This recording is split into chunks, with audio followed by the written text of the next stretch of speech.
stream. I will come back to. We can message in the chat. Yeah. Okay. Sounds good. Good luck. Have fun. You do. Hey. Okay. I think I'm live, and it's like through restream. I don't know. I'm gonna play the game and see what happens. Okay. Looks like I am live. Hopefully the audio is working. Somebody let me know. Although I don't even know if. I don't know if any of this is working. We just lost our game 1 against Lost Geek. Dirty Laundry, Earthrise, Pinhole. We can do better than that. That's really bad. Really bad.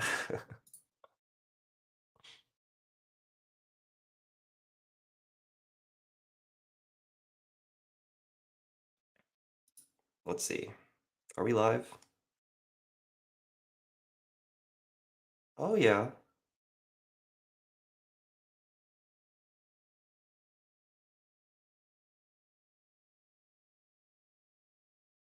Okay, we'll have to work with this. Let's see what happens if I zoom in.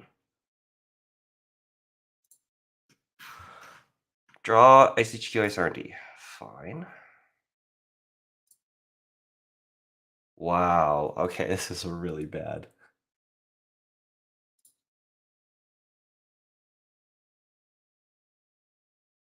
Man, getting punished for greedy mulligan.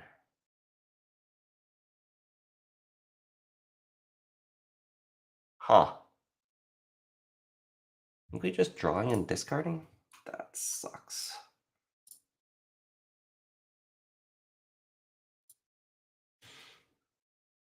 Oh, hey there. It is. Hope your day is going all right. Man, it was a really, really rough trying to figure things out. And I wasn't even able to. Hopefully my audio is okay. This is my first time using Restream, and I think it's just sharing my JNet tab. Yeah, it is. Okay, so I can like go to my Restream tab. But there's no chat. So I think I have to open the chats on my other screens. Draw Plano credit. Okay. Let's see if we can fish out a win and not get swept by Lost Geek here. It's a tough task. Wow. It's kind of bad. Kind of a bad spot. See, we need to keep a lot of these cards, and the Into the Depths is good, but it's not good now. We're gonna throw the Mayfly out. We're gonna probably throw the boat out. I need to keep the Hippocampic. Ugh.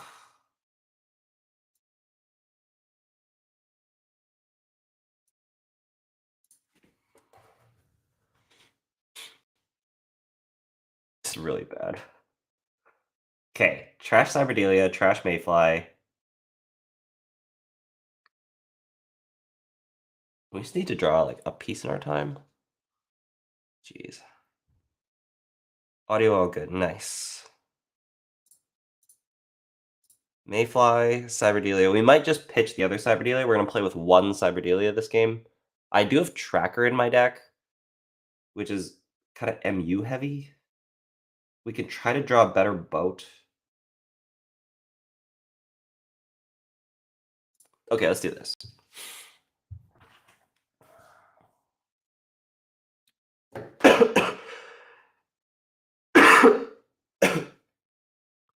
Oh, actually, sorry, I can mute myself there. And I should have. Face down card. Fine. We're just not going to care about that. Wow. What is this draw?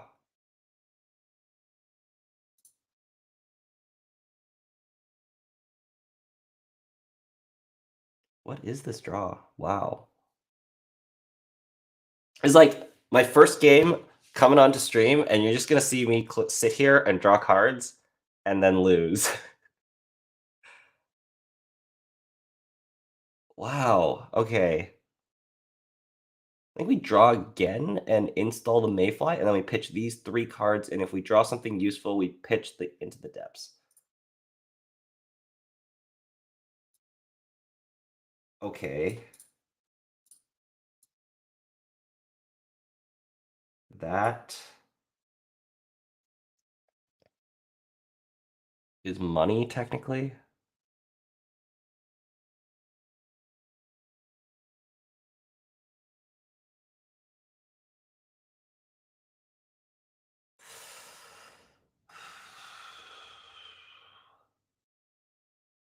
We might aggressively into the depths next turn.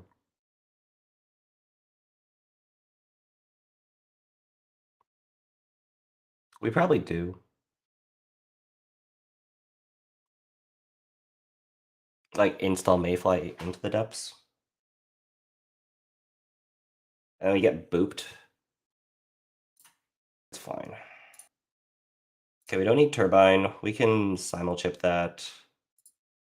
We're going to discard another copy of Boat. Seems really bad. But we can get that as well. And it's just Mayfly. Yeah. What happened in game one? Played AgInfusion against Boat Chico. It's the worst matchup. It was not bad. Yeah, it's probably a lot to explain, but he ended up mad dashing and getting the win. The game was starting to swing. So if he like he stargated, if he whiffed the stargate, we might have been able to go on and win that game. Draw. Installs and trashes a card in server 2 and plays hedge fund. What was that card in server 2? It's very interesting.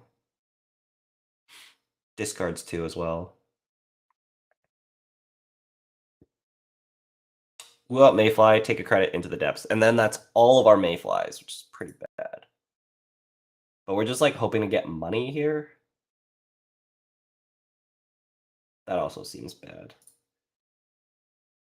Jeez. Okay. That's a card.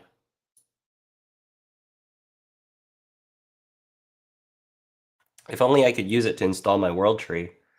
But I can't, because World Tree's in hand.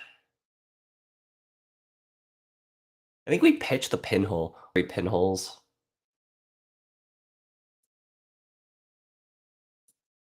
Yeah. Hey, good luck with your games. Thank you. Hey, how's it going? I'm glad people are able to move over to this. I had another scheduled stream up, and then what happened was OBS was just saying that my video driver needed to be updated, and then I did a Windows update, I did an OBS update, and none of that was the thing. So I can't really figure out what that update is asking me to do. So I'll need to figure that out another time. Let's start by drawing 2. That's a simulchip. That's good. So the thing is, we can like woo out misdirection. I think Parisha's already in the bin. Yeah, it is. So we can woo out misdirection. We can woo out SMCs. And we can woo out Mayfly and Chameleon. Those are the things that we can use to trigger this environmental testing. Very bad.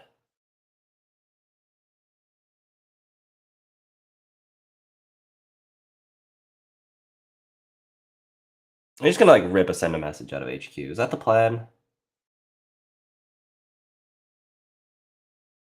You can make it so that our into the depths gets screwed up. Yeah, it's fine. Let's just do this.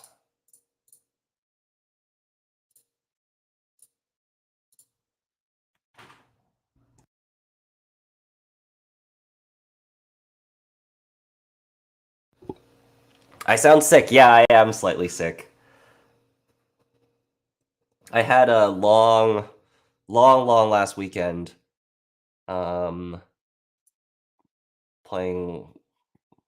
Doing like some sports for 3 days straight. Okay, we want 4 credits.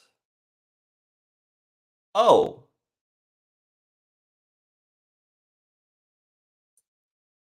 That's really good to know. We're against Traced AgInfusion.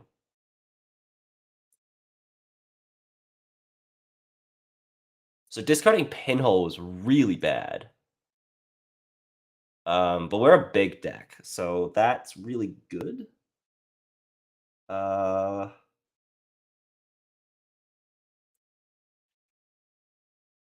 we just take free runs while we can? Chiashi's kind of bad.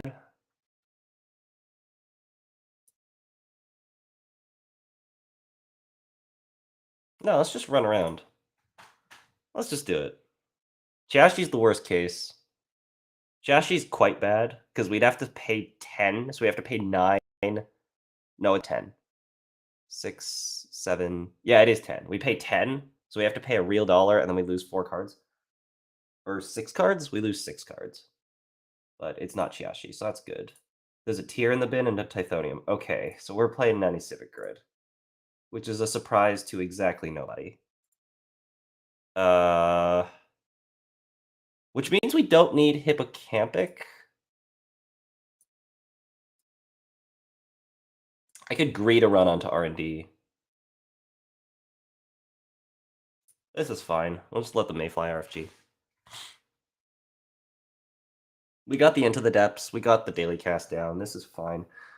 If it's any like, the bright side is that I've had a slow start, but he has as well.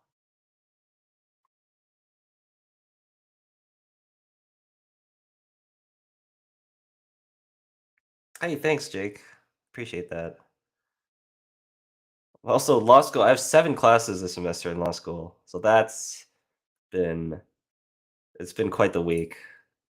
Like, at the start of the week, I was like really tired and really sore, and then we like jumping into 7 classes. Draw, install, Hansi review. Okay. So there's no more Mayflies. That's really bad, because this Flameout's not doing anything anymore.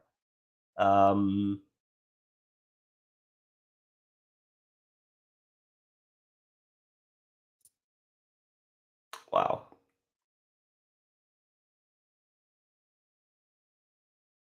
And we're just getting money. We're just gonna woo for SMC and then SMC for misdirection. And then install Simulchip.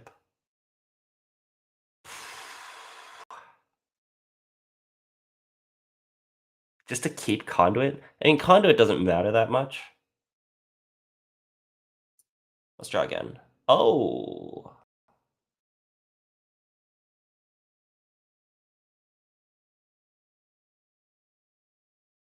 Shoot. Are we discarding Hippocampic? We could honestly discard Overclock. No Mayflies is really bad. Oh, man. We just throw out Hippocampic. We're on Wave. But if we're on Traced, I really want to have this. Overclock. I think we need the money.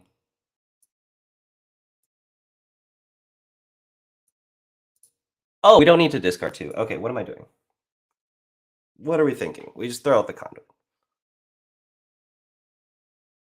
Okay, next turn should be good. Next turn we can finally get going.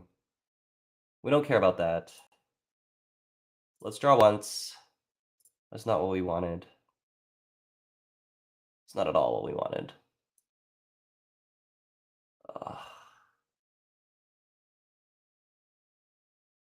It's not awful. Okay, let's just make this play.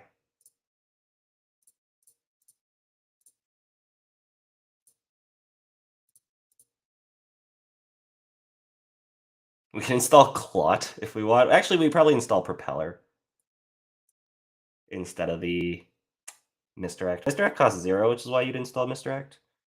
And we'll just like install this and install SMC? Seems bad. Turbine's in the bin too. Whole deck came in wrong order.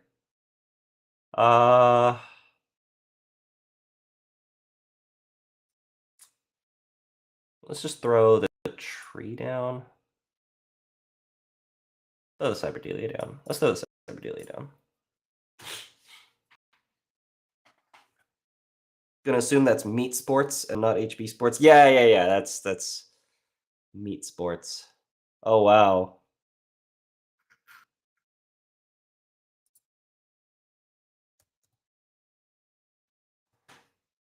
What is this deck?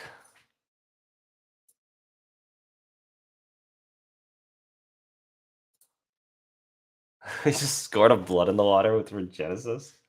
Okay. Nuka's really good.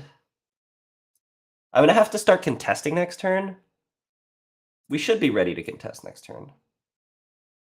Okay. There's Econ.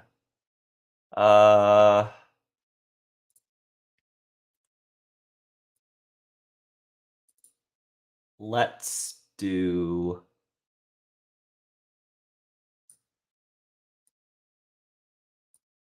Let's do this, and then we'll pitch a Diesel. Drawing one dead card there would have been great. I wonder if we need this Hippocampic.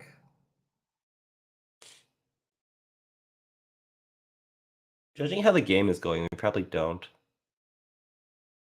Yeah, actually, we're gonna throw it out. He's gonna like install and res Keeling now.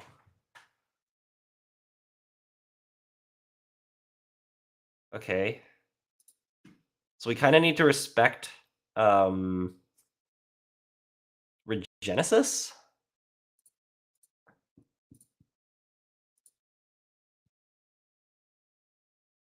So I guess let's do that.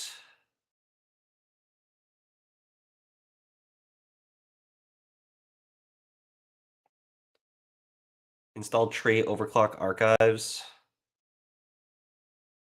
And then we'll SMC for something. Yeah, that's fine. Oh, I should Diesel first. Good. We did not draw Earthrise, because we're going to turn this Nuka into an Earthrise.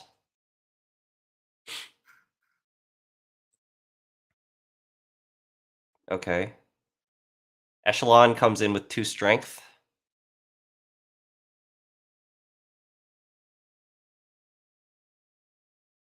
We could SMC for Echelon, Simulchip for Turbine, and then break for 1. That sets up our board.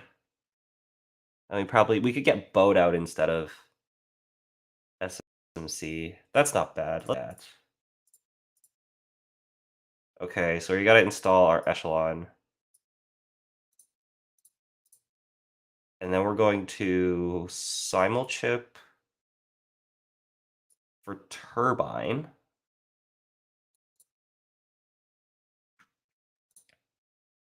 We're gonna encounter, we're gonna break. And we're gonna pay 5 to get a Boat down and get our Flame out. And then we'll have MU. There's 2 waves. That's interesting. Are we just playing Wave to find Tier? And we're not actually playing Triest? I don't think I care what's in this remote. Let's just throw Beth down.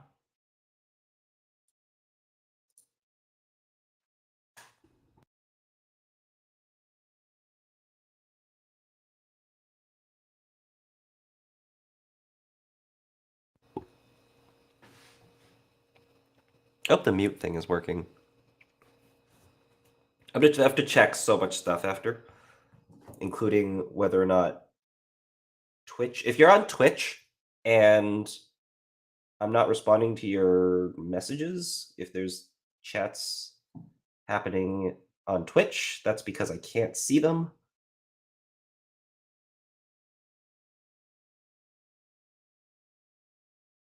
Okay, looks like we're good. Looks like most of you are in YouTube. So that's good.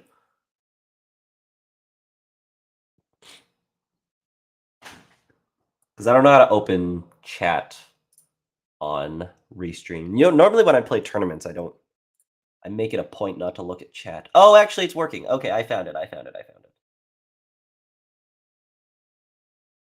found the chat tab.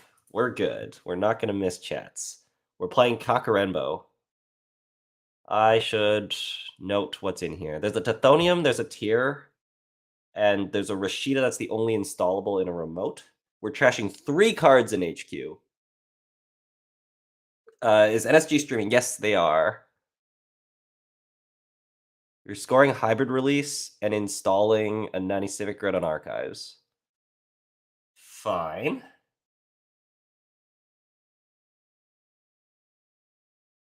So there's 2 agenda points left before we lose the game. That's okay. I have Tracker in this deck. Okay, so we just need to get our Tracker out. But the thing is, we threw out 1 Cyberdelia or 2? We threw out 1. Okay, so we have another Cyberdelia. So that's why I was so hesitant about discarding Cyberdelia. Because we need Tracker in this matchup. We can break Anansi. We can't break DNA Tracker. We're going to have to boat that. We're probably running HQ this turn.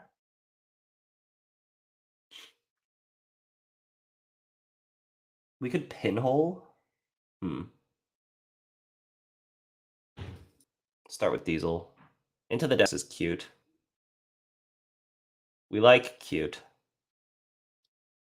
We do like cute. But we need our Tracker. We'll probably try to pull.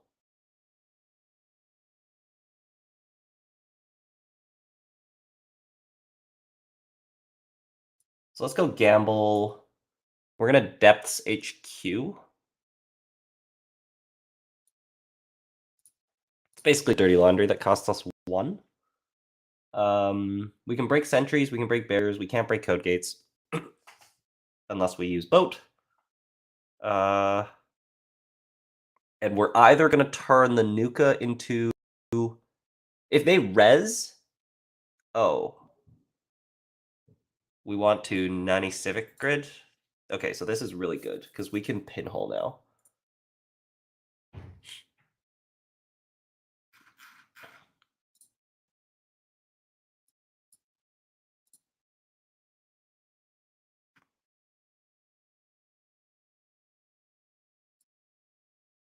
Do we get our Tracker out right now? I think we get our... Yeah, we need our Earthrise. We need cards. Wait, this works on Centrals, right? Yeah, okay. I was like, wait a second. No, we're good. Of course it works on Centrals. You use it to trash Christium grids in an APOC deck. It's really early. It's 7:57 right now in the morning, and I started at 5 a.m. and I was like playing against Chouxflower in round 1, trying to figure out the stream, and continue doing so first game of round 2. So here we are. And I was hoping to explain the decks too, but I don't have time to do that right now. Hopefully I can do that in between rounds. But y'all can get a glimpse of what's going on. I'll probably go through my replays, go through my round 1 replay, and then go through the first game of round 2 on stream, just to cover the whole tournament. Install Hedge Fund Ice HQ. That's fine. We got 5 clicks with Beth, and we drew some good cards. Let's go. Okay. I don't think I care what that is. Like, is there an agenda in archives? I guess we're running archives to find out. And then if he scores Regenesis, I guess that's an issue. Oh, if he scores Longevity Serum, we lose. So maybe we run the remote this turn.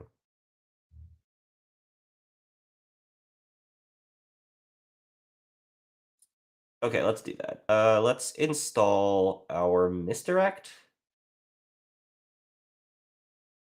Wait, why is Tracker not in here?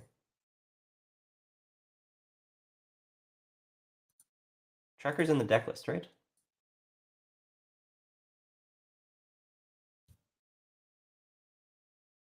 I didn't update my deck list on my main account.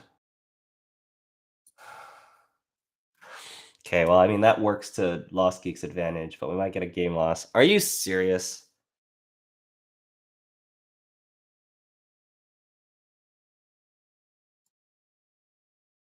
Wow, okay.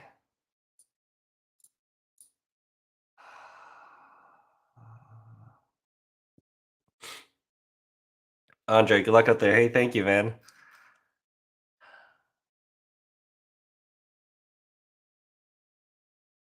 Okay, no tracker. What are we doing? Installing Simulchip and getting another Cyberdelia? Wow. That's what we're doing? This is really bad.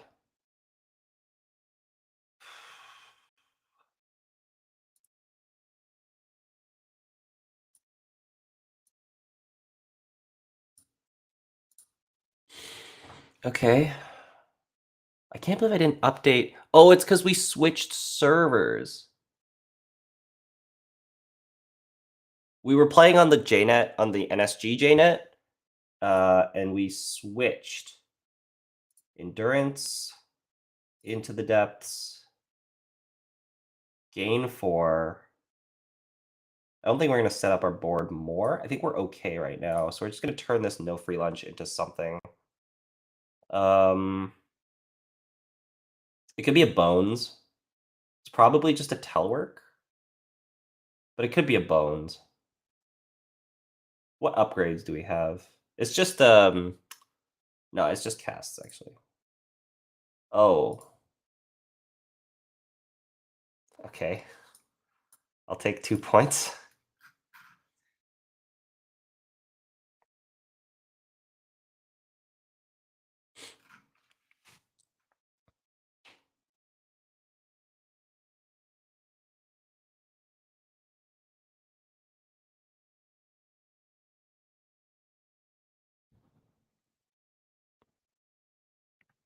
Should figure out what time is left. Second dice, take a credit. Nice, very good for me. Very, very good for me. Drew Cyberdelia as well. Very good for me. Let's get our Chameleon out, and I think we're going to run HQ and then turn it into a Code Gate Breaker.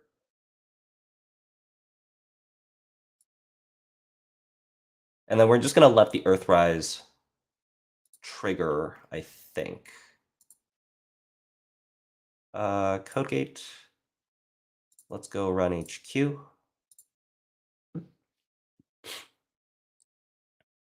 can probably run HQ multiple times here. We might turn this into another Earthrise. And we'll just keep the Chameleon. We're not in a super big rush to get our... And keeping this around for another 2 turns seems good, I think. Because we kind of want to draw our other 2 pinholes. Other 1 pinhole. Yeah, at the end of this game, I'm going to tell lostgeek what the changes of the deck is supposed to be, and then we'll see what happens. Because obviously if I lose, then it doesn't matter. Oh. Overclock Nuka. So I can break in game 2. There's Oboe in here. Can I World Tree something that draws me a card? No.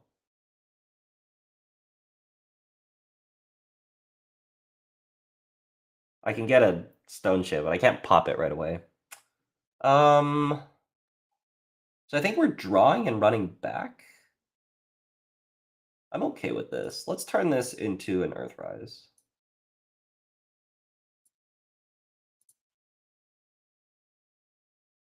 Oh, but if I got Stone Chip, I could have popped it after I stole. Ooh. We can just be patient. We're just going to be patient. Draw Tice, pick up the Chameleon. You can't jam Oboe, so we're fine.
Sorry, people just told me stream's muted. I cut a Citadel, and I cut a Peace in Our Time, and I cut a No Free Lunch for a tracker.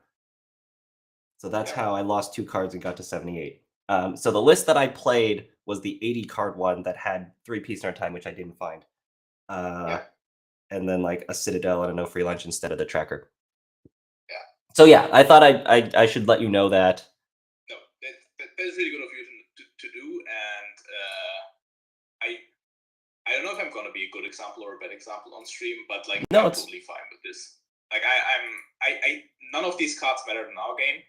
Yeah. And actually, I feel that the other list is slightly better against mine. Yeah. It's the same number of pinholes, that's what matters. You had an extra tracker, which would have made the matchup even better for you. So yeah, I'm fine with this. Yeah. So I was, again, like I think I'm not, if it's fully, I mean, you're a TO, so like. Yeah, no, I know. Like I totally appreciate that the fact that you are so with this, and I'm fine with it. Like I'm generally pretty open with making things so that games don't end up as game losses, and I feel like this is totally fine. Okay. Cool. Okay, yeah, thank you for understanding. I mean, no worries. Yeah. It's just stuff that happens. So are you? I have to ask because are you on Keeling? No. No. Okay. Yeah, because it's like I was trying to figure out what was going on, and I was like, okay, you're drawing cards, and then you regenesis the blood in the water. I'm like, what? No, I think I should have probably given you the HQ access, although HQ was already pretty loaded. Like HQ was loaded the entire game. Oh yeah. I felt like it's fine to maybe allow the pinhole, but in retrospect, I definitely shouldn't have done this. Although I also didn't draw a second Anansi, so it didn't really matter, because I think it only matters if I can then put a 1 under remote and start scoring there. And yeah. What I didn't appreciate was that the fact that you have so much draw with the hotels. I just can't do my normal game plan against you, trying to like outburst draw you, or like get an anemone and let you steal an oboe and something that just doesn't work. Yeah. Sorry to interrupt, guys. We're finished, yeah? Yes. Sorry, we are. Yeah.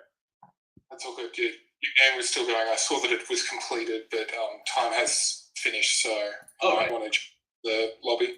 Yeah. All right. We'll report. I didn't realize it. Yep. Thank you. Okay. Good luck in the next rounds. You too. Okay. See you around. Bye. Okay. I'm gonna jump into the main lobby and do a report. We need to update this thing, and then I will fill everybody in with what happened and talk about the list a little bit. Let's see. Round 2.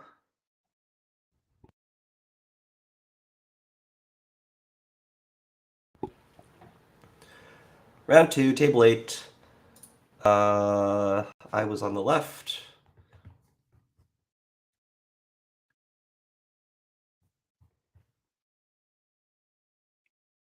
And we had a runner split. Okay. So we missed the victory piece. I'm sorry. Yeah, the audio I muted and then I forgot to turn it back on. We were just saying that it was really interesting how I had like such a slow start, and I was just drawing cards and discarding cards, and then I looked up and I was like, he was kind of doing the same thing. So it would be very interesting to pull up in replay like what situations we were both running into. Just to quickly fill in, looks like there's a bit of a. Oh, actually, extensions have just finished, so we're probably going to go in the next round right away. I'll do a replay review. I think we're gonna have like a lunch break or something. If I'm not eating, then I'll do a replay review of what happened in round 1. But basically, I managed to sweep Chouxflower, getting paired against a really good player round one.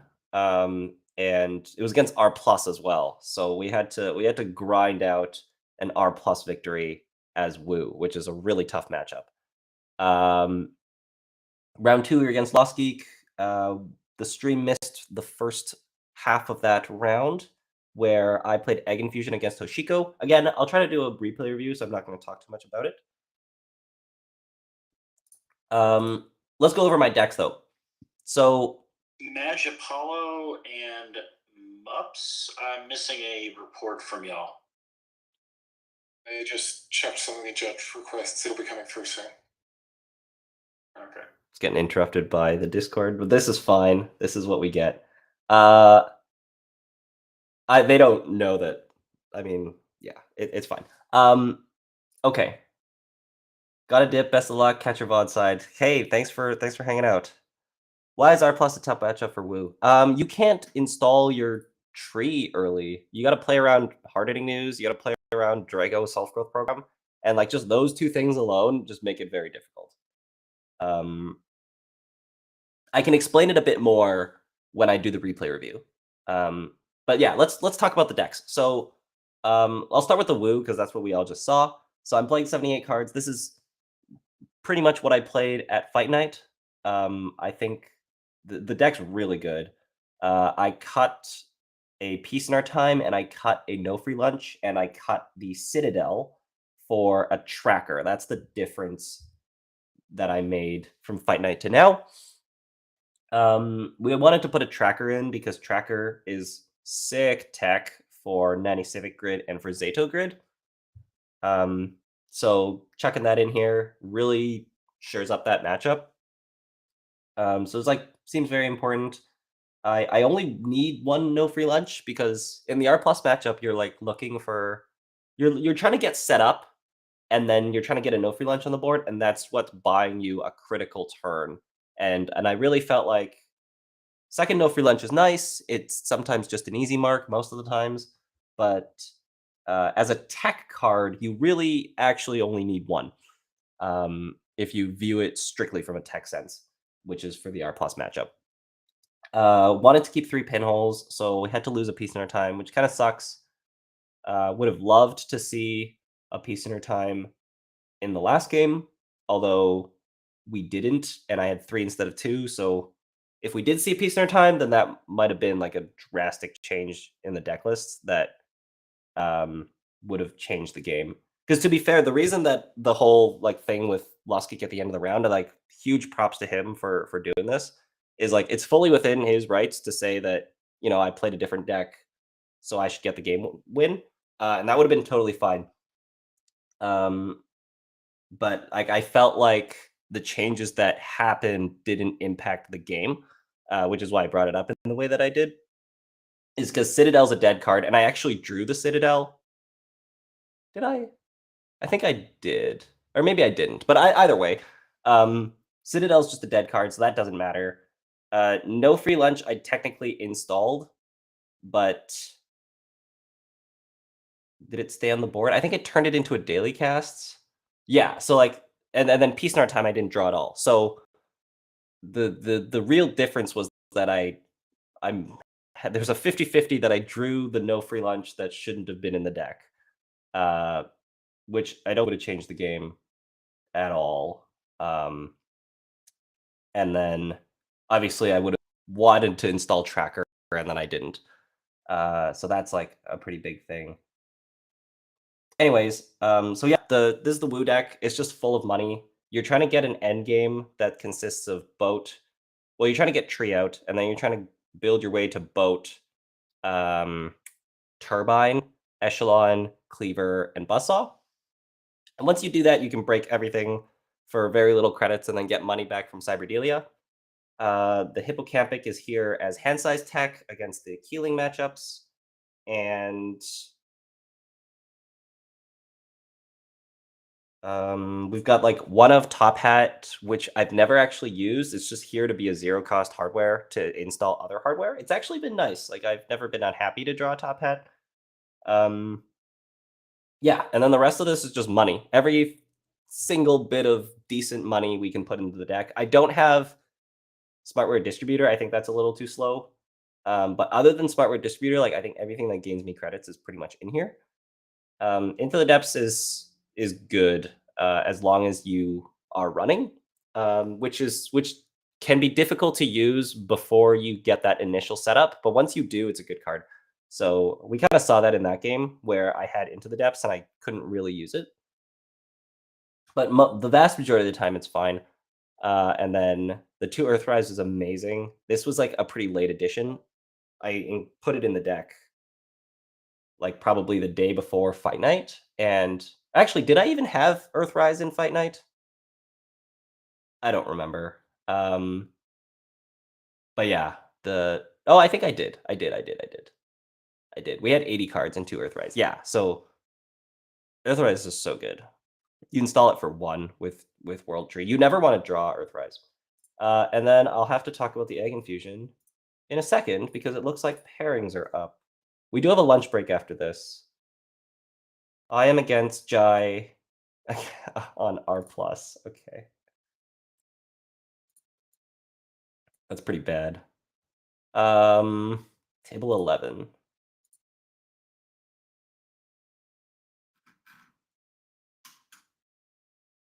I got pinged. Why did I get pinged?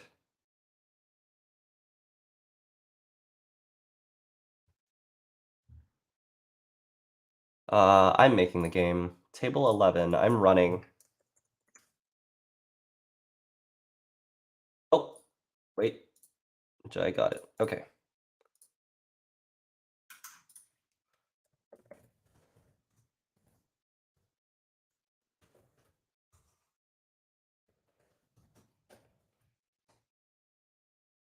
You're back.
Okay, here we go. Another R+.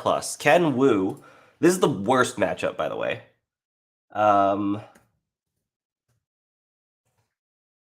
Ken Wu pull off another R+ win. We got a mulligan from R+.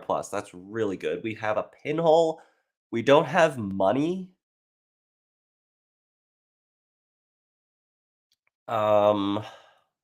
Installed Nuka, click it. This could get really bad.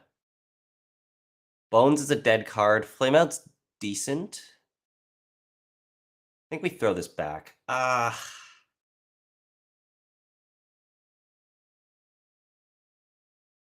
if we can go like environmental testing, flameout,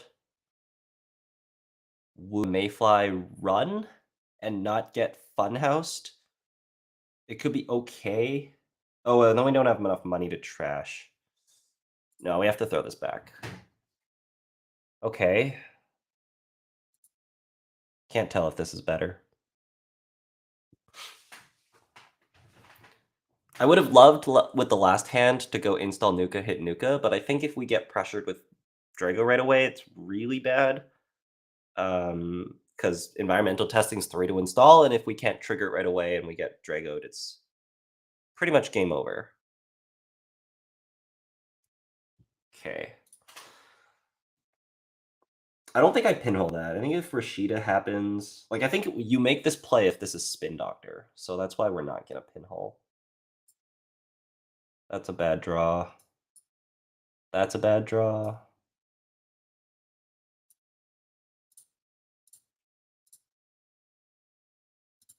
Turnpike's good to know.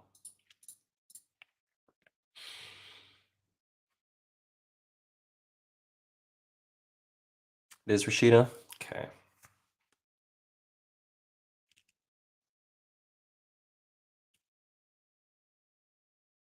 Jai's probably not on that much recursion. It's probably on Boom. I think they're on like Boom Lacosta, right?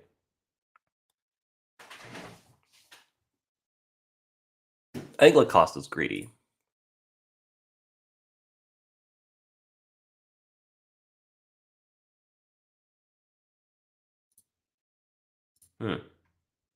Okay.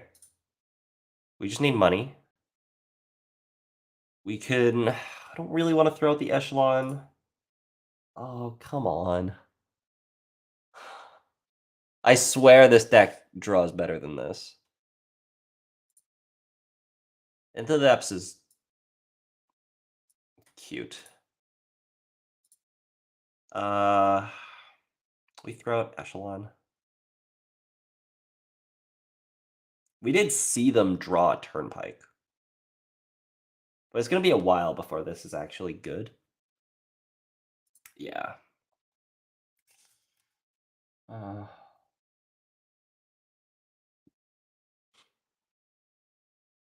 We need another money card. We can't get hard-hitting news here. We want to install Boat and like Pinhole, if that's a Drago. But then we go to 0. We can't go to 0. Oh, it's not Drago. That's really good.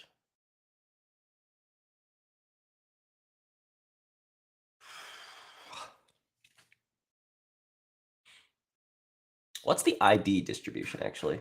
How many R pluses are in this tournament? There's 15.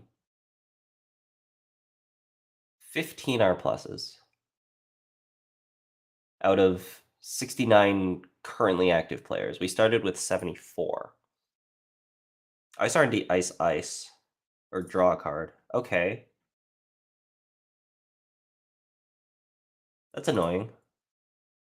We're just gonna keep drawing these cards that do nothing. We're getting heavily punished. Heavily punished.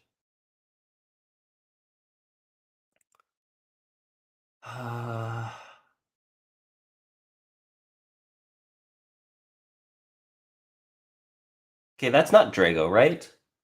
We wouldn't have taken that turn if that's Drago. I'm thinking about just slamming Boat here. I think that's bad. It's a decent draw. Let me just throw out another Cyberdelia. Throw out Cleaver. It's also bad.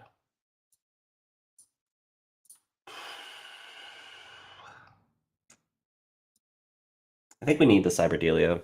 We can simul-chip our breakers. So we can pitch breakers.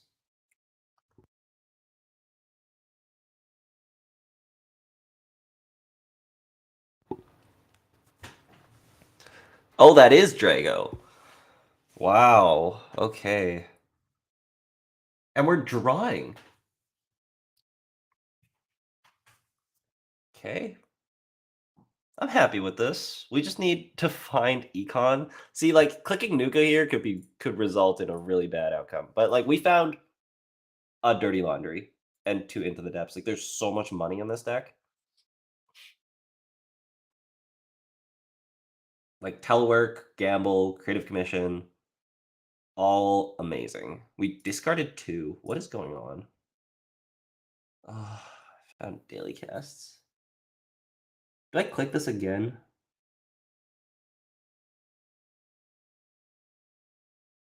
I might have to.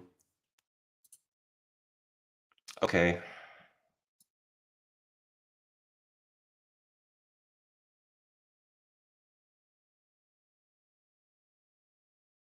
Just happy to see a gamble.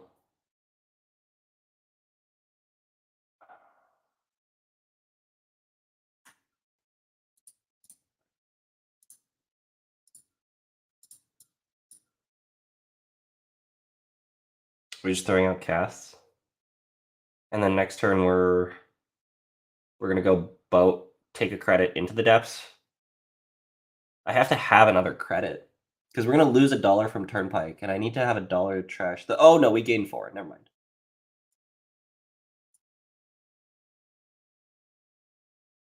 We need the Cyberdelia. We also kind of need the casts. Okay, I think the cast is better than the Cyberdelia. Because we like install it, we let it tick, and then we can tree it into something else. But also, that's a world where we even have tree installed, which might not be this game. I don't know.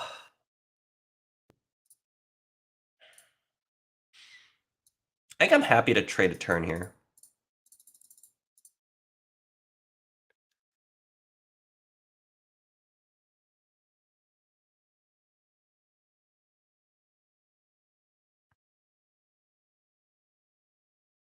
Advance it again. The thing is, like, Jai is really pushing the issue, which is really odd play. Because, like, I think if you have a Market Forces there, you just play it. But now we're just threatening Market Forces for 2. I could go in right now. Go boat into the depths.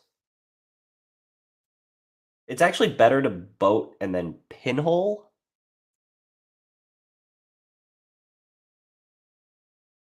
If we go boat, pinhole, clear tag. Boat, pinhole, credit, clear tag. Huh.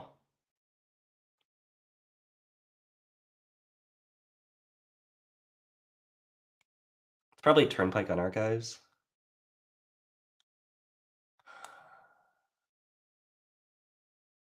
I think boat into the depths is just better. Because we gain 4, and we can install misdirect. And we can misdirect tags, which means we can eat tags on the run. That's probably what we're doing. This is really bad. This is where the into the depths kind of shines. I think that's what we have to do. Let's stop thinking about it. Just do it. Res Turnpike. We're going to take the tag off the Turnpike. Get to the next ice. Oh, okay. It's fine. You can fire. Just going to keep boat counters.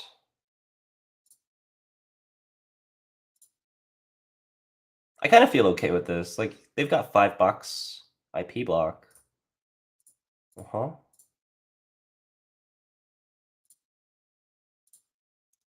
Okay, we're going to gain 4.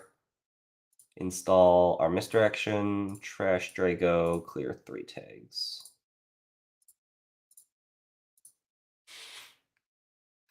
We could get newsed here. Does kind of suck. It is what it is.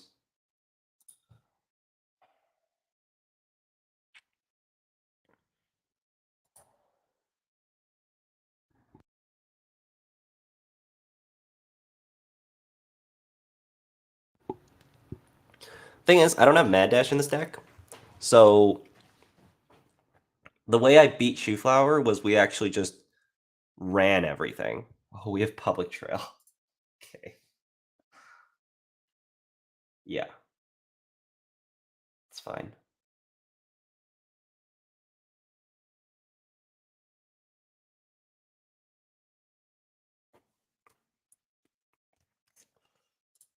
$2.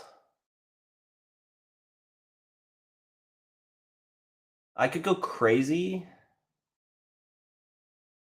and into the depths somewhere and get wrecked by IP block.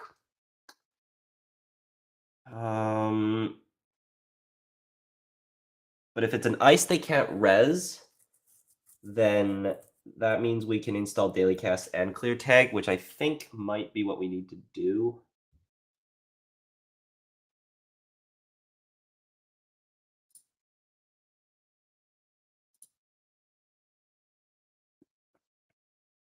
Yeah, that might be what we do. What's the other matchup? Like, if we into the depths and we get bounced, like, I think we actually just concede the game and play the other matchup. The other matchup's Lou.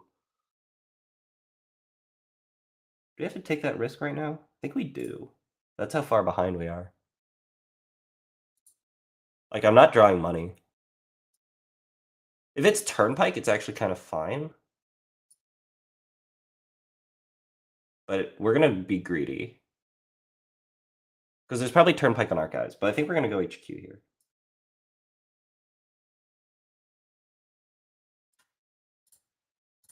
Let's do it. Let's hope it's Enigma. If it's IP block, we're conceding. Yeah, okay. GG.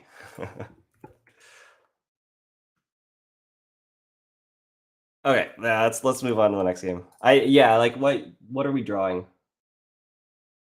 Creative's coming up. I don't think we win this game from here. So we're gonna take our time on the next one.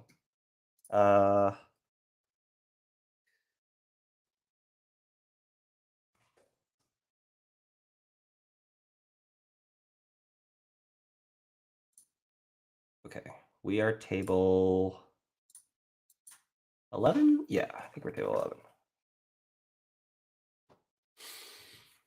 11. Okay. Corp deck's super interesting. Here's the Corp deck. 3 Nightmare Archives. We are a Keeling deck, but we also have Regenesis and we can score. So this deck is like fully, I don't think I consulted anybody about this deck. I built it way at the start when we were like, okay, Keeling Egg is good because it works well with 90 Civic Grid, and we're going to put this deck together. I think we need to play in the tournament. Oh, sorry. I didn't realize. Table 11.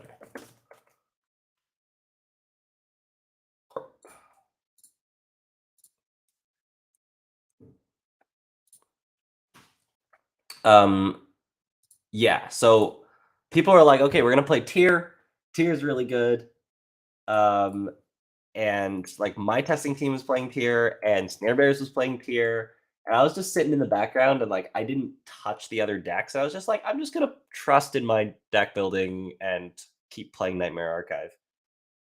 So that's what this is from. Do we want to play safe and put a Thimble Rig on HQ? Probably.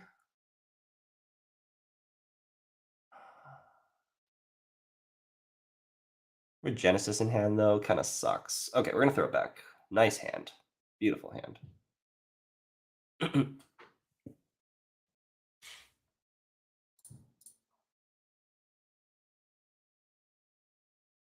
we just put Bathinimus on R&D?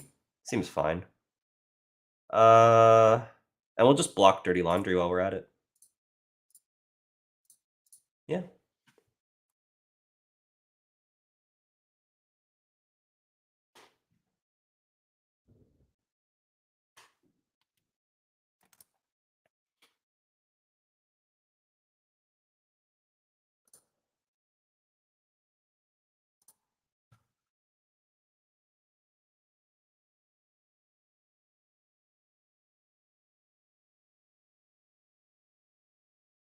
Oh, I'm still in the lobby.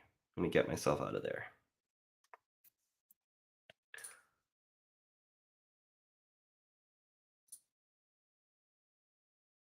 Gamble, Steelskin, Steelskin, Gamble. Okay, I like that. So we're out of Steelskins pretty much. There's one left. Don't have to worry about that much anymore. Avgustina and Simulchip. That's quite the discard. And they kept their hand. Interesting. Very interesting.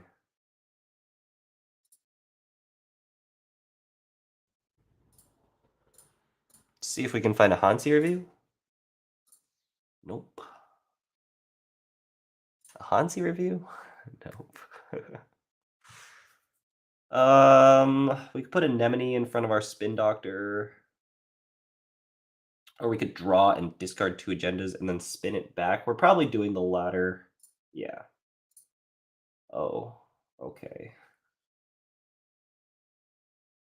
Yeah, we'll just put the big boys back, I guess.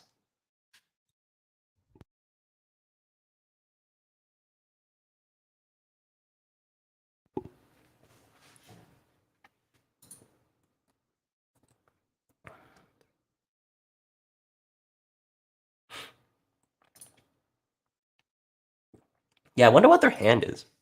Like, discarding Avgastina is like not that's surprising because it's like a card that you want early, but discarding Simulchip. Okay, we hard drew our consume.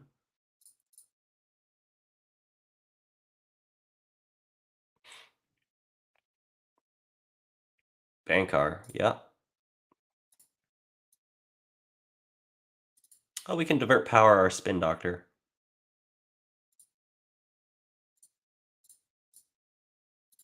Nice. That's actually a decent draw. Let's do this.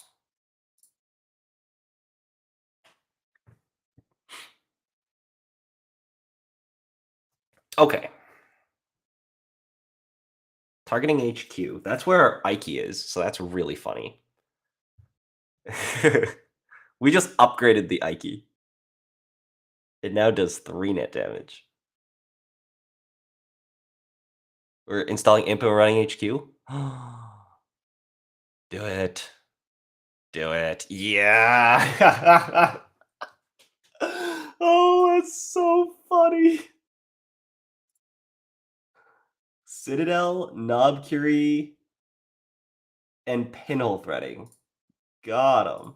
Hit the Nightmare Archive. That freaking sucks.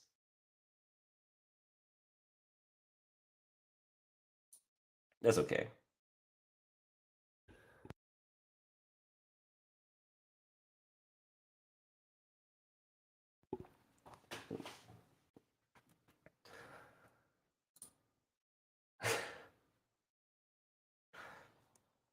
Our decks are just not giving me money today. I don't even have a big ice to divert power. What are we doing? Hey, there's a big ice to divert power.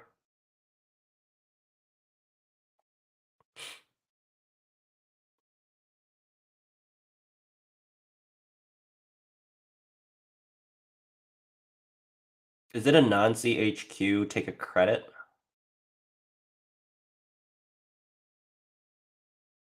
Huh. Probably is.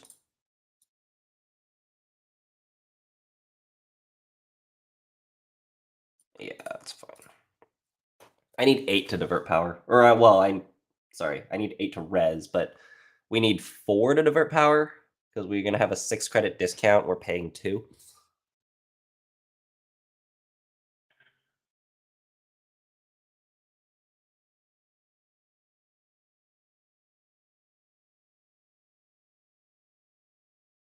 Targeting server 2.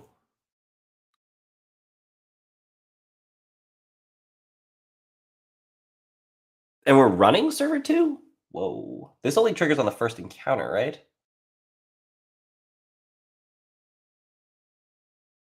So we can deal... Oh, we can actually kill them. Oh, no, we can't. We only have $3. So we're just going to Thimblerig swap. They're going to take a net, and then they're going to bounce. It's an upgraded Thimblerig, I guess. Anemone does 3 net damage. We don't need to Anemone. Let's res the Thimblerig. This is fine. We'll just divert power it after anyways. So it actually saves us a credit in the long run.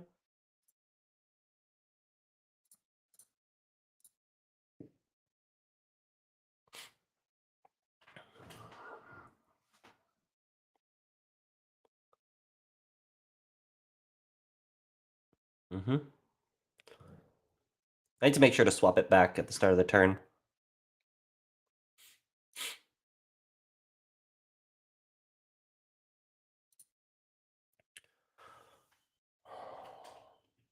Chisel on Thimblerig? Okay. What?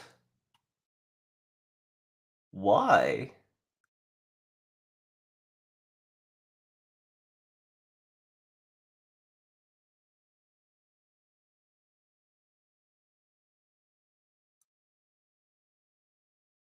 Okay, so I could kick them out here with AgInfusion to protect my Spin Doctor, or I can remove it from the game. Because otherwise, they're going to spend an Imp counter, get a Consume counter, draw a card, and gain a credit with Lou. What is happening?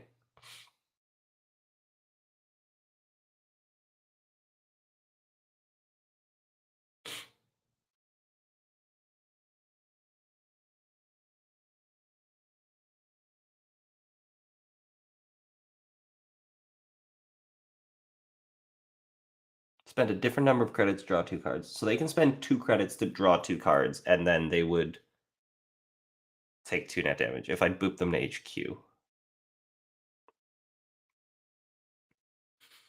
I think we do boop them.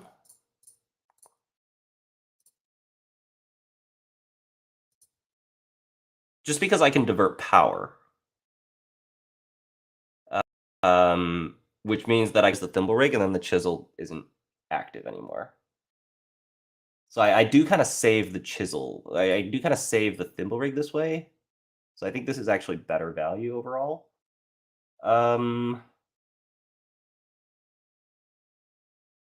Okay, I get to swap this Thimble Rig once. So where do I want a dead piece of ice? Probably on the remote. The remote's a great place. Yeah, so we're going to not swap it. We're going to draw another Thimble Rig, which is really good. And we're just taking a credit and divert powering.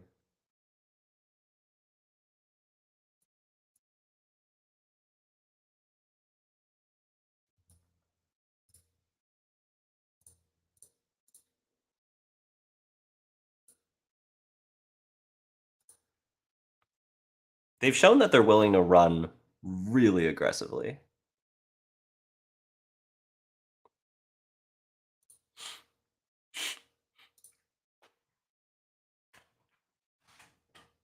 We get to re-res the spin. They're probably going to run the remote this turn, and then we'll just res the spin and pop it. We're not running the remote. Okay.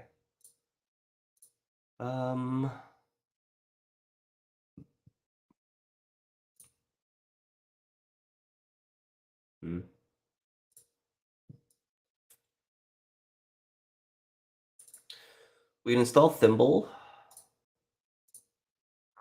Probably install Thimble. We need to click up to 5 so we can play Hedge Fund or Hansi Review when we hopefully draw one. Or Regolith.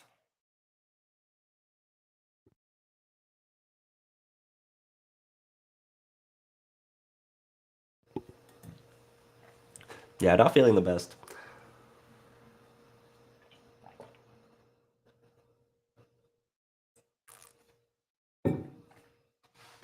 Ugh.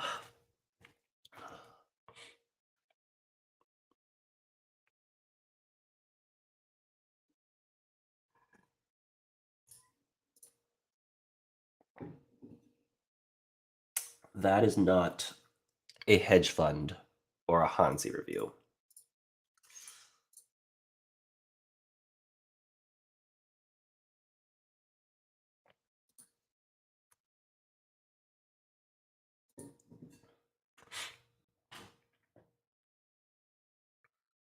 If we find a Keeling here too, but see, like, we need money first.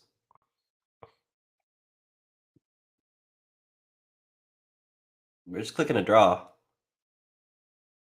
This deck can mill you out. Like, I've got Anemones, I've got Nightmare Archives to counter the points. Milling out is something that can happen here. Discards Bankar, Bankar. Oh, it's just 2 Bankars. We drew Regenesis. Come on. Why you gotta do this to me? Oh.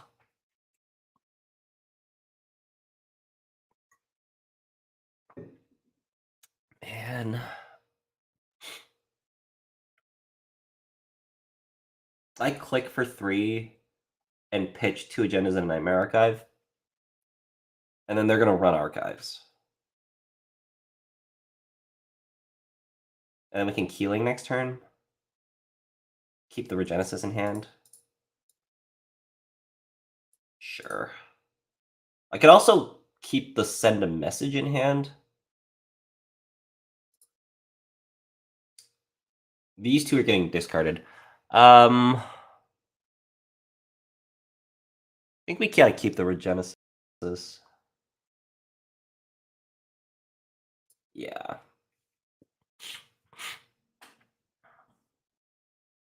If they take a -point and we can score a Regenesis 4-point, then we're very much back in the game.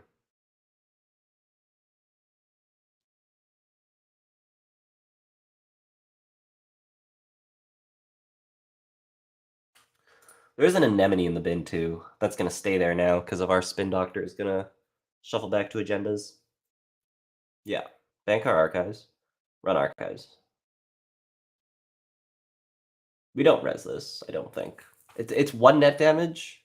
I mean, maybe we do res just because it's an AgInfusion boop target. We go to 3, so if we draw Hedge Fund or Anansi, we can go credit, play it. If we don't draw that, we can install Keeling, credit, we'll go to 5, which is enough to just res Dimble Rig, and that's really all we need to res. So maybe we do res this, just to deal net damage. Maybe we hit a Hippo.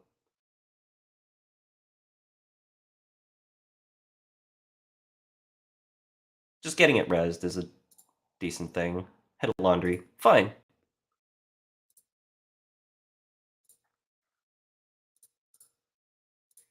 I should technically wait for them to commit to access, because I do want them to access. But they have a successful run trigger anyways. Take a core or lose a point.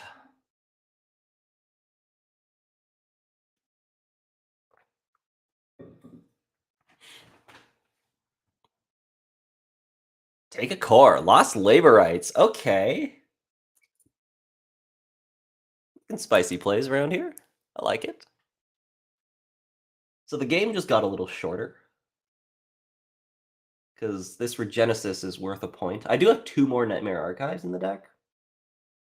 And we are a little bit faster to our Keeling kill. So that's the play. Hopefully we can get there. We need an econ operation. Really badly.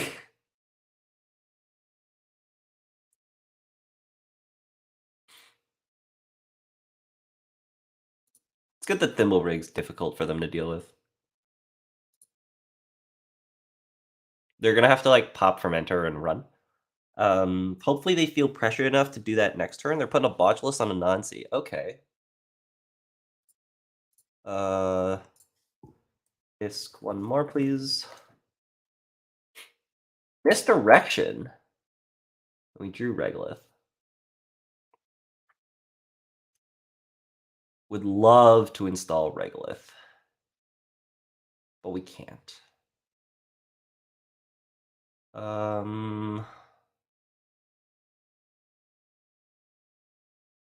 Install Ike on HQ, take 2. Could be a line.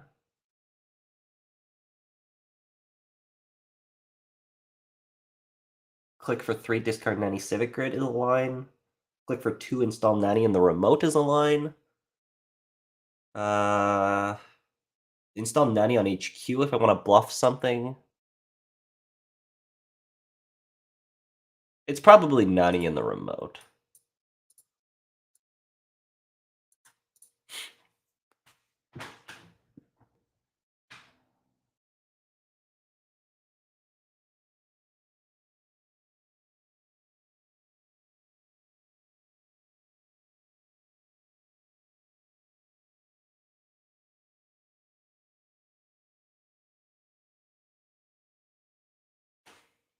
Does this work if I boop them there? During the first account of each turn with a piece of protecting the chosen server. Okay, so it does work. So if they just keep the Bankar in archives, then AgInfusioning them to archives just does 1 net damage. Oh.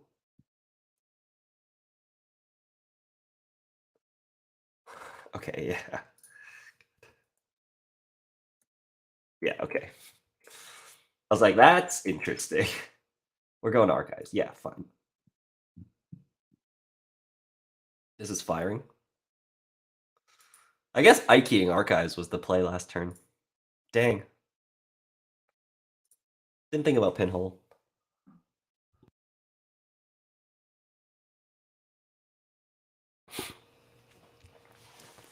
There's a bright side to this, and that is I can click my regolith now.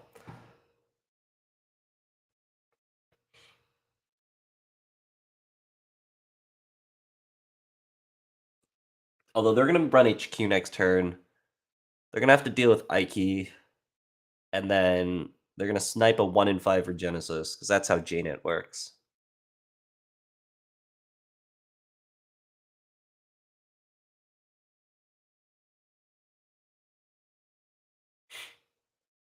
I would love to draw my third Bathinimus. Put on archives. We do want an unres dice on archives, but I also don't want the unres dice to be a potato. Oh, hey.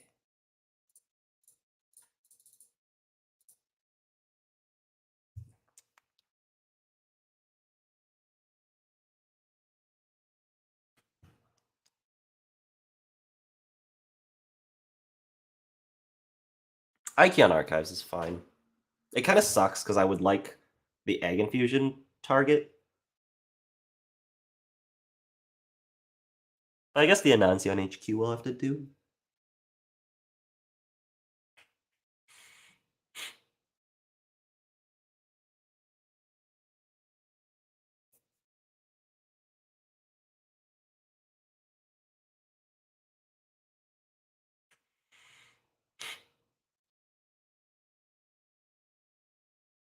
If we draw an agenda off the top of the deck, we might go for a Regenesis play.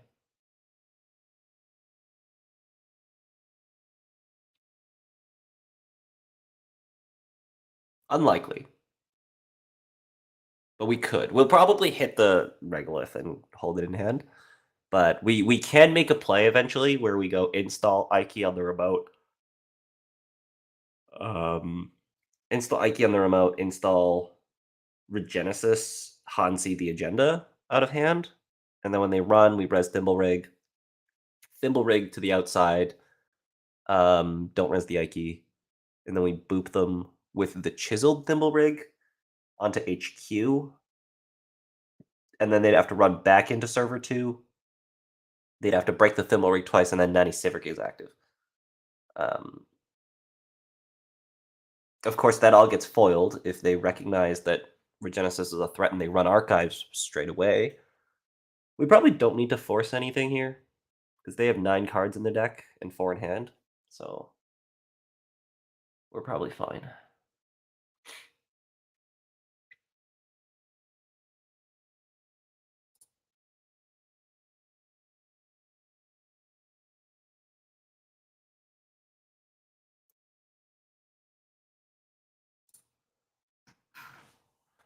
Playing for a split after an early R+ concede.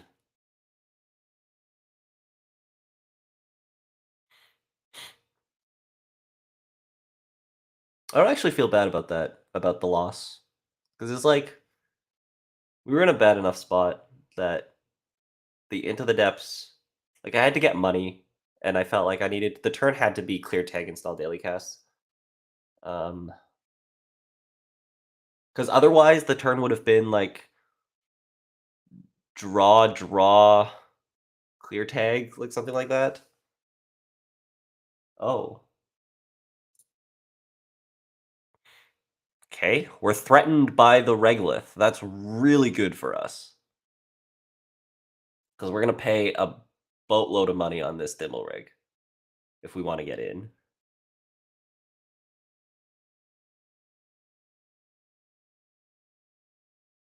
Uh-huh. Uh-huh.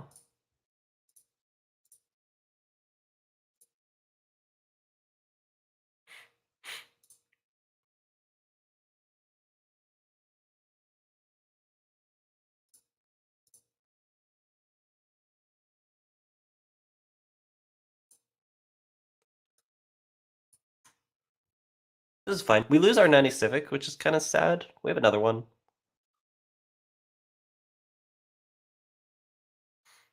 They both cost 3, so they're going to pay an imp counter and then pay 3. They get 2 consume counters.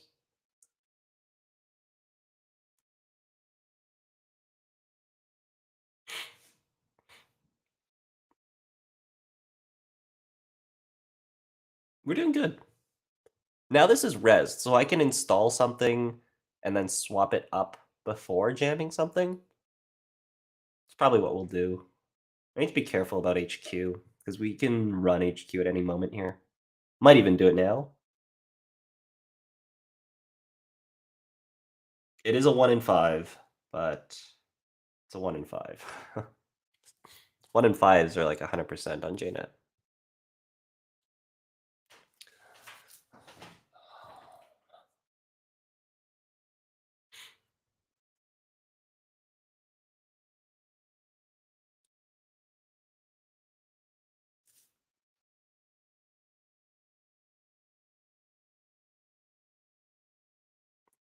Hitting consume. Run HQ? Draw a card. Interesting.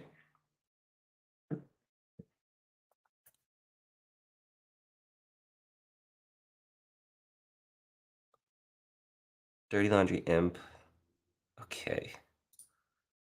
Quite happy about that. We'll say no. We true an agenda. Do we go for it? Click 1, click 2, click 3. We don't have 90 Civic.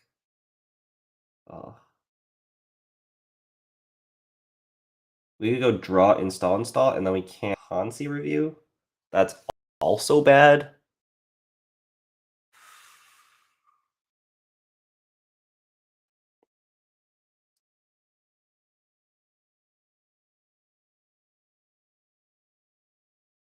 We could Hansi the send a message, install 90 Civic, install Ike, leave a 50-50 in hand, and we'll get our HQ run. So we got a draw here.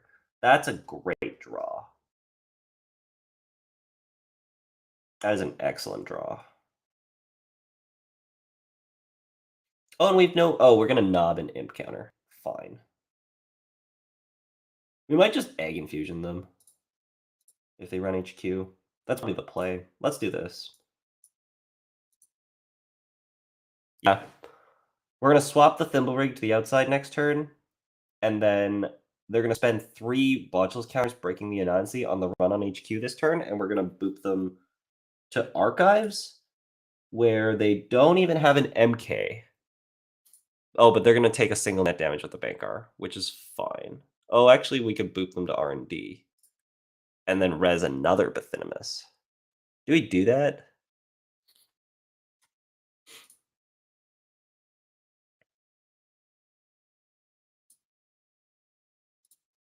I do want them to hit this Nightmare Archive.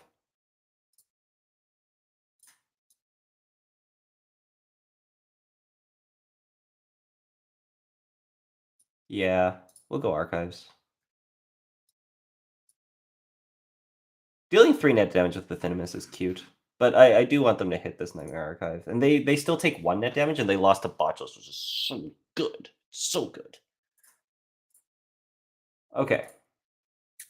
I need to draw another Hansi review, and then that would be perfect. If we draw another Hansi review, then we're making the play. If we don't, then we can't get the send a message into the bin for Regenesis, which kind of sucks.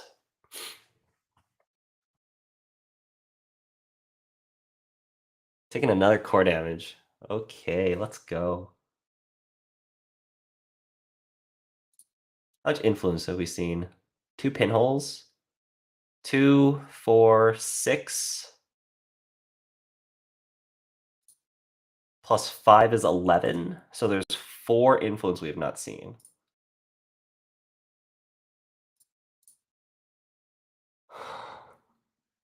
We're so good at this game. Oh my goodness. They don't run Archives here, right? That would be insane.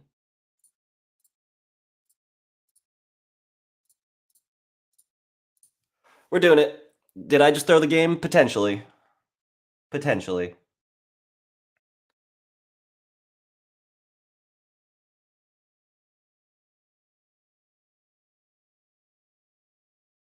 I don't think they're going to run this turn.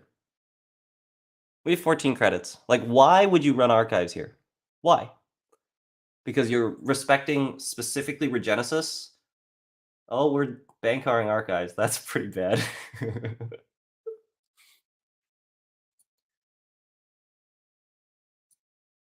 I have to admit, I'm a little bit nervous. But the thing is, like, if I keep those cards in hand, they're just going to get stolen out of hand anyway, so I have to make a play. And, like, the Botulus is on 2 counters, so this is the time to make the play. Because when they run the remote, we're going to boop them to the Anansi. And that just makes sense, and it's not suspicious at all. Like, I think they're drawing here. Like, they don't have an MK Ultra. Unless they do. No, they don't. Of course, it was Oboe in the bin. I would feel so much better. But I mean, like, if they run archives and steal or send a message, will res Anansi on R&D? It's a consolation.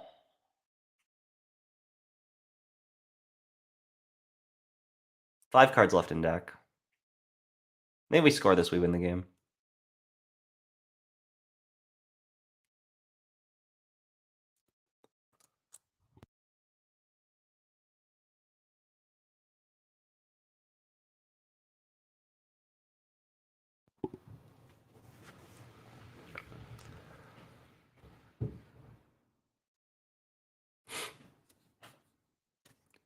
Okay. So now we're going to run archives? That's so bad. Please don't run. That's a really weird Botulus, though.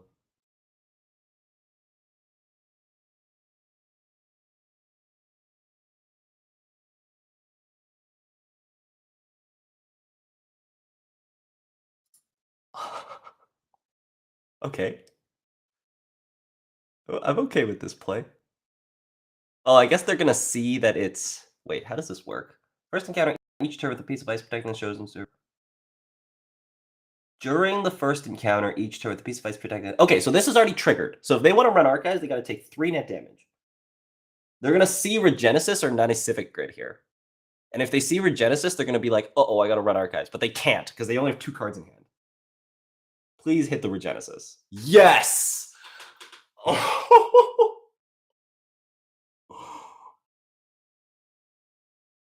Wait, can we imp that?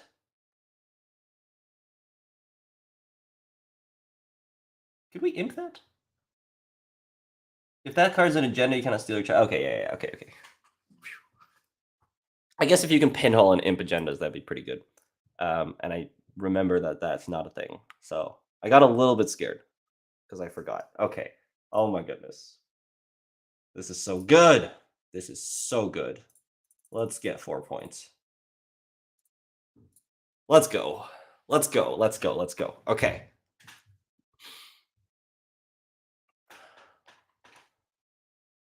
Game's not over. Technically. The game's pretty over. We have Anemone in hand.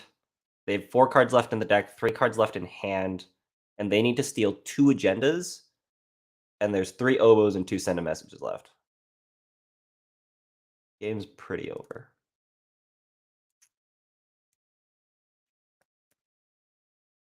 Yeah, run HQ and hope there's an agenda in hand is the play. If they hit the Anemone and trash it, that's bad. That's what they want right here. Should still be a fine position.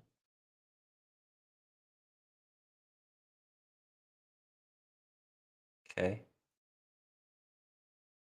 Oh, and then Lou forces them to draw. Which is not what they want to do. Is this an optional ability? It's not. Lou is not an optional ability. They're going to have 3 cards in hand and 2 in deck. And they need to steal an oboe. We're going to laundry archives. Fine.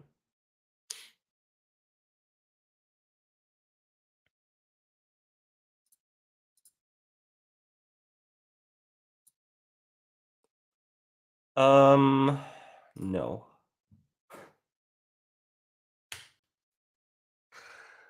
Come on, deck. Why are you gonna do this to me? I just jam this, right? I pay 3, 6. They have to deal with an Anansi. Yeah, okay, we're just jamming this. I guess we're going for the win.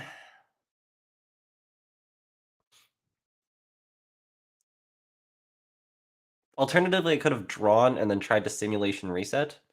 I think this is kind of fine. What is the math here? They have to spend 3, 6, and then we kick them to the Anansi. And then they have to deal with this somehow, and I don't know how they're doing that. And then they have to spend another 3 and another 6. And then we nanny grid them out, and they have to spend another 3 and another 6. So they need 6 times 3 credits. So they need 18 credits to get into this remote here. And all I have is a thimble rig. They need to break this thimble rig 6 times to steal this send a message. Unless they go run, get booped, run archives, and then run back. What just happened? Oh, we have labor rights. Fine. And we have pinhole threading. We shuffled back 3 pinholes. What did we do? Oh, click 1 was labor rights? Okay. So we're going to trash the nanny civic grid now? But we still have to deal with the Anansi. We're going to imp it. So we draw a card and get a credit. We go to 14. But we can't deal with the Anansi. So I guess their line is run and steal to send a message, eat the Anansi subs, and then hope that I find send a message, my 3rd copy of send a message, before I find any copies of Oboe. Which is unlucky, but considering my luck in this match, it is possible. Oh, Ike is just really good. Oh, no, it's not. It actually just does the same thing. So we'll just swap this back.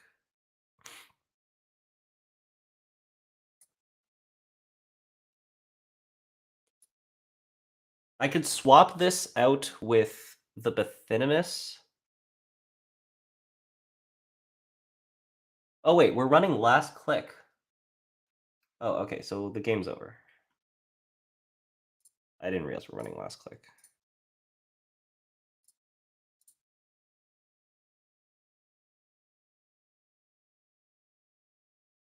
I'm still gonna AgInfusion HQ in case I've missed something.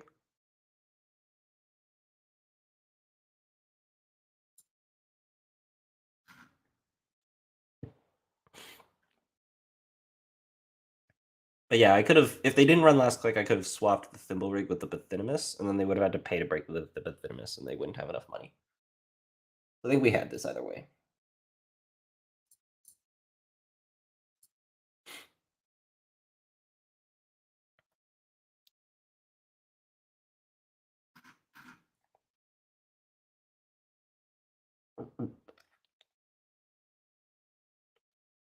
We're breaking the... Oh, sure.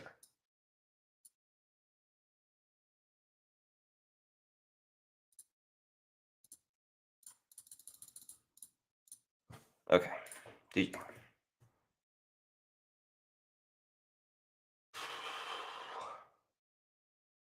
Tough game. Okay. Let's see. Are they in voice? If they're in voice, we'll go join. Oh, they are. Hey! Hello. How's it going? Hey. Well, thanks for the games. Those are pretty good. Yeah, good games. I am streaming this. Is that okay? That's fine. That's completely fine. Cool. What game was this? 11? 11, yeah. Okay. Get a good little break here. and find some breakfast. What time is it where you are? It is exactly 1:15 a.m. A.M. A.m. Oh man, where are you again? Singapore. Ah, This is not so bad already. When you beat me, when you knocked me out of Intercontinentals last year, it was about 3:30, and I couldn't keep my eyes open. oh man. Yeah. At least I got to take the game off of you this time, but Yeah, that was a rough, I mean, rough first game. yeah, it was a pretty bad draw for you, wasn't it? I honestly like I streamed this round and last round, and Woo's had a bad draw both rounds. But like R plus is a really hard matchup, anyways. Is that okay? Yeah. I feel probably with the new tracker technology, R plus is the single hardest matchup. Yeah, for Wu. definitely. Everything else is beatable for sure because tracker and Miss Bones, I think, gets you through everything else maybe. Yeah, definitely. I feel that way. I did manage to beat Chouxflower on R plus in round 1. But I drew a lot of economy cards in that game, so wasn't able to replicate that. Right. Oh, I didn't know you were in Singapore. I mean, I had a friend who was telling me that they went on a law school exchange to Singapore, and they were saying how good it was. So I might look into that. Oh yeah. I mean, our university scene here is pretty good. We got, I think, at least we've got 2 or 3 top-ranking universities. I think if it's law that you're thinking about, it should be SMU, Singapore Management University, or NUS, National University of Singapore. Yeah. I mean, who knows? Maybe it's maybe in 3rd year. Maybe I'll be over there. You're still schooling now, is that right? Yeah, I'm in my 1st year of law school. Okay. Mm-hmm. I mean, from what I hear from like my friends who went through it, it only gets harder. All right. Well, thanks for the game. I think we're going to a break here, so I'm gonna go and do that. Yeah. Thanks again, and never did congratulate you on your World Championship. So congratulations. Thank you so much. Yes. All right, I'll see you around. A corp split. Submit. Okay, I'm gonna catch up on a bit of chat here. Why not having 2G to prevent losing it to rig shooting? You don't. I don't know. You don't really run into rig shooting, I feel like, these days. If you're against a Zato, you can just pinhole it. And even if you do lose your world tree, you can simulchip your world tree. I guess if you didn't draw a simulchip or you didn't install one, then that could be an issue. I haven't ran into that issue, so that's why I only have 1 world tree. Maybe it's good. I mean, we were talking about 2x misdirection at one point. Yeah, usually you don't draw your world tree. Usually you just SMC it, right? I feel that the main problem with big decks is that Mulligan does less to help. Can't prove it, but it feels that way. Sometimes it can, yeah. Sometimes you're just like, you get a decent opening hand and you just got to keep it.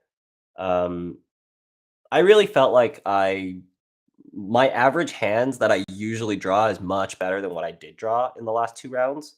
So I think the first 2, like the games that we saw on stream so far, is not representative of how the Wu deck normally draws. Ditching 1 Avgostina turn 1 means they are playing 2 and 40 cards. Yeah, potentially. I mean, we didn't even see the second one, I don't think. Like, maybe they just had that good of a hand. But then, if you have that good of a hand and you kept, then why play 2 Steelskin Scarrings? Actually, 1 in 5s are 50-50. Either they hit them or they don't. Oh, that's true. You know what? On JNet, it's like 100%, though. It usually is 100%. Amazing. Thank you so much for the stream. Hey, I'm glad you guys are enjoying it. Okay, I am going to go on a break, I think. Just to get some food. Maybe I'll come back and explain the lists a little bit. But yeah, I mean, we kind of saw. I'll just talk a little bit now.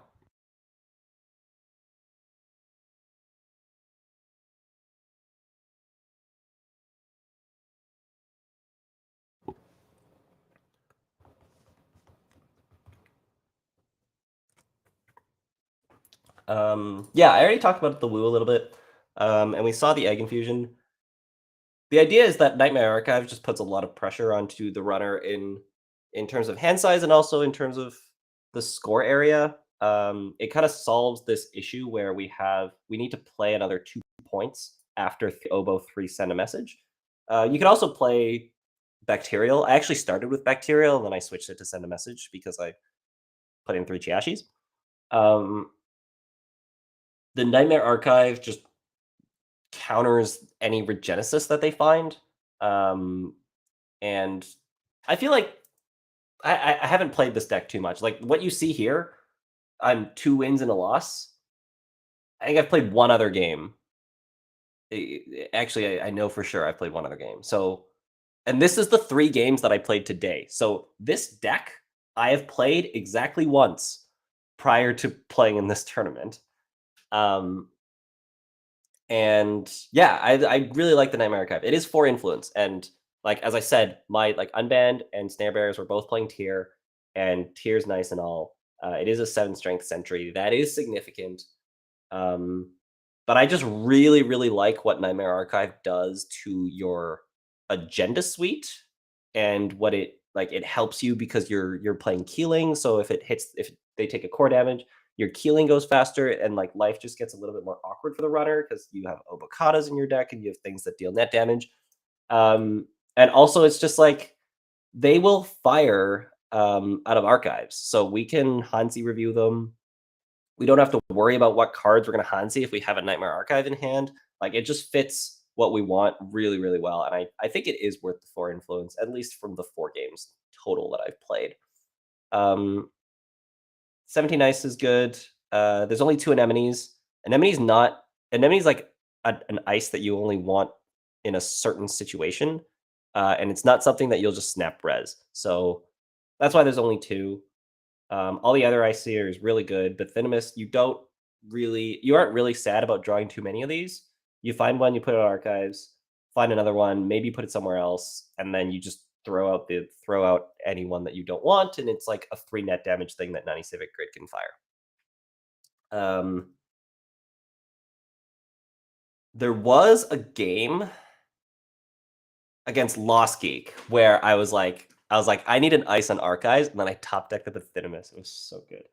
I might do a replay review on that right now, just because that one's a rather quick one. Yeah, why not?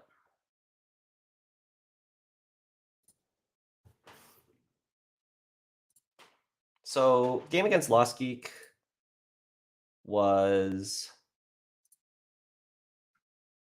Oh, can I make this smaller? Okay, we're gonna have to play with like this because I don't know why, but the top of the screen is cut off because of restream. That is really unfortunate. Hopefully this isn't too small. Looks like it's fine. Maybe I can zoom in once. Yeah, okay. Wait, can I zoom in again? No. Okay, this is what we're gonna do. So yeah, it was like, this is an okay hand. I think I did mulligan. We mulligan into a hand of a bunch of ice and money, which is perfect. We just set up, and then there's not too much to show. Like I found my Regolith, so we end up just clicking a Regolith. And then I think I eventually put the Keeling in the remote. Oh, here's the turn. So he's like, he installs Hippo and runs, and he's got 4 bow counters, and my ice is Thimblerig R&D, Chiashi HQ, Chiashi remote, Thimblerig remote with 97 grid and a $6 Regolith. And I was like, you don't res this Chiashi because we'll just res the Thimblerig. They'll have to pay 3 bow counters or 2 bow counters, and then they get to trash these 2 things. And then I thought to myself, I have Han's review in hand. I've got another Chiashi on the board. Let's just eat this hippo. What's the worst that can happen? Because I was like, it does cost them 4 boat counters. So if we res hippo, we're still gonna be at $8. So he might actually jack out, because if this is a Anansi, then that's kind of bad, because he has to spend 4 boat counters on the Chiashi, hippo it, and then like maybe run into an Anansi. And I was like, if I find ice, like next turn we can go like mandatory draw, click 1, draw, click 2, draw even, and then put an ice on archives, and then we can like lock out the boat counters. Little did I know, triple bodgeless was coming.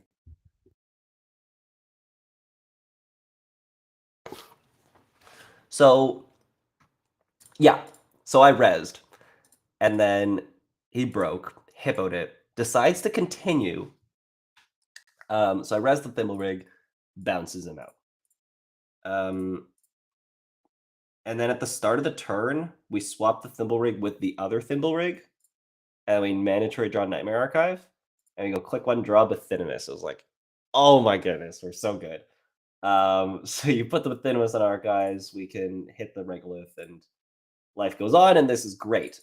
He does put a Botulus onto the thimble rig, and I'll just show you a couple turns later. He runs the remote again, and I res the other thimble rig because I'm forced to, which is kind of unfortunate. And then I swap it to HQ, and now there's a Chiashi there. And then there's a 1 counter on the Botulus, and then he puts another Botulus on the other thimble rig. So he runs HQ, he runs R&D. Look at this play.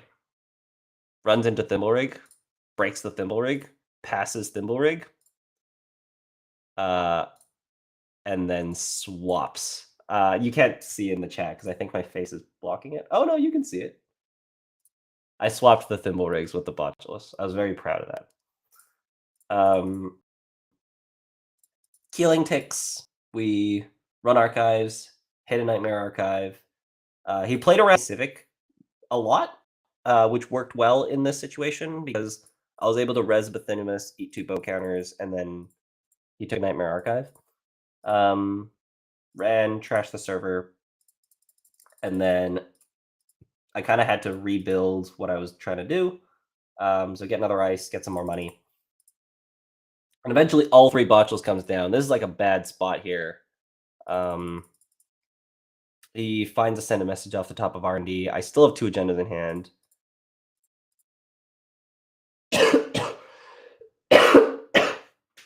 Excuse me. Yeah, and at this point, honestly, like, he discards 4 cards, and he's got 4 cards in hand and 8 cards in deck, and I'm like, he's at 3 points. We can actually mill him here.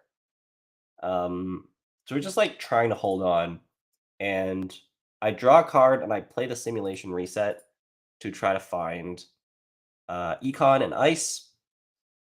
Also, my HQ was pretty weak, and I didn't want the cards to sit in HQ. Ultimately, it turned out to be a bad line, but only in hindsight, because I drew all these non-agenda cards, and I shuffled my agendas back into R&D. So I put the Keeling in the remote, and the next turn he just slams Stargate, hits Stargate, and basically he finds 90 Civic Grid, send a message, and Spin Doctor. So then we trashed the send a message, Mad Dash Archives, won the game. I did swap the thimble rig with the Anansi, the unresed Anansi on archives, and if I didn't do that, then I might have been able to prevent this Mad Dash with AgInfusion. But yeah. So that's what happened round 2. That's what the stream missed. I'll do a replay review of round 1. I don't think I can right now. I'm going to get some food. I'm going to take a bit of a break. But yeah, thanks everybody for hanging out. I'm going to leave the stream up. And we're just going to be here, and I'm just going to mute. Okay, I'll see everybody in round 4.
the people who are randomly watching during the break. So I can't go over my first game against Aaron, but I can go over my second game. This was on stream as well, like on the Null Signal stream. So Brandon, so we got our AgInfusion against Wu, and Aaron's Wu is on like 76 cards, and she's got like reclaims in them. Yep. Yeah. I played against it in person the other day. Oh, okay. So I had a decent start. Like I had like a hedge fund, Chiashi, R&D, Ike, HQ start with a Bathynomus in hand for archives. And Aaron's turn 1 was SMC Mayfly Overclock Archives. So like I kind of regret not putting the Bathynomus on archives instead of the hedge fund, but it's probably better to just play the hedge fund in vast majority of cases. So she gets the tree out and then like turns the Mayfly into a tracker, like immediately. Yeah. I draw 2 cards, put the Bathynomus in archives, and the game just, you know, we set things up. I found a Keeling, put the Keeling in the remote, put a Chiashi in front of it, and then we res. Play a Anansi review next turn, basically. And then the Keeling ticks for a turn or 2. She installs Boat and then runs. And by that time, I've put a Thimblerig on there. So then I res Thimblerig. She bounces. And then I swapped a Thimblerig to the inside, put the Chiashi on the outside. Chiashi's still on res. At this point, Keeling's on 4. And I have a Divert Power in hand. So I'm like, she's got 2 more turns. Put an Ike on HQ. And then like click for 2 credits. And she goes and installs Mayfly. And then overclocks the remote. She's got 5 credits, and Overclock's got 5 credits, and she's about to run into a Chiashi. So he res the Chiashi. He was like, okay, this is really bad for her. She has to spend 10 with Mayfly, and that's all her money. She can't trash the Keeling. And then we realized it's like, okay, you can actually just boat 2 subs, take 2 net damage, and then pay 1 with Mayfly to break the Thimblerig, and then trash the Keeling. So it's not that bad. We do mill 2 cards off the top of the deck. So we do that. She goes in. We swap the Thimblerig with an unres dice somewhere else, and then we come in and trash the Keeling. And at this point, she's got 1 card. Well, she's got 2 cards in hand. Last click is draw. She's got 2 cards in hand, 5 credits, and she turned the Mayfly into a cleaver. Okay.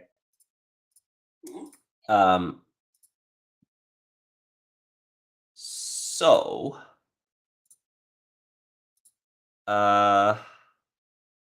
When did I do that?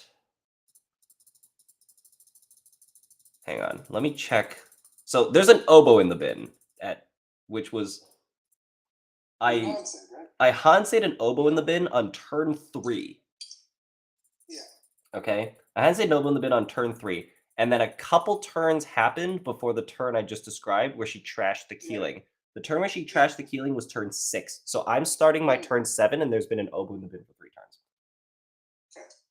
Okay, and the board state I've got Thimblerig on the outermost of HQ, and then which is resed, and an unresed Ike on HQ. Unresed Chiashi on R&D, unresed Bathynomus on archives, resed Chiashi on the remote, unresed Ike on the remote.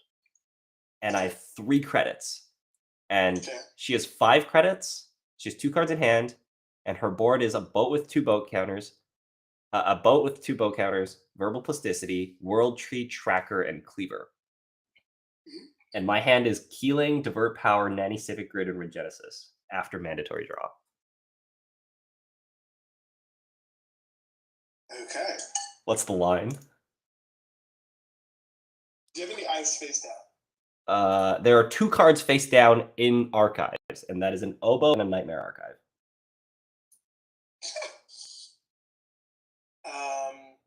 Install Regenesis credit.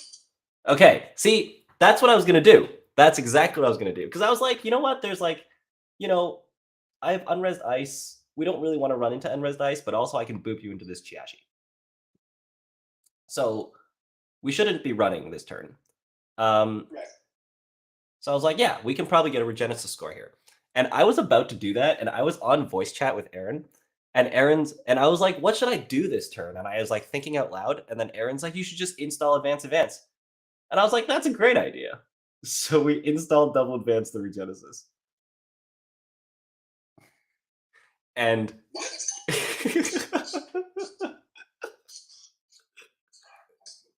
Okay. because and here's the thing, it's the most obvious NGO you've ever seen. Right. Yeah, and the thing is, I don't have NGO in this deck, but it's like she doesn't know that.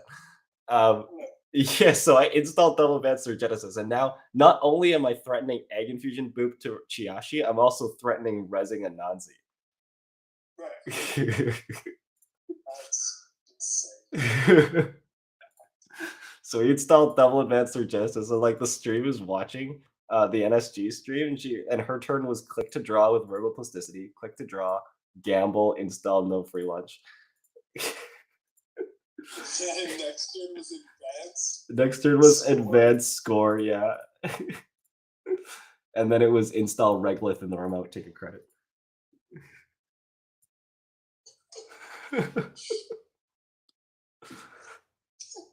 Oh no. It was so good. It was so good.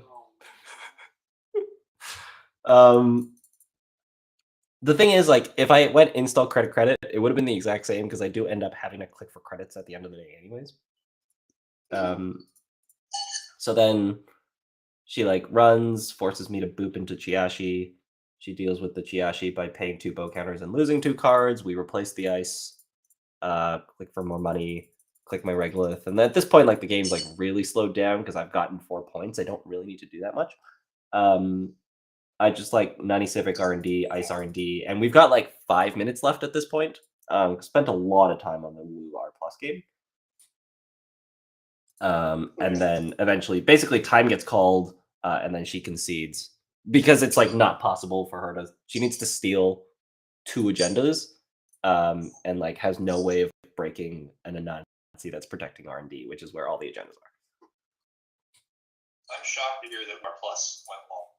Yes, it went well in one of the games, and then did not go well in the other game. That was our What? He's being super sarcastic. That Woo R Plus went well? What do you mean? Why would you not be shocked? No, he's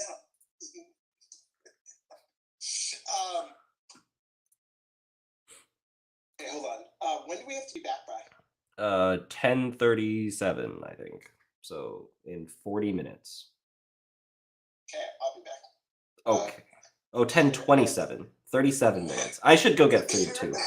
Yeah, Peter, are you gonna get food? I don't know. I might make some coffee. Yeah, do that. Take a break. Yeah. I'll be back. Yes, like 30 minutes. All right. Good luck in the rounds if I don't catch you again. Because we didn't get swept. Exactly. Okay, good luck in the rounds if I don't catch you again. Yeah, you too. See ya. All right. Quick little review for those of you, if there's anybody who's even watching at this random break time. I am gonna go take a break now. So I'll just leave the screen here and we will be back.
Hey, we are back.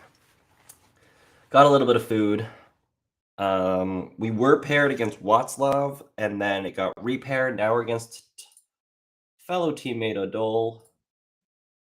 So we are on table 7.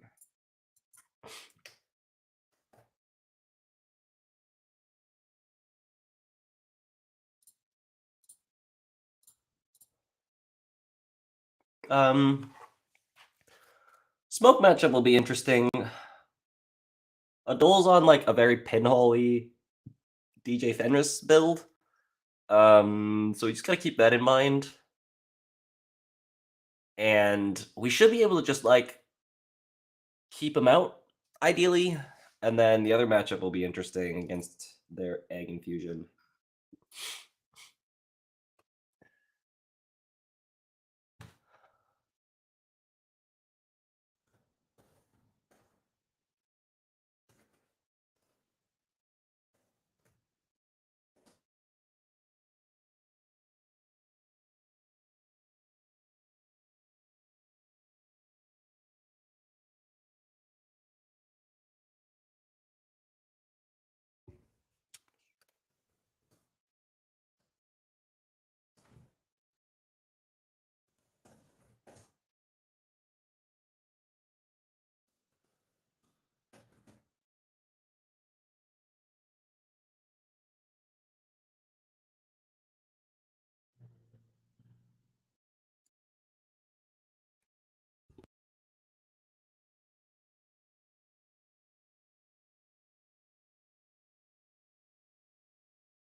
All right. I think we're good to go. Yeah, let's just go. No money. There's a piece of ice that I can res. That's not good enough. I think our deck can do better. Let's throw it back.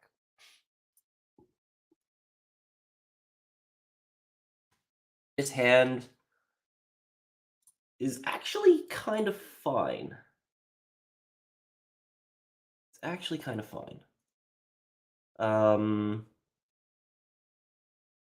We just installed 2 Chiashis. We can pitch Nanny Civic. That kind of sucks. We'd rather not pitch Nanny Civic. 10 times better. 10 times better. Let's pitch that. Let's put this on HQ, and if he runs HQ and rips to send a message, so be it. Next turn we can put another ice on R&D, and then Dirty Laundries can start going on Archives. We'll get the Nightmare Archives going. Early Nightmare Archives in this matchup should be impactful. We're going to laundry R&D here. That kind of sucks. I would have loved to delay that so that the laundry goes on Archives, but it is what it is. I think he's going to run Archives at some point anyways to like charge a Netmarker. So, oh.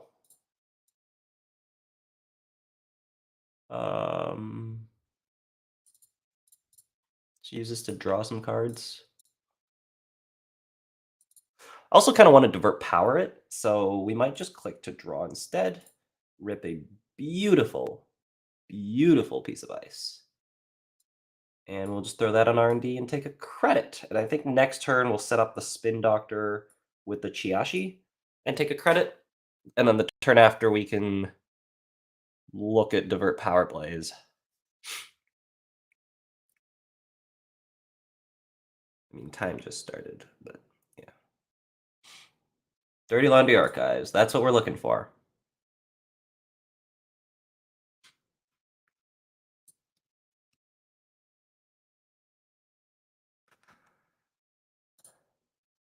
Lost a point. Nice. The thing is, like, both outcomes are good for me, so I don't really care which they pick. So I guess the Thimble Rig is just for booping. So let's go here, here, and here. Or we could take a credit, just so we can res Chiashi. I don't know if they're going to run that aggressively, though. Let's take a credit, just in case they do. I don't think they will. They might run the remote because it might be Rashida, potentially. In which case, we'll just res the Thimble Rig. They have to get a breaker, and then if they break in, we res Spin Doctor, see what happens. Resing Thimble Rig would be totally fine. We're gonna have to ice Archives with a Pathinimus as soon as possible before this Networker starts charging. Let's draw one of those. Nice. That is what we asked for. So we go Ice Archives, ice the remote with a Chiashi, and take a credit, stay on 12.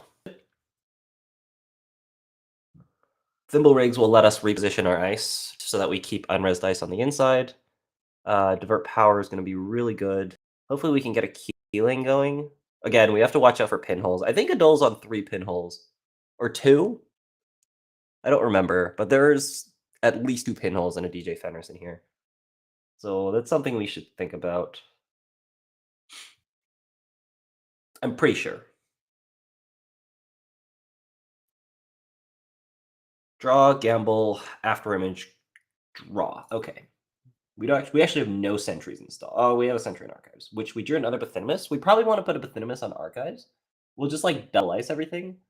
I would love a Regolith mining license. That is not a Regolith mining license. I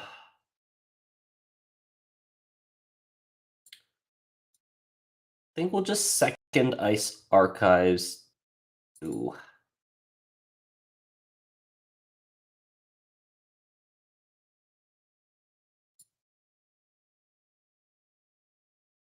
Yeah, we'll second ice Archives, take a credit. We're going to play it slow. Because again, we want to play around pinhole, so double Pathinimus is good, because I think we're going to res the outermost one, and we're not going to res the innermost one. Overclock R&D. HQ. Ooh. I think I'm happy resing Chiashi and clicking for credits for the next couple turns. Yeah.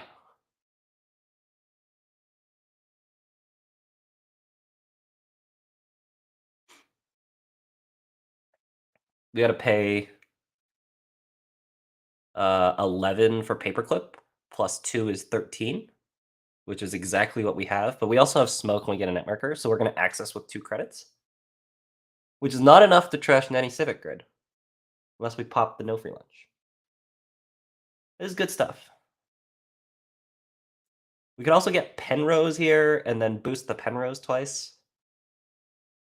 We're probably going for Paperclip. Uh-huh.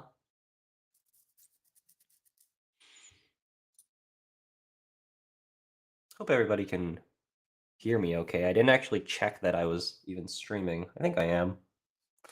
Turn my audio on. I think we're good.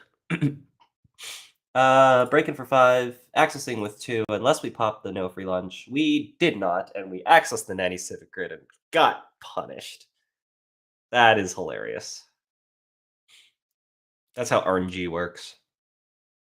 Thing is, if in another world, you pop the No Free Lunch, but then you don't access the Nanny Civic Grid.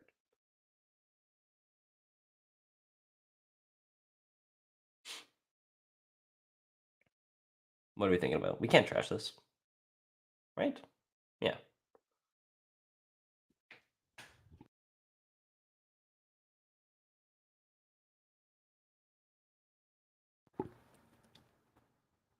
Okay. You're good. Thanks for confirming. Okay. Drew another Nanny Civic Grid. We're just clicking for credits. I think it's click for 2, put an Ike on R&D. We don't really care that much about R&D. I don't know what he has. I don't think he plays Conduit. And also, I think if I put another Ice on R&D, that's scary enough that he's not going to go for Conduit. So this is fine. He can run wherever he wants this turn. And get booped into the Chiashi, of course.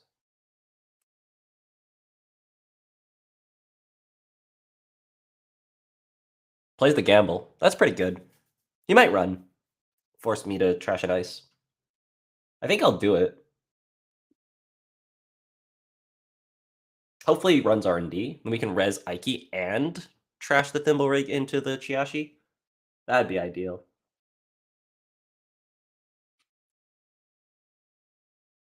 Stalls mantle. Okay. Do another send a message. Might just get rid of that. Click for 3, discard. Shuffle 3 with spin. Or shuffle 2 with spin. I'm okay taking my time, so let's do that. We're just going to click up so we can play Hedge Fund and Anansi Review, and hopefully we can draw our Regolith mining license. Running archives.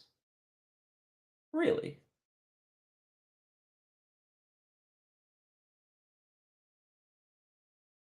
Costs 2? So you can pay 2, so you pay the smoke, pay the mantle, get a net marker counter. You'll be on 12, and then I can boop you into the Chiashi and you pay 7. Is that worth the positioning of my Bathinimus? I think I'm okay with that.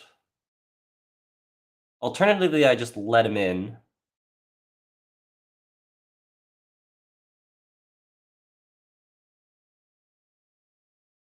The thing is, my hand is slow. So I think I'm okay with this. Let's res. Since my hand is slow, I want to slow him down. So we're just going to trade a couple credits and some ice here. And then like my next turn is just going to be like credit, put another Bathinimus on archives. And eventually, when I play my divert power, I'm going to de-res this one, the one that I just resed. So I will still have an unresed ice on the innermost of archives. So let's bounce you to HQ. I'm essentially just trading what is a click and a credit and a piece of ice for 7 of the runner's credits, which I'm okay with.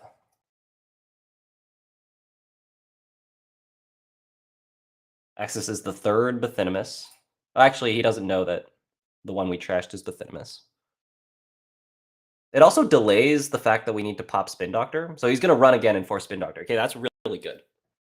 Well, it's not good, but it forces an extra click out of him, and he has to break the Bathinimus again. So it was well worth it. Wait, has Find the Truth been on the board this whole time? Installed it on turn 5. Oh, this is the first turn where they actually ran. Okay, I should be writing down every card that they've been drawing. Hang the heck on.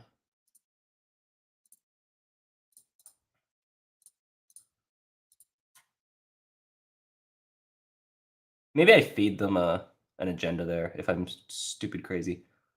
There's an agenda on top. Are you kidding me? Rezaiki's fine. Anacam, gamble. They played the gamble. Oh, and they don't see the top card of R&D because they accessed HQ, right? Anacam, gamble, pinhole. So there's a pinhole. Fires. There's a pinhole in hand. That's really all we know. We also know there's an Anacam in hand, but we don't really care about that. We hit the pinhole, and we drew... This is so bad. Why are these not hyperlinked? No free lunch at Diesel, and then they lost Mad Dash, which is so good. No free lunch. So they have 2 no free lunches and a Diesel in hand. 2 no free lunches and a Diesel. Let's write it down. Why not? Oh, sure, I guess. I didn't even realize we were deep diving. That's fine. What do we lose? No free lunch, Diesel, DJ. And we've got 1 unknown card in hand, which is the Anacam?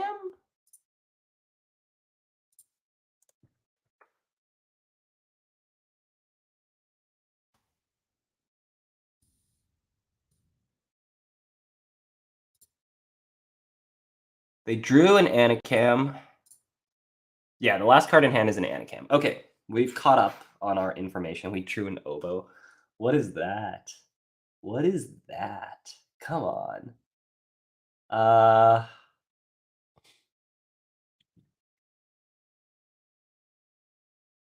Man, okay.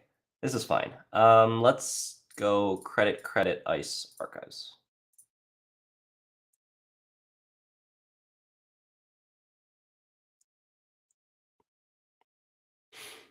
Okay, Anacam, laundry. SMC. And Penrose. Regolith is a great draw. I would love to put it in the remote and click it at the same time. And then eventually we can divert power it and click it more. I think we just go credit, install Nanny Civic Grid in the remote.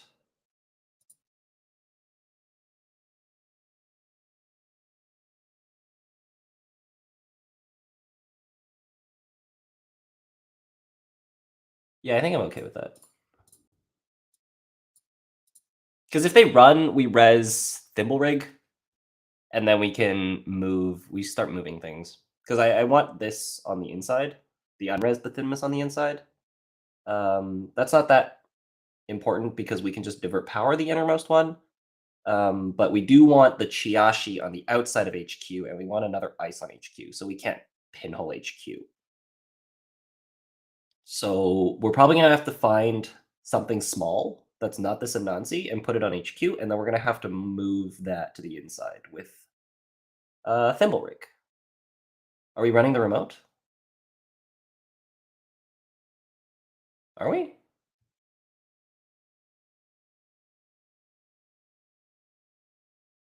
Oh, we can't. We can't break Chiashi. Oh, we can Penrose it, I guess. Okay.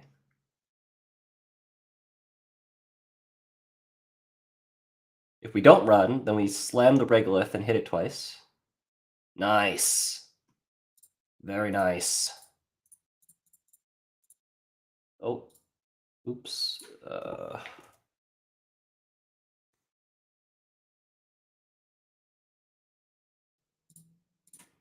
There we go.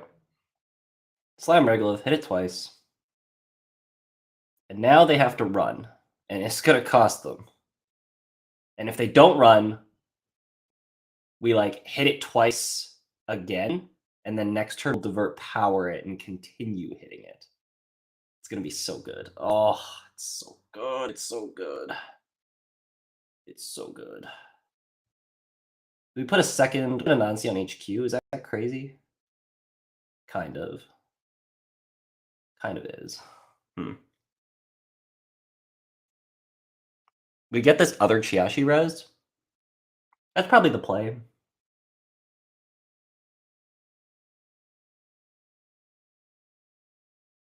We can hit this twice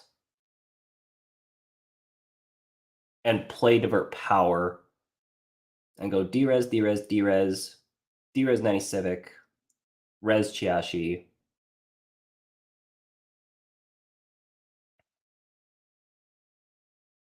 Yeah, it's the line.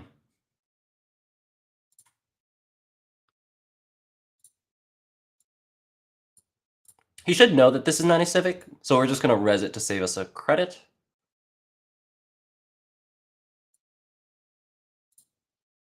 And we'll go ahead and D-res 1, 2, 3, 4, say done, flip a Chiashi. Beautiful.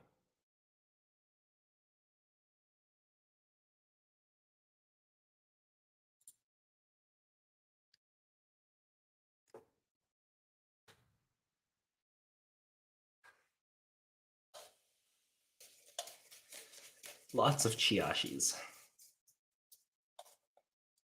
Putting 3 Chiashis in this deck was such a good decision.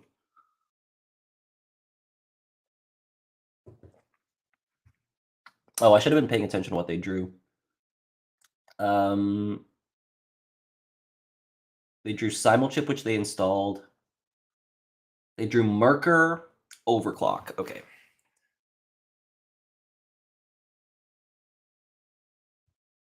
Marker, Overclock, and Deep Dive. Okay, Deep Dive's a good one to keep in mind. So their hand is Anacam, Laundry. No, the Anacam's been discarded. So their hand is Laundry SMC, Netmarker, Clock, and Deep Dive. And we drew a Keeling, which is really good. We're going to start taking the Keeling down. I think we want an Ice on HQ, though.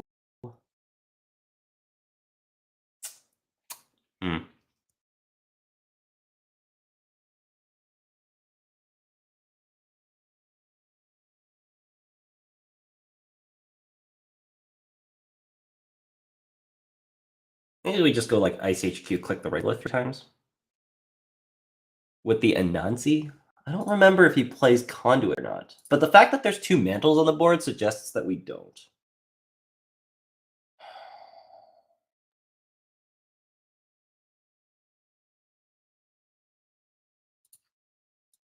Let's do this.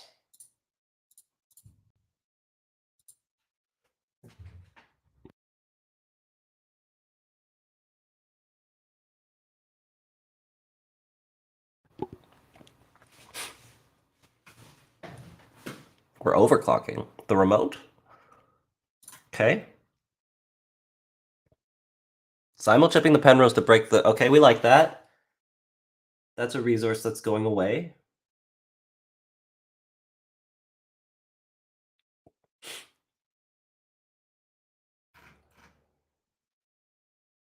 Oh, and we can't AgInfusion into the Chiashi. That sucks a lot. Sucks a lot.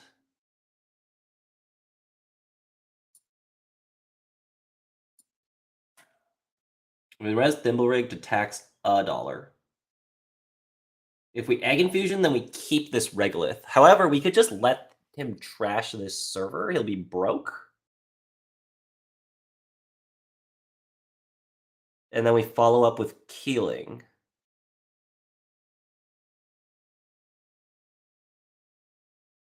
Is that an okay play? Or do I want to keep this money? I think we can just follow up with Keeling.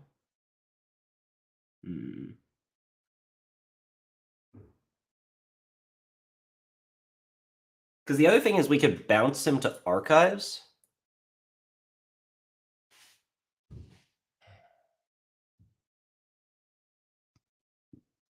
We actually bounce to HQ.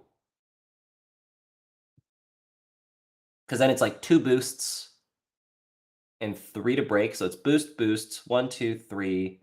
And then we have 3 credits plus 1 Merker to get in for the purposes of Deep Dive. But we can't steal Oboe on a Deep Dive. 1, 2, 3.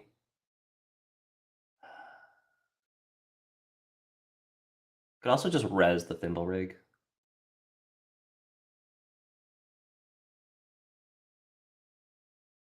Huh. I think we set up our board. Yeah, we're gonna set up our board. I don't know if this is right. But it does cost them 6 credits to trash all this. So we're gonna res the Thimble Rig, and then we're gonna swap it with the Anansi.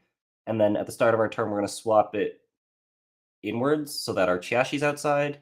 And then next turn, we're gonna swap the Thimble Rig again with probably the Thimble Rig on R&D. And this just sets us up for the rest of the game. It's really tempting to just kick them out here, because if we kick them out, like, he has to break the Chiashi again to get to this Regolith, which is just not happening. So we keep this Regolith. But I think we are doing decently on money here. We have 2 Chiashis rezzed. We have a Hansi Review in hand. So I think next turn we can just chuck the Keeling in the remote. And by the time they know that it's Keeling, we will be able to block out Pinhole Threading. Wait, what? We trashed the Nanny Grid and left the Regolith? That's amazing. I don't really care about the Nanny Grid. Okay. That's amazing. Okay.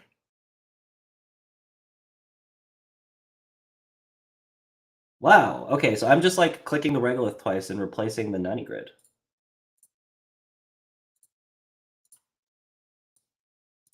Sure.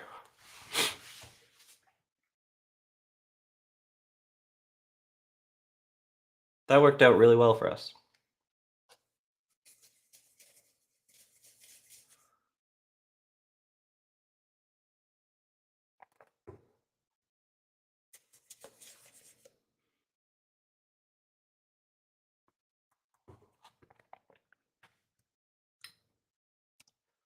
A quick note for next game.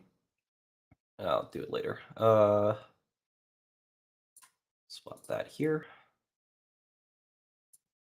And we go ahead and click this twice, put a queuing in the remote. A quick note for next game is that Odol's playing Data Loop AgInfusion. I don't know if he's on Mwanza and snares or not. I think he's not. I'm not totally sure. But I like the 2 Earthrises I put in my deck are going to be key in that matchup. So I will need to like get myself set up and then keep the Earthrises ticking. And I think if I can keep the Earthrises ticking, I can probably get into a good, comfortable position. Yeah.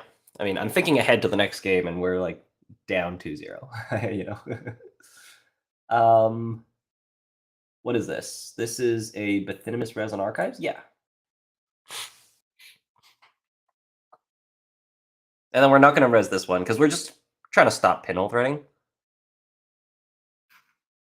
So if we res both, we might run into issues later down the road. We're also just going to let him in. Because we don't want to get deep dived. He's probably going to, if he runs, once he runs HQ, we'll boop to the remote. But unless he runs HQ, we're not going to use our ability. Because this setup is so good. Like, you have to break a Chiashi, and then your reward is to break another Chiashi.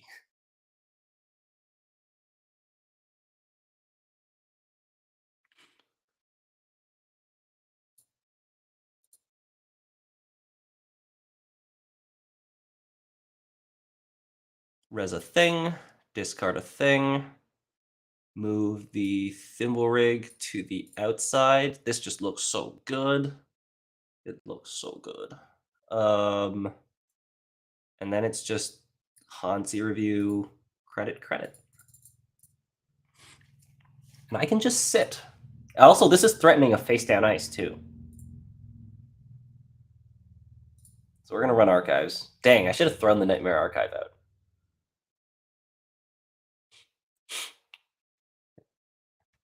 I mean, it's good to know that. Well, I mean, running archives every turn is just good for him. So maybe throwing the Nightmare Archive out is a good idea. But we're not going to res any ice because we don't want to get pinholed.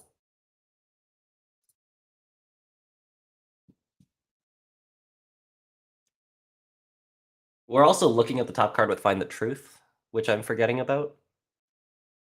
It's easy to forget that stuff on JNet because it's just automated. In person, you pick up the card and show it to them, so it's like you're not going to forget. But on JNet, I feel like it's so much easier to forget.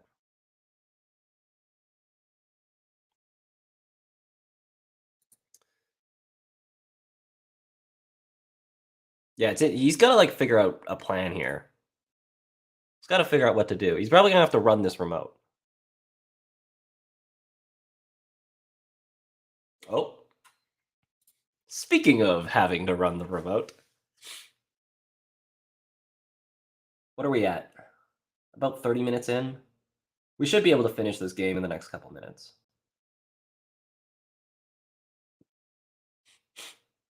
Time is a little bit of concern because I am playing 2 very slow decks. We could res a Anansi here. We could AgInfusion onto the Chiashi. We did run archives this turn already. So if we AgInfusion into Chiashi, then we run RE, and then we deep dive, and then we can't steal Oboe, which seems risky. This costs 7. 5, 6, 7. They will have 7 credits to break stuff.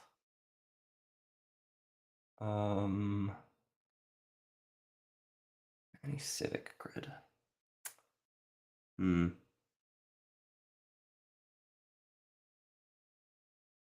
think we just boop to archives. I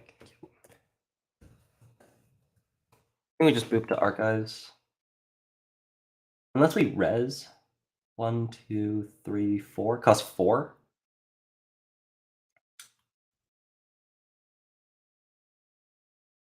Costs 4. Ah.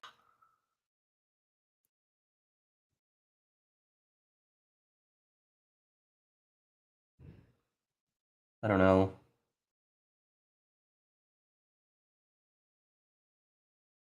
Costs 4. If we kick him to archives, I'll have to pay more. Kick to HQ, we get deep dived. Is that okay? I don't think that's okay. We can just stop the deep dive. We should win this game. 3, 4. If I res, he gets in and we install another Keeling. I think that's the line.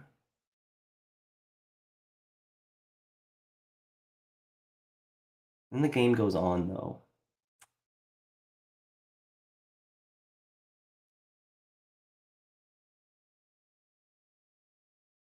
Yeah, that's fine. Let's res. He's got to pay 4, and then we're going to have $2 left on the networker and $8 in the credit pool. We're going to have to pay 7 to trash the remote, so there's going to be $3 left. Oh, we paid real credits. That's fine. We have $10 total. So we're going to go trash, trash. And then I'm going to put another Keeling in there.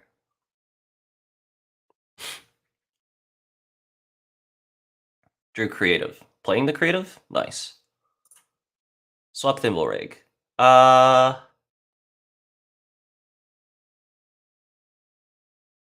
Yes. Nice draw. Okay. So we install this here. We install Anansi on archives. We install Anansi on R&D. We want extra ice on R&D so that we can AgInfusion. We're at risk of the oboe in HQ here. I think it's a risk we can take. Let's res Keeling. Let's start the turn. Let's swap the thimble rig with the unresed Anansi. We're never going to res 2. And the Ike is actually a good ice. And we're going to draw a Spin Doctor. So we're going to click for 3.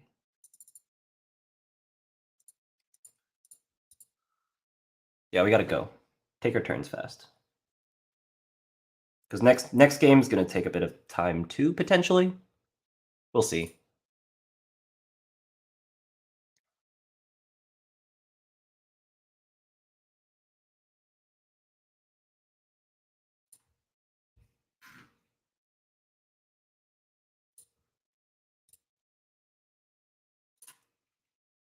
We're going to swap this to the inside. And then that's probably all we're going to do with the thimble rig.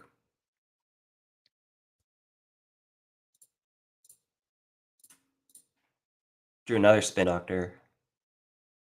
I think I'm okay to just click for credits. No, let's go, actually. Okay, that was quite the decision we made. Oh, wow. Okay, we're going to have to pitch 2 agendas in a Nightmare Archive here. That's fine.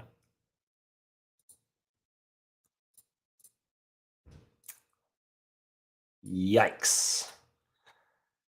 Yikes. Oh my goodness. I had 1 agenda in hand at the start of the turn, and we drew 4 agendas. That was my turn. Was mandatory draw Spin Doctor, install a Spin Doctor, draw 2 agendas, click to draw an agenda, click to draw an agenda. Wow. That's quite the turn. Commit to access, and then we will pop these two back and give you the Nightmare Archive. Which you should just take as a minus point here, because you've already gotten one, so it's not a big deal. But then the third one you have to think about. Although we're running out of cards. Oh. R&D is an agenda, you say? Wait, that's not possible. Oh, I just shuffled them, and then I shuffled the send a messages back, and I guess we just saw send a message on top. I'll buy it. We're gonna boop to the remote.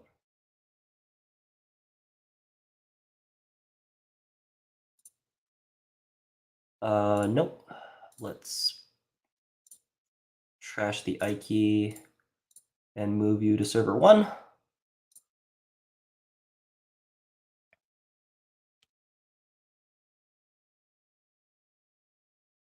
And at the start of the turn, with the Thimble Rig with the Thimble Rig on HQ, because Anansi's the weaker ice here. We're jacking out. Don't want to break the Anansi. It's a good choice. And then we're running back, are we? We could. Oh, I should have swapped the Thimble Rig ahead of time. It doesn't matter. Might tax an extra $1 here if he runs back into R&D, that is. Next turn, we're going to install res spin again. Counting. Yep. We're just breaking Anansi, breaking Thimble Rig, and then stealing send a message, right?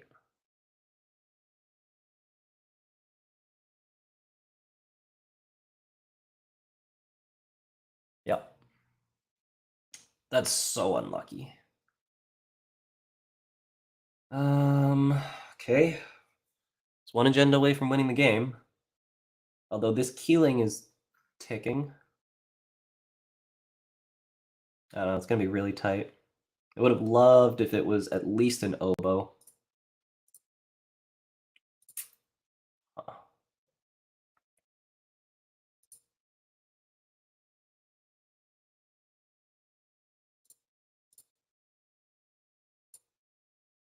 We're going to res this Anansi. Sure.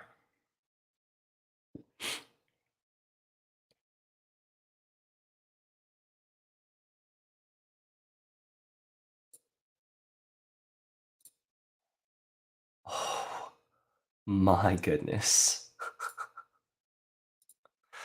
What is happening?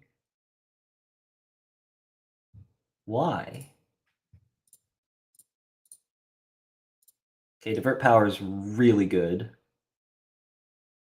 We might just do that now, actually.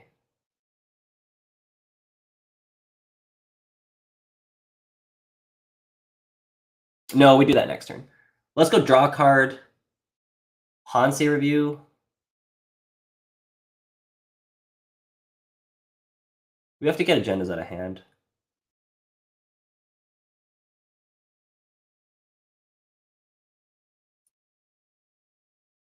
Oh.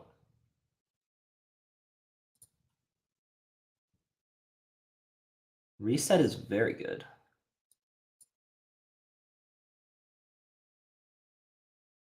think we just Hansi.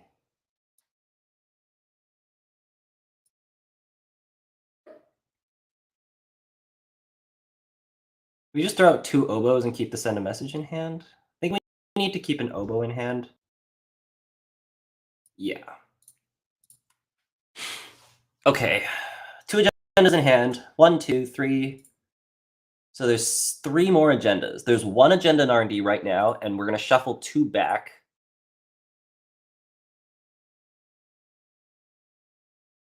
There's an argument to pitch both oboes there and then let him run archives and see both of them. Because that whiffs a find the truth trigger for a turn, and it makes him run back. We can divert power our Keeling next turn, so he's got 1 turn to win the game after this one.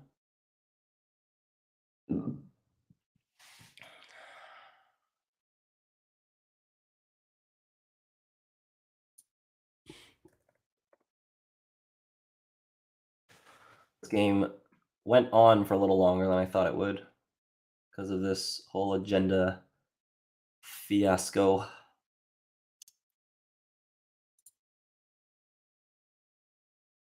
Swap thimble rig? No. Oh, that's good. That's good. Okay. So what? I think it's draw. Oh, we can't steal oboe anymore.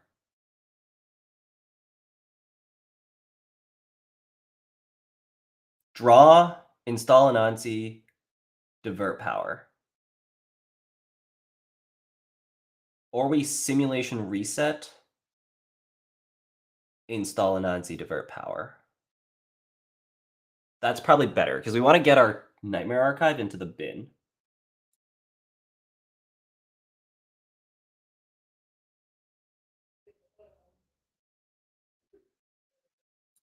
How many pinholes do we have? Do we have a pinhole in hand?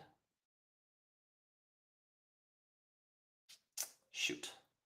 1, 2, 3, thinking. I need to count. I think we have 2 pinholes. 1, 2, 3, 4, 5, 6, 7, 8, 9, 10, 11, 12, 13, 14. Yeah, we have another pinhole left. Okay, so I need to...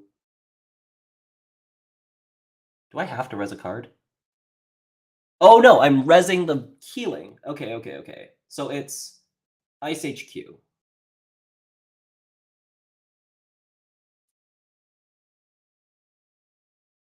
Okay, so we're going to simulation reset. We're going to trash 1, 2, 3. We're going to say done. And we're going to shuffle 3 cards back. So we got to shuffle the send a message and the Regenesis back, I think.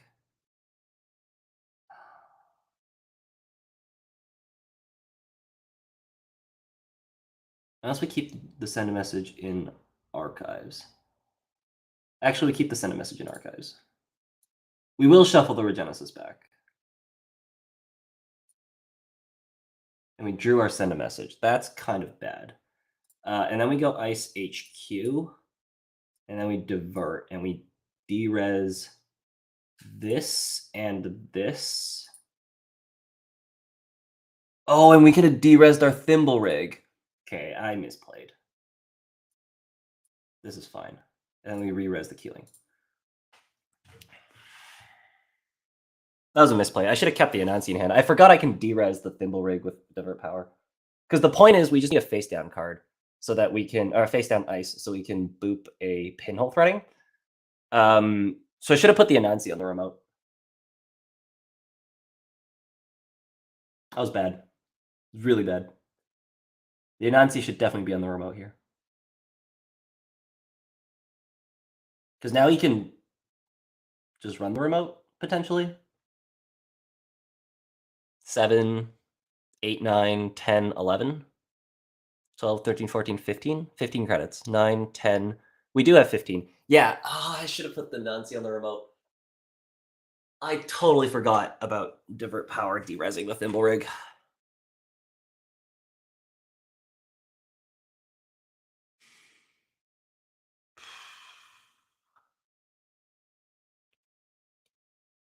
Okay. Do we have enough money to break this again? Can I jam send a message? That's the next question. Man, why am I make this game unnecessarily complicated? How much does this cost? 7, 8, 9, 10, 11.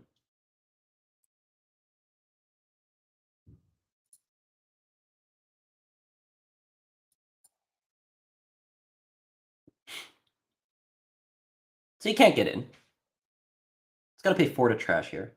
We don't have 11. 1, 2, 3, 4, 5, 6, 7. We don't have 11. Ooh, Anemone's really good.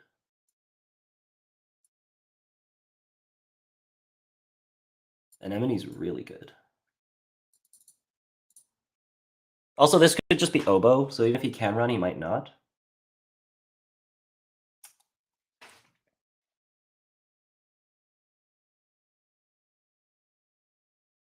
think he knows he can't get in here. Right? 1, 2, 3, 4, 5, 6, 7. So we go 8, 9, 10, run. Not enough. Good. Very good.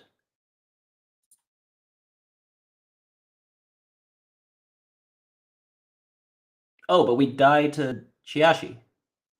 Oh, okay. Yeah.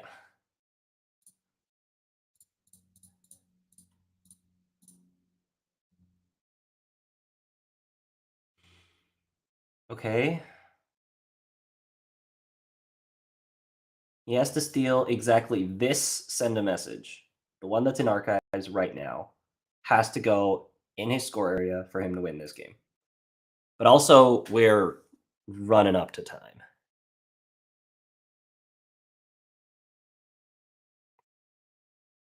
What is time at? We're running the spin doctor? Sure. This and the Nunny Civic grid, I think.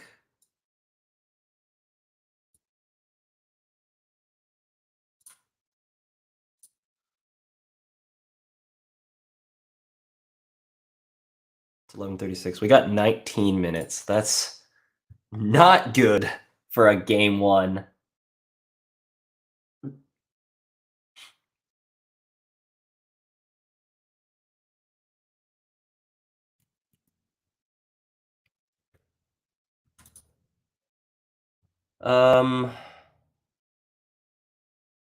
Jeez.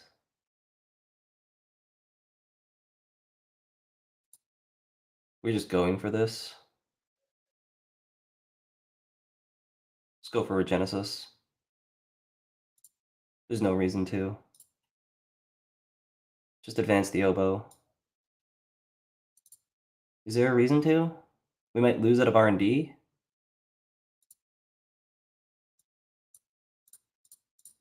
Let's do this. We'll just go for the win here. It's unnecessarily risky. Are we bouncing? I will bounce him to server 1 if he continues.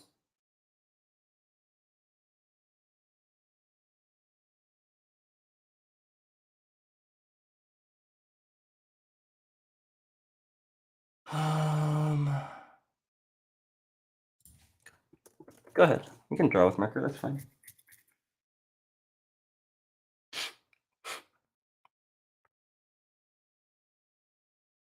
Doesn't make that much of a difference. Wait, we lost the deep dive, didn't we? Oh, no, it's still in hand. Fine. Oh, because we don't want to lose to Anemone?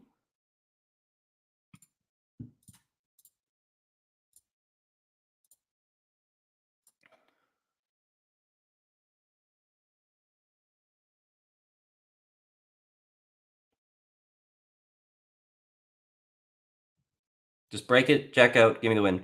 Come on. Let's get out of here. Get out of here. We're going to get out of here. If he continues and steals this, we might go on to lose this game. Actually, very unlikely.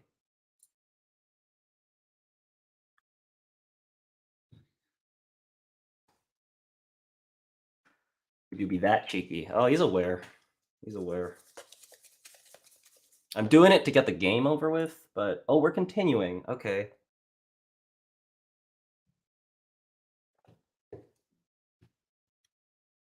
I guess we're going to go to time. I guess we're going to go to time. That sucks.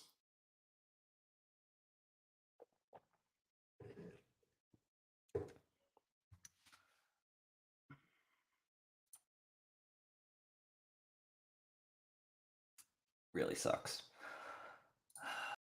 Okay.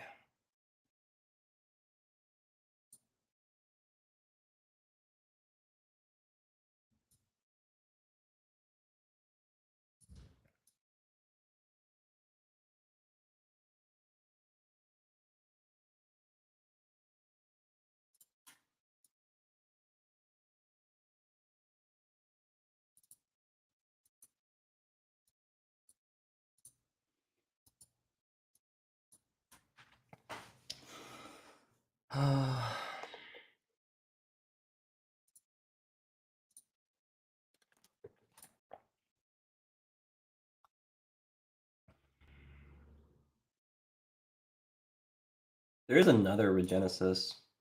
There's the send a message. That's bad.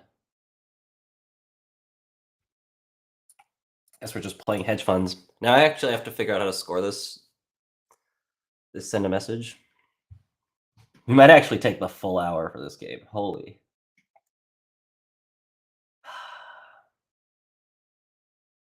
It's not what I want. But it is what might have to happen. Install double advanced Regenesis.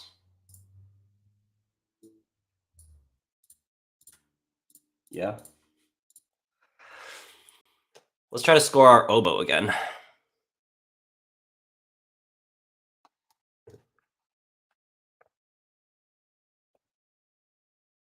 I've double advanced Regenesis every single game. Now it's the server 1. And then he's going to run, and he's going to see the oboe. Ugh. Why we got to do this?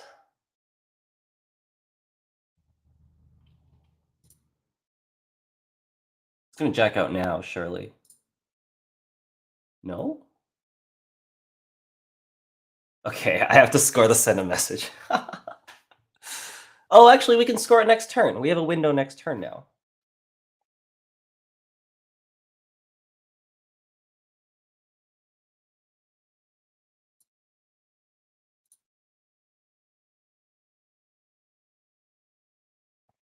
I think. Pinhole.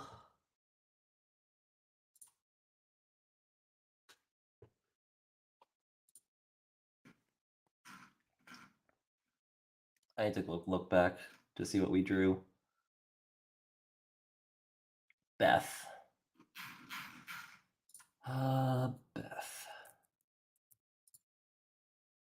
Do I jam this? 6, 7. 1, 2, 3, 4, 5. They have enough money to get in.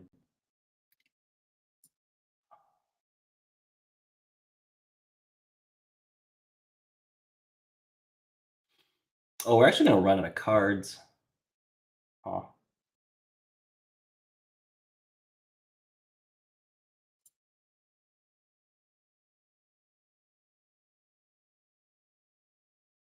Wait, are we actually screwed?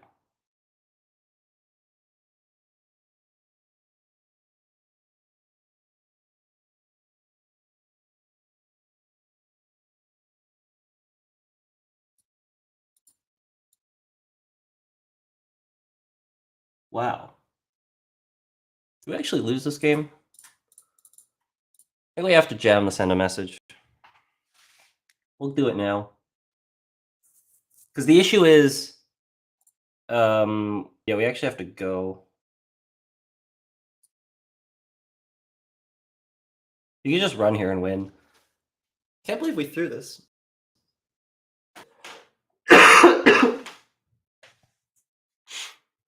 Could have taken a bit more time before. Don't run it. Wow.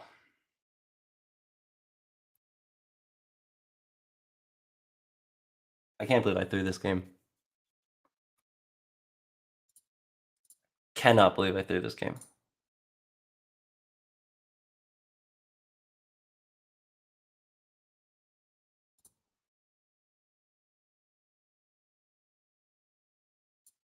I was like, I was like, oh yeah, we won.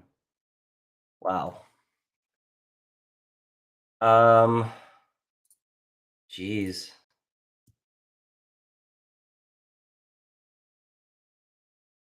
The Regenesis. Yeah, okay. I can't believe I threw that. Like, install Anansi, divert power was the win. And I didn't do that. And we still had the win well in our hands. Like I threw out the oboe. That was just greedy as heck because I was just like, oh, it's just a matter of time before I win the game. So let's just go for it now. And if it doesn't work, we should just win later anyways.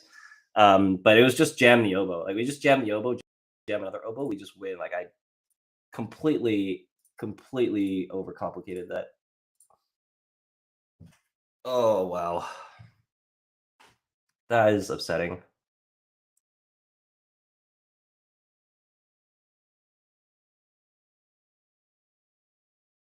Wow.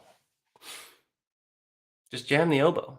Like the Regenesis didn't matter. That's like I was like the Regenesis doesn't matter, but the issue was throwing out the oboe. Like that's just the greediest line.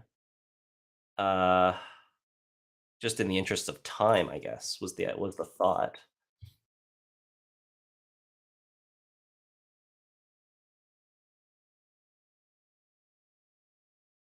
We throw this back.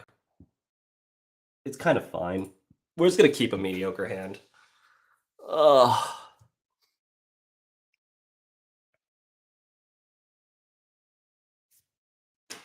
I can't believe that.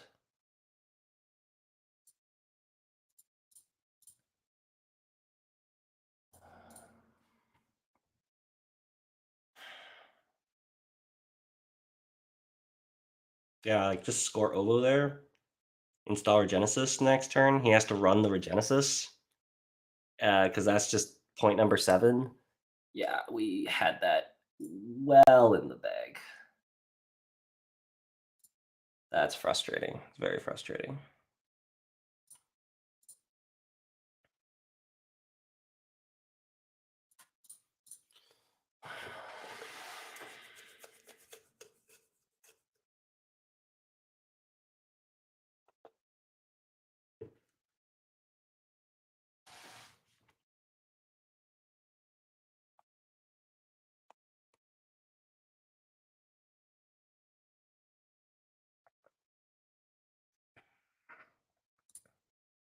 We're just upgrading centrals.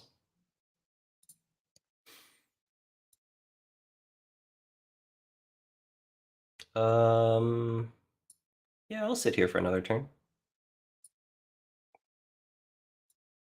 We'll get the tree out next turn. We'll throw the Preach on the board.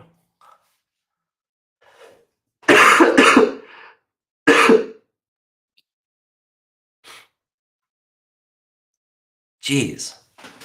That's like impressively bad that I managed to throw that game. I cannot stop thinking about it. Okay, Earthrise is really important. Daily Cast is really important. Not going to time is really important. Dirty Laundry is really good.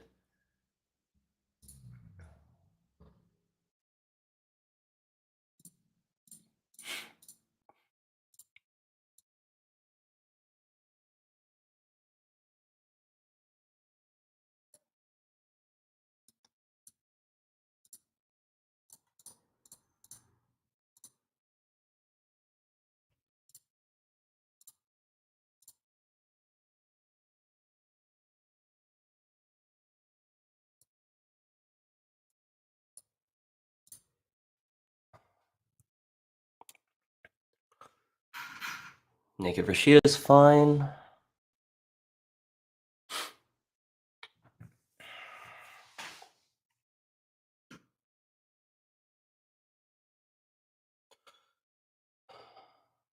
We got 5 minutes. Jeez. I can't believe I screwed up that game.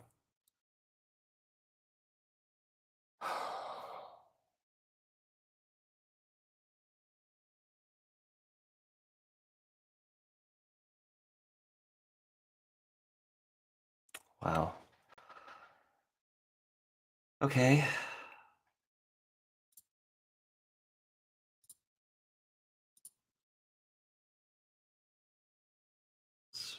Run this, I guess.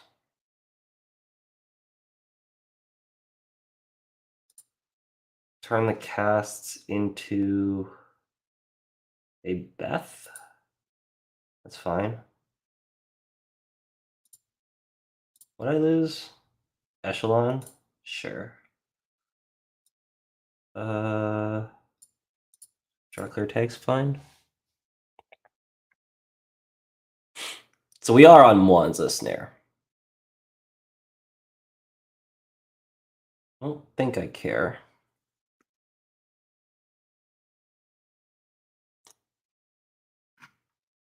Upgrade on archives. There's the Nanny Civic grid.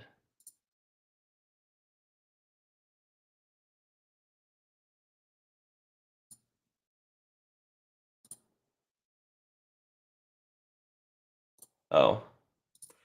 Yeah, I should have thought about that. That's fine. I'm happy to depth H or the remote here, I think. Let's get some money. Turn our Earthrise into another Earthrise. That kind of sucks. Really sucks. Or not turn our Earthrise. We have to get our Mayfly out. What do we lose? A bunch of cards. Propeller went in the bin. That is very important. Very important.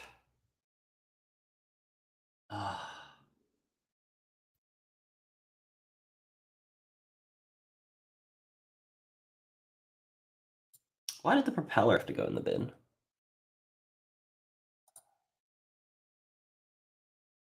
Man. We just got our boat out.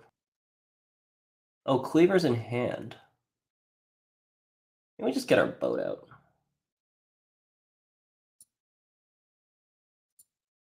I don't know what's going on. We just get our boat out. Sure.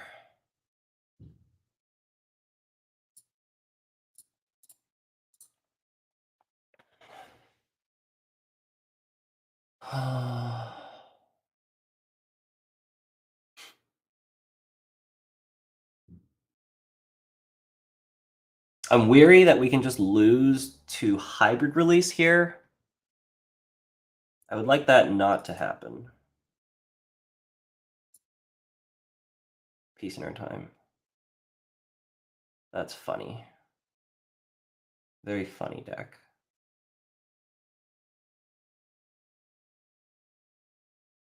We just want to run for accesses.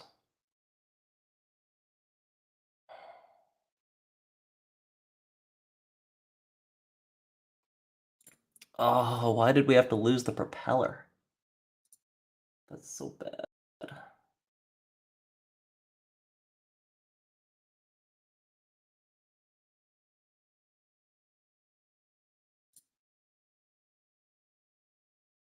Maybe just run around.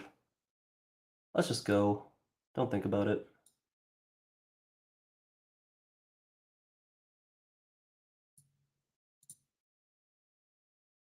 We'll go R&D first.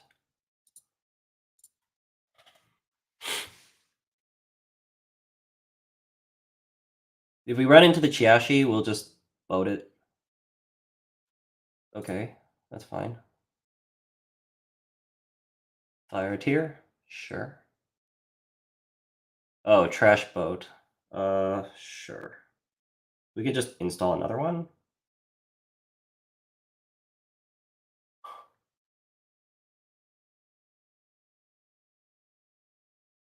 Yeah, whatever. Okay. Install another one. Sure.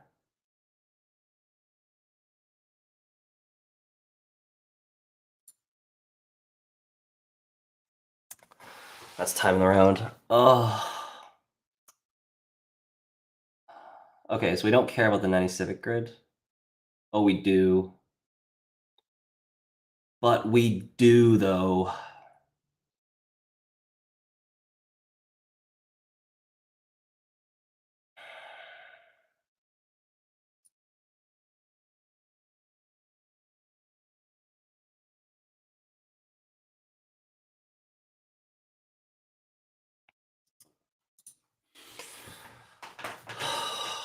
I could play for a draw.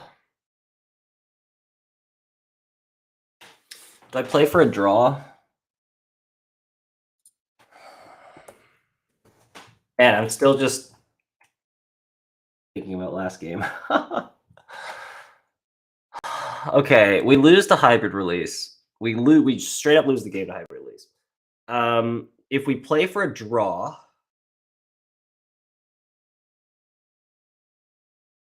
I don't think I want to play for a draw. Just play to win. Just rip 4 points, rip 3 points off the top of R&D here. I mean, I think we run R&D either way, and we decide after. I mean, we paid to trash the Nanny Civic, so we're running R&D. Why was the Nanny Grid? Oh, this is face up. Okay. We can trash it and run back.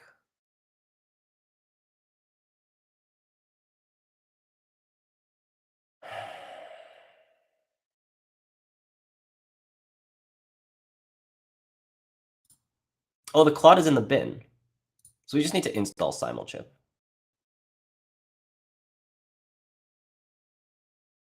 I think they run HQ here.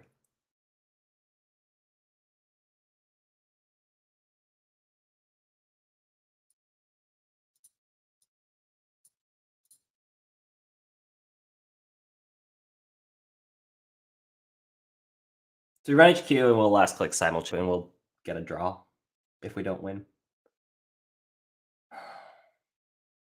I'm so disappointed in myself. Oh. Okay.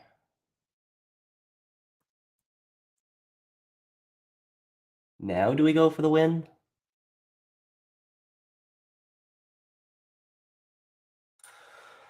Go for win or play for draw.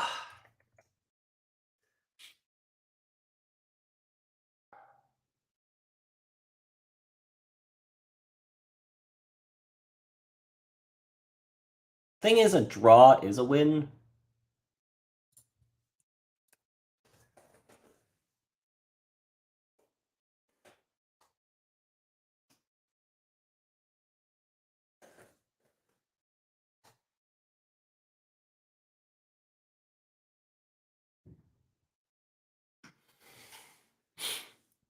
So we're at 3 losses and a draw. If we sweep the next 2 rounds, why are we at 3 losses? Oh my god. Need to go for the win? I think I do. A draw's not good enough. All right. Show me.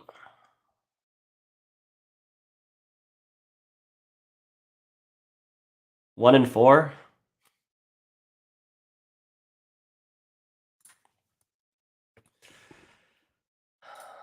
Nope.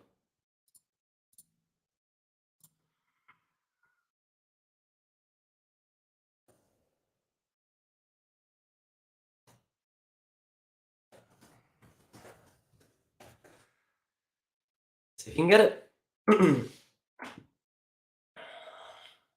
Hybrid release is a loss.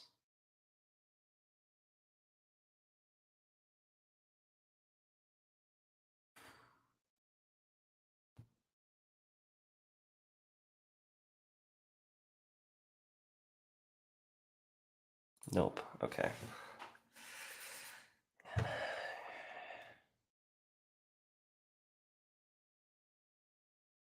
Man, I'm so sad. We still drew the game. I'm so sad.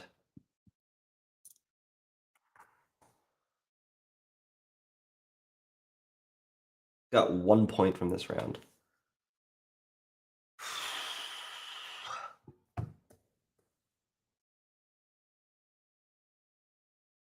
Table 7.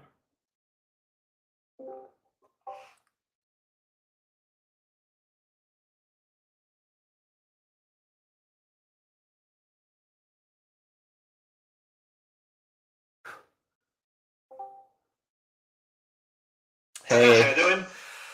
I'm kicking myself because I like threw that first game so hard. Yeah, I think so. Man. I mean, there are a couple of mistakes that should have been avoided. Yeah, I think if I put the Anansi on the remote that turn instead of putting it on HQ, because I forgot I could divert power to derez Thimblerig, and then I think you would have died to the Keeling like way early in the game, and then at, like after that I was just like, oh yeah, like I've won the game, this is fine. And when I put the Regenesis in there and I discarded Oboe, it was like the greediest thing in the world. But I was just thinking that I had won, and there's nothing that you could do. But yeah, like you found the Regenesis, and then I just like didn't take that ending seriously enough. And the discarding Oboe like cost me, because I discarded an Oboe. Like I just had to score Oboes, and I was like trying to be cute with it. Yeah, and then I believe that there's an Oboe in archives, and I'm like, okay, so once I get the second Regenesis, in order to win the game, you will need to push Ascend the Message somehow. Yeah. Otherwise, you only have like 3 more points in Oboes to score, and then you are just decked. You have no time to go killing. You have no time to do pretty much anything. So when I saw the Oboe of the top of R&D, I was like, okay, so here's where William is going to go to the cheeky. He's going to make me believe about an Oboe that I just saw over the top of R&D, and then I wouldn't run it. And I mean, I did let you score but sent the message on the table twice, once. So I was like, yeah, I'm not going to let you do it second time. And that was pretty much my only out. Yeah, I know. Like the Oboe discard was just so greedy. So greedy. Like I just had to score it. Yeah. I don't know. Maybe the point will be enough. I would have to 2-for-1 the next 2 rounds if I want to make top 8. Yeah. And then maybe not even then. We'll see. Yeah, it's going to be a tough one at this point, because they also need to win one for sure, and ideally both. Hey Leopold, you swept. Well done. MJP swept. Anarcho swept. Matushak swept Aaron. That's bad for me. Oh, you played against Aaron? Yeah. Yeah, you did. I played against lostgeek, who I don't see. Swept by Jones. Oh, really? It's just going to improve my strength of schedule even more. Jeez. I wanted to ID for the last 2 rounds, but my snare bear opponents didn't want to. Man. Bad throw. What's the score that gives the top cut for sure? Sure is 2 losses. Yeah. It's a top 8 cut. Since you just had a draw, 3 losses is definitely also still in defeat. Sorry, 2 losses. 2 losses on the draw. 2 losses and a draw is definitely in. Can't afford 3 losses in the draw. So yeah, so now I'm in a 2-for-1 territory. Got it. Are you? Yeah, because I mean, I'm on 16 points now. Meaning that if I get a draw and a win,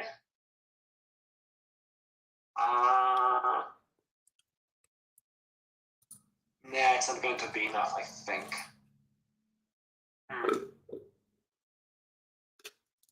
We're looking at 21 points and anything over that. Like 21 with good strength of schedule, and 22 is definitely also. I think so, with 6 rounds. I don't know, I mean, like 2 losses is definitely in, according to him, and 3 losses, like he said, 2/3 of people are expected to get it. We don't have tiebreakers, so it's just a matter of how good your strength is. Yeah, but that's my problem here as well.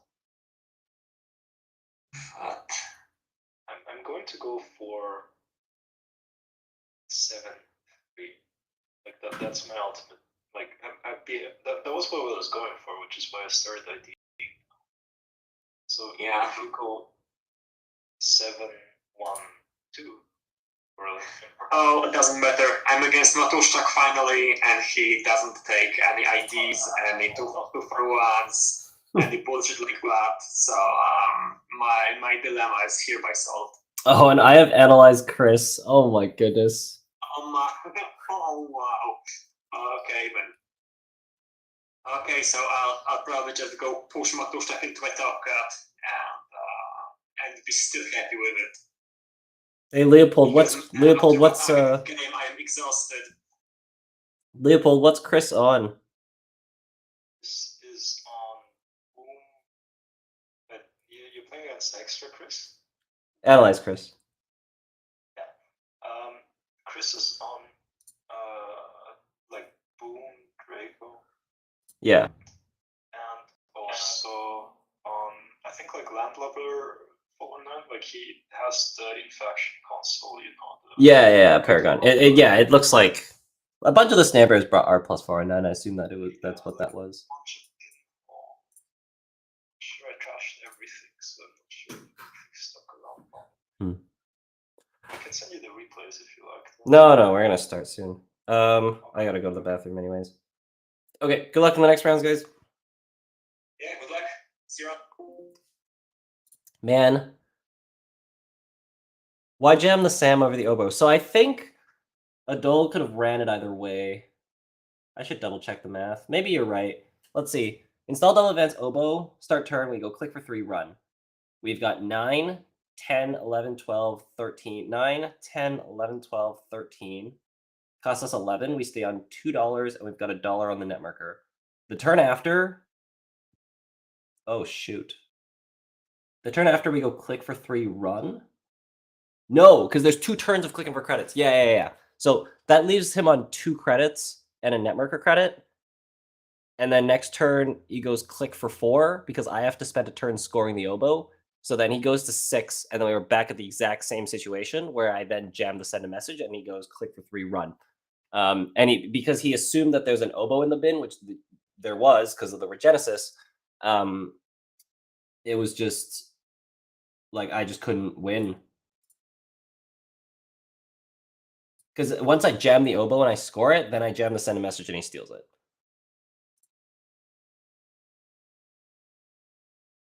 Yeah. I threw this game so hard.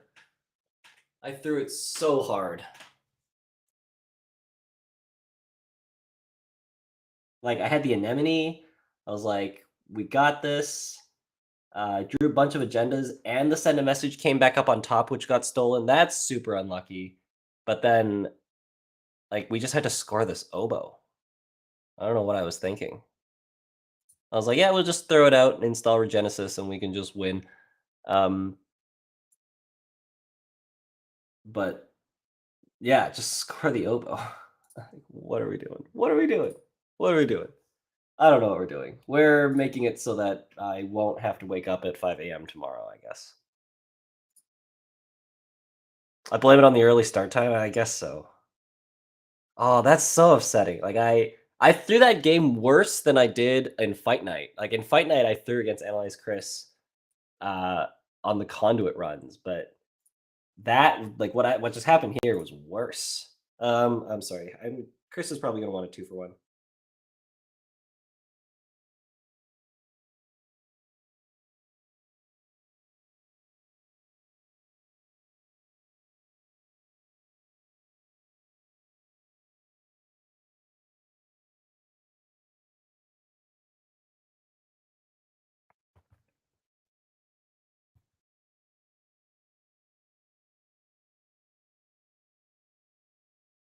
Okay, I'm gonna go to the bathroom. I'll be right back.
All right, we're 2 for 1 against Analyzechris. Here we go. We got Corp, which is what we needed.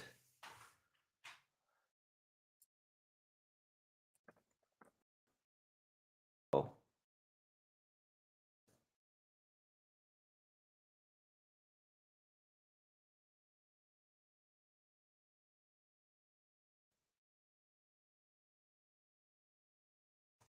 What the heck? Okay, I need to reload.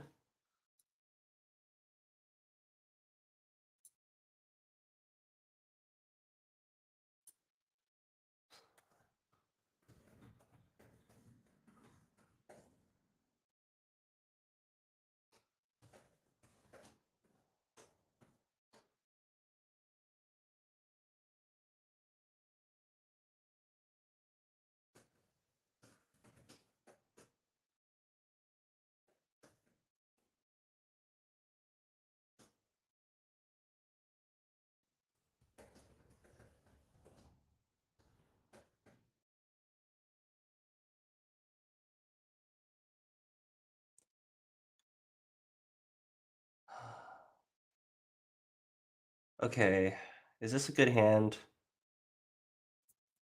Anansi, Anansi HQ, credit. It could be better. It also could be worse. Anansi HQ is pretty good. We're gonna throw it back. Nice. It's beautiful. Okay.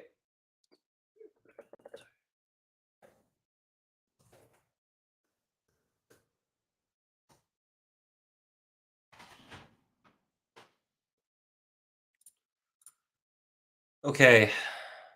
A bunch of ice.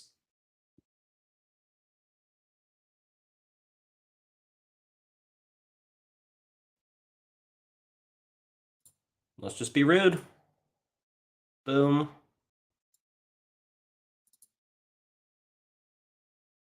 We could save $1. Let's save $1.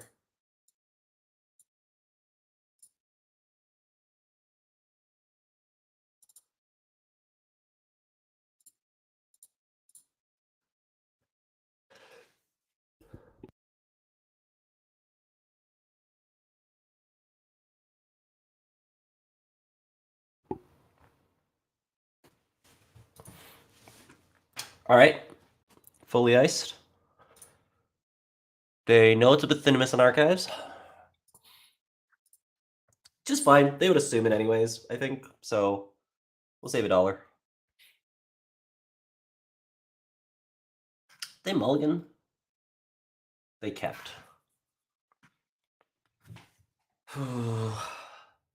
We're diversioning.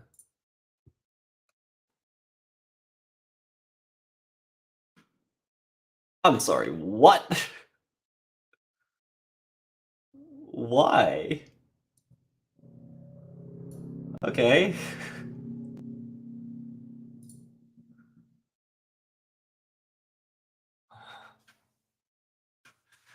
I almost put the Ike on HQ. I almost did.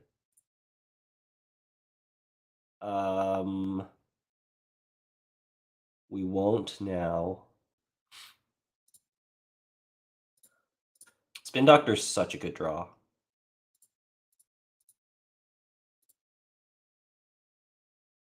think we just install Ice. We'll go Ice HQ, Ice Server 1. No, we need $1 for the Bathynomus on archives. Yeah. We're trying to stop dirty laundries here. That's the goal. No dirty laundries to make your opening difficult. And then we can also hedge fund next turn.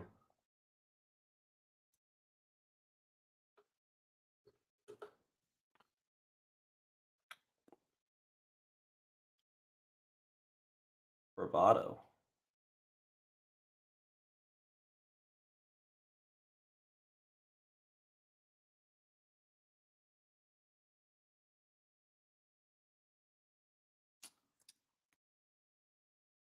Sure. We might hit a breaker here and just win the game. Pinhole Citadel. Fine. We hit a pinhole. I'll take it. It means that he can play Laundry and Archives now, which he's not going to. Nice. We'll swap the Thimble Rig to the outside and click for 3.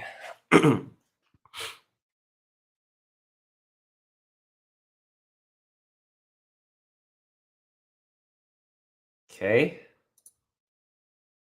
Swap Thimble Rig. No. Drew another Thimble Rig. Excellent. And I think we just go Hedge Fund, Credit. Next turn, we're going to install 3 cards. We should be chilling. Should be chilling. Big chilling.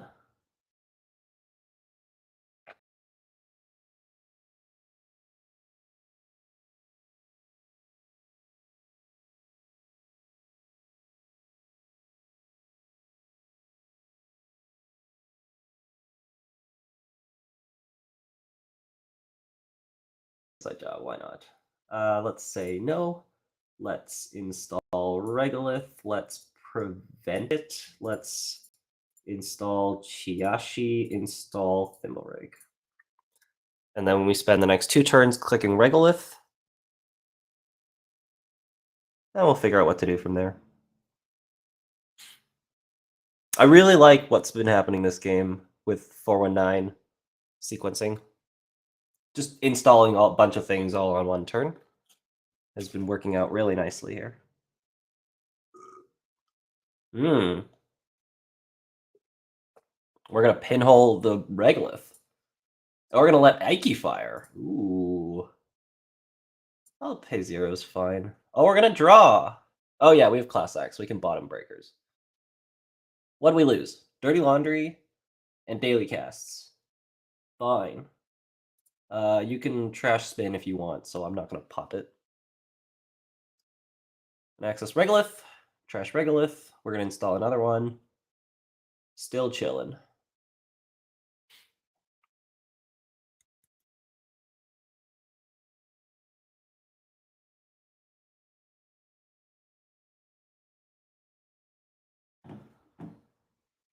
Running the spin.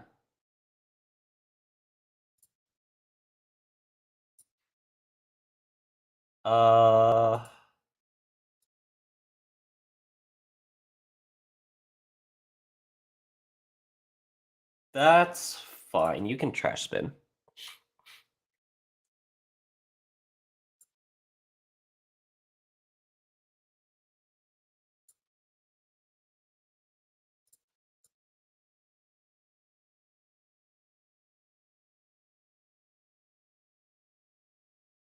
Let's go install. Let's say no. We'll just res it, click it twice.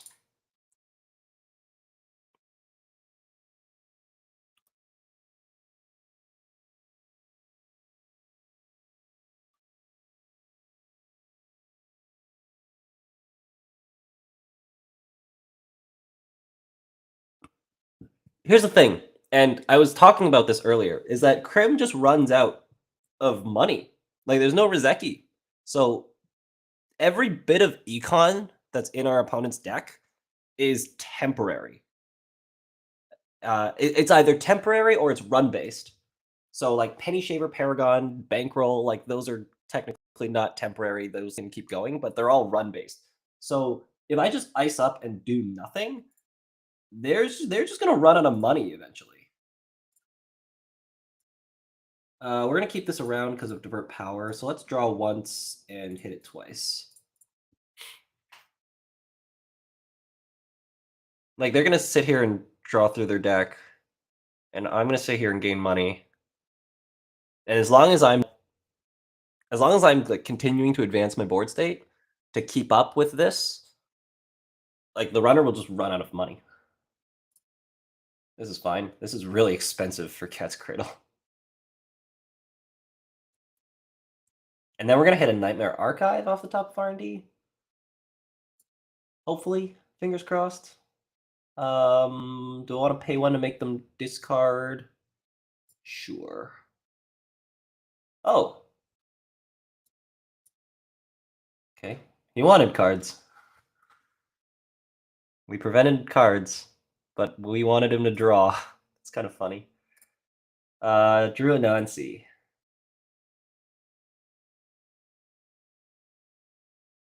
Let's go draw.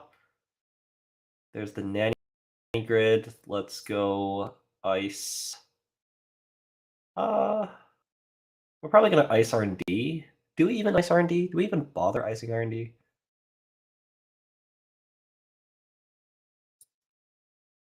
I'll say no. And let's just, yeah, it's ice R&D. Why not? He can access the oboe on an HQ run, but he can also access the Nightmare Archive. We probably want to get an ice on HQ pretty soon here, because just Thimble Rig is not good enough against Cat's Cradle.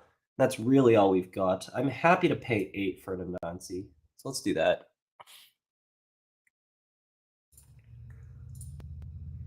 See, like, these resources are just going away. It's going down the drain.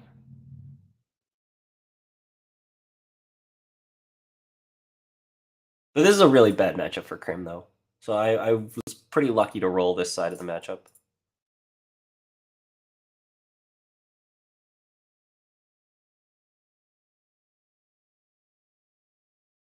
We need to ice HQ. Or I could just move the Chiashi to HQ. That's probably what we do. We don't really care about this remote right now. Nice draw.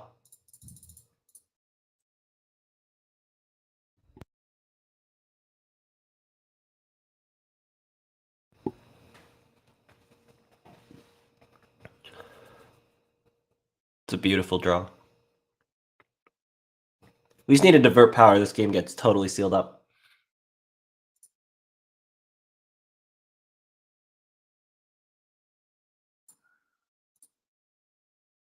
That's cute. Let's draw once. That we can throw onto archives. Are we on Stargate? I don't remember. But Thinimus is also just good on archives. So we'll probably do that instead. Throw Chiashi onto the remote and call it a turn. Let's say no. Just so we have enough to res Chiashi here at 12.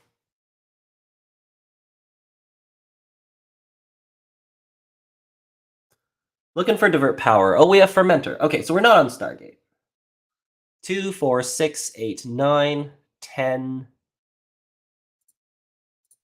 11, 12, 13. There's 2 more influence we haven't seen. I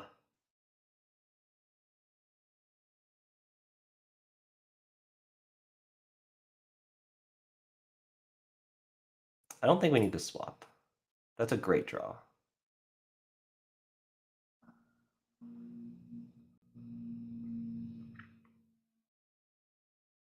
I think I can just sit and take money. Right?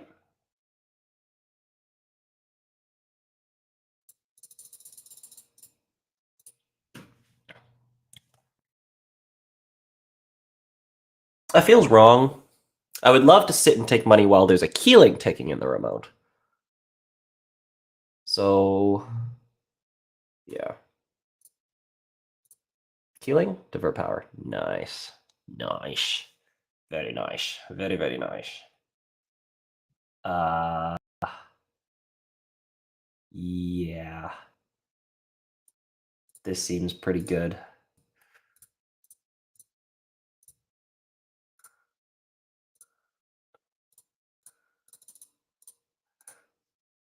Okay.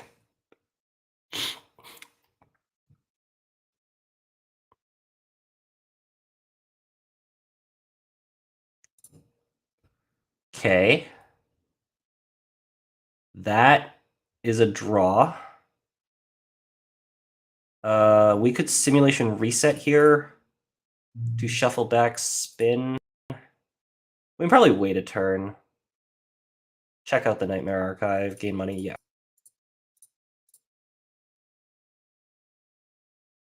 I think we simulation reset next turn. We'll see. We could also just jam.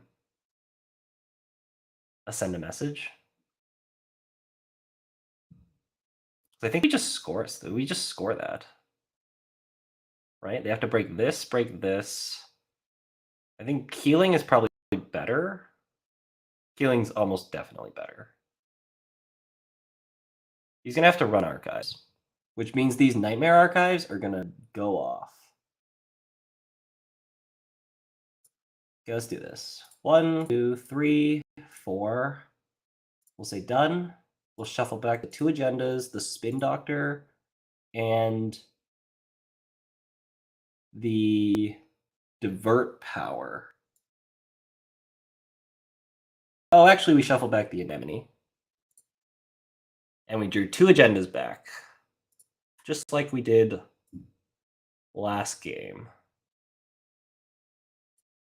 And we just take 3 and put a Keeling in the remote, and we will prevent the expose.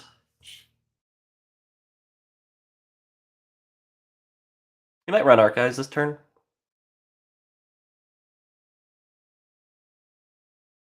Double agenda in hand is kind of bad, but we had Chiashi on HQ. Wait, what happened? Did we just pop Fermenter? Did we pop Fermenter last turn?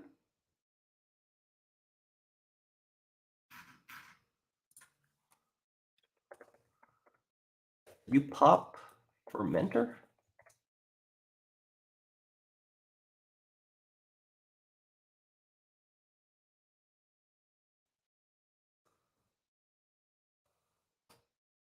On my screen, the Fermenter just disappeared. You are running click 1.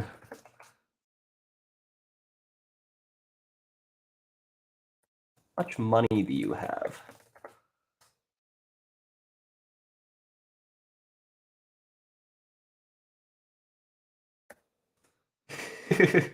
Okay.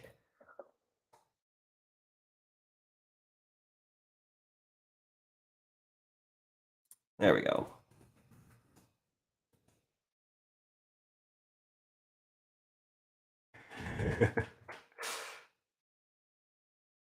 All right.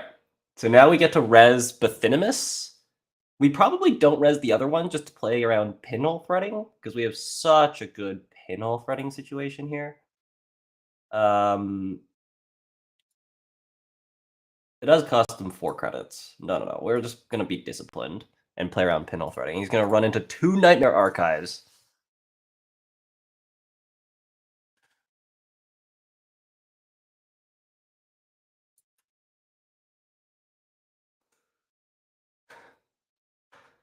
Gotta do it to him.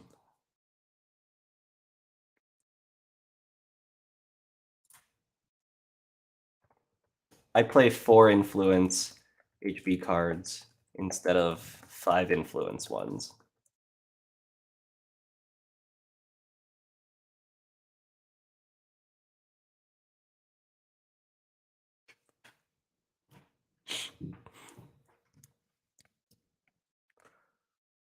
That's referencing Tyr, of course, and not Loki.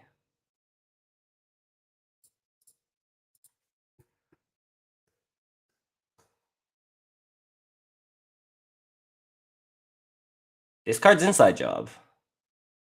Nice. And now we click for 3. This is riveting gameplay. Riveting gameplay.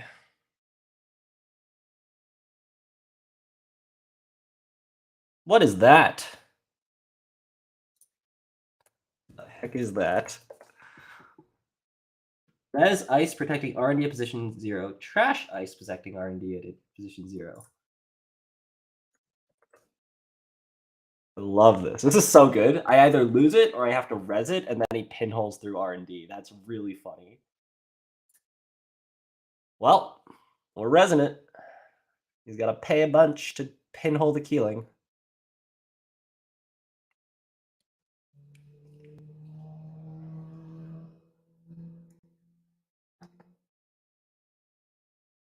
I love that. That's so good.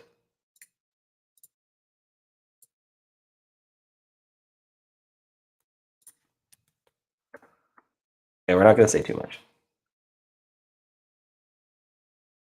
Fire. I'll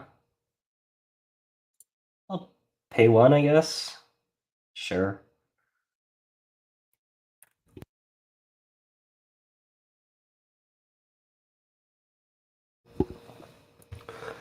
I thought I would prevent the draw, because it does save him some clicks. But it doesn't matter that much. He's running out of cards. But I should not get into the I'm going to win the game so I can do whatever I want mindset like I did last round. Should definitely not get into that mindset.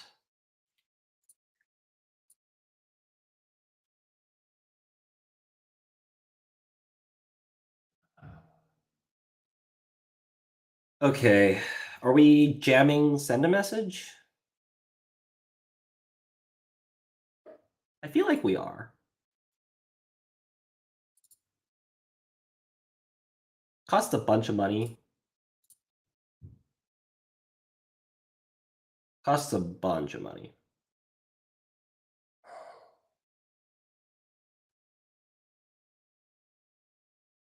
And then we just jam the next one.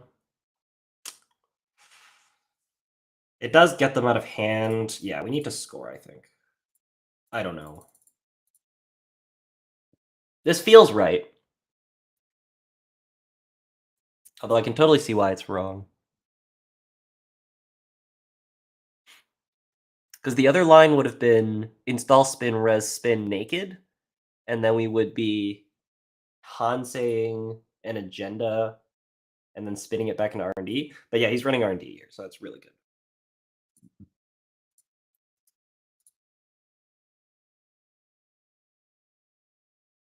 Paying 5. I have shown that I'm willing to pay for the Ike sub. So now we're breaking it. Okay.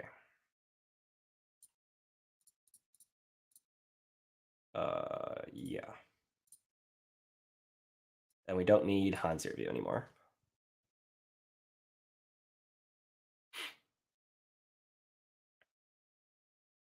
Ooh.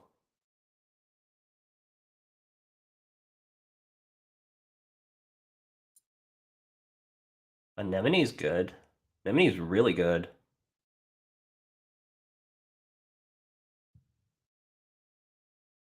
Anemone's really, really good.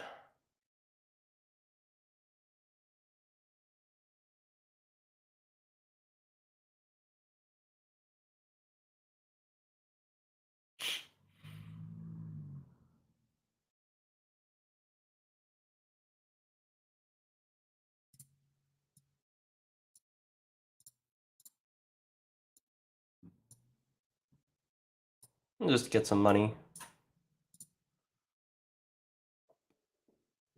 This feels fine. We throw out an Ike, so we actually have something for 90 Civic Grid. But we're going to get something if we run the remote and we get AgInfusion anyways. Fermenter for 14, we got $23. We are threatening Regenesis here. If he knows that that's what's going on. Ah! Running Archives.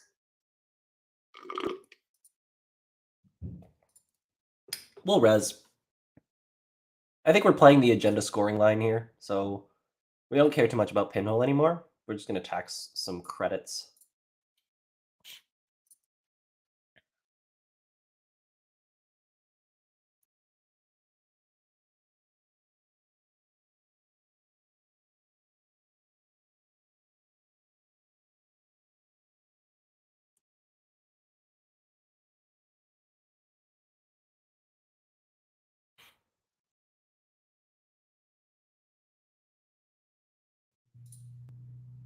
Another anemone. What's the math on this break? It's like way too much.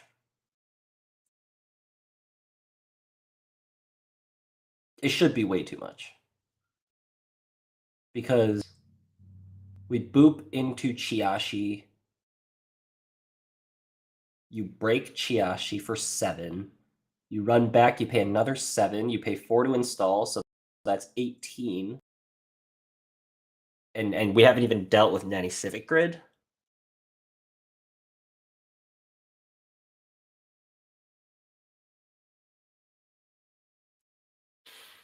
Yeah. I think we could.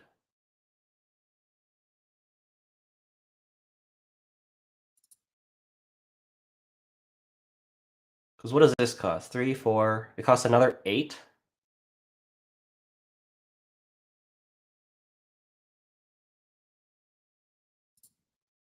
One, 2, 3, 4, 5 to install.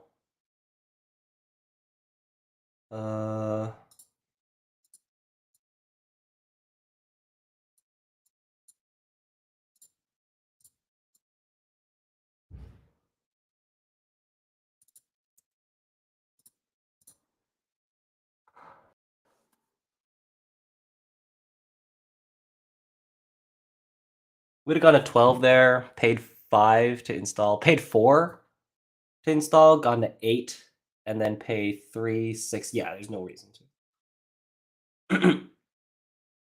Oh yeah, we definitely have this score. Because we can thimble rig swap. What is happening? Oh, we're just trying to fish for an agenda. There's no agenda in hand.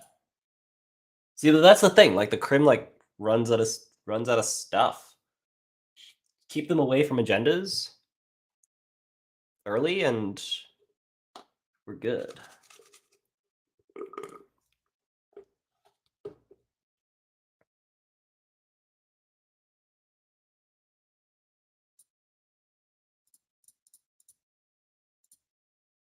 I would love to use send a message to derez a piece of ice. We're going to decline to res.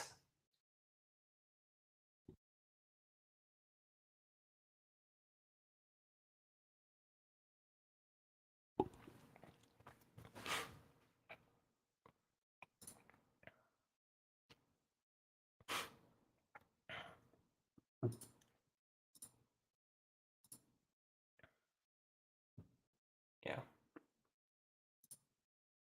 Let's draw us a Regenesis. And we're going to have to win another 2-for-1. And then we're probably still not going to make cut if we win another 2-for-1. Because I'll be 3 losses and a draw. What is that? We played 6 rounds, so that's 12 possible wins. So I'll be 8 wins, a draw, and 3 losses. And all the 9 and 3s will be above me.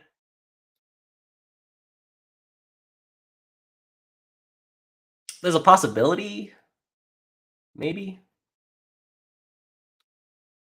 There's the slightest of possibilities. I think it's really slight. Really, really slight. Yeah.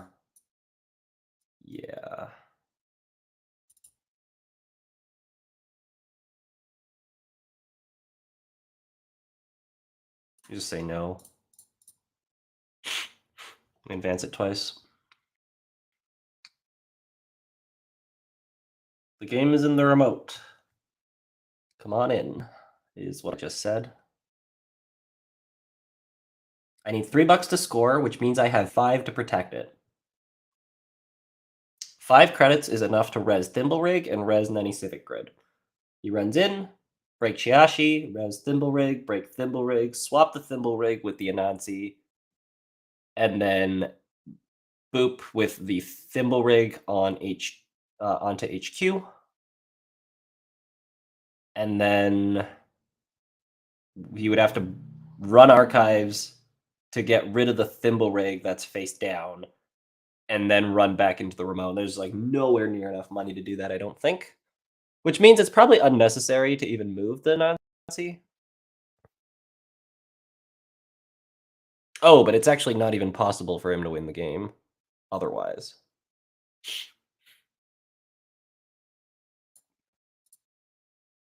Because there's 3 oboes and 2 Regenesis, and he can't steal 2 oboes. So, like, we just have to protect this send a message.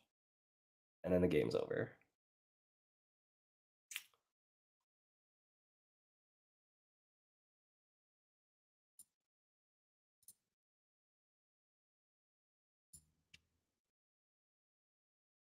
Oh, we could get diversioned.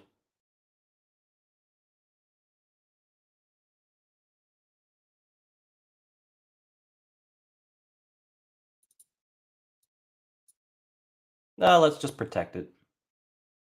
Maximum protection, and I'm not going to do the math. I could take the time to do the math. We're not going to. Swap this here. Continue. AgInfusion to HQ. Pay 7. Continue. Jacks out. We could diversion of funds here, and then I would res 90 Civic Grid, and then we'd click for credits, and then he has to get in next turn. Yeah.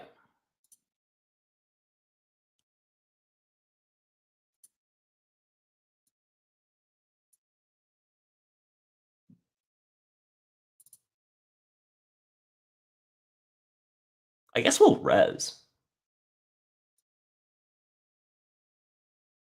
No. Because we need it unresed. Yeah, you can have 3 credits, that's fine. Do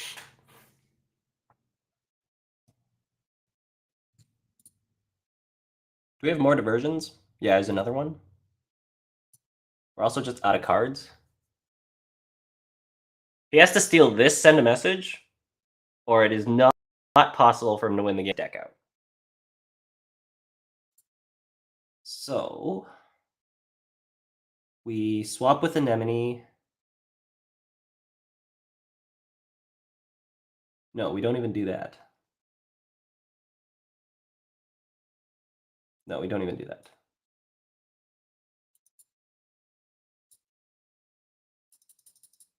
You just click for 3. Because the Anemone can AgInfusion into Chiashi.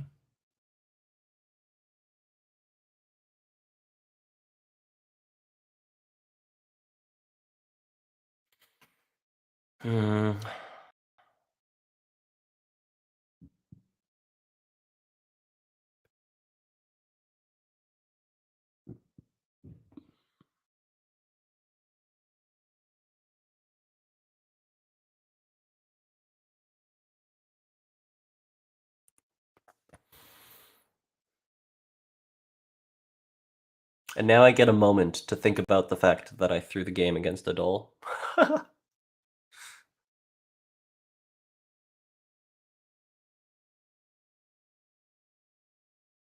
Man.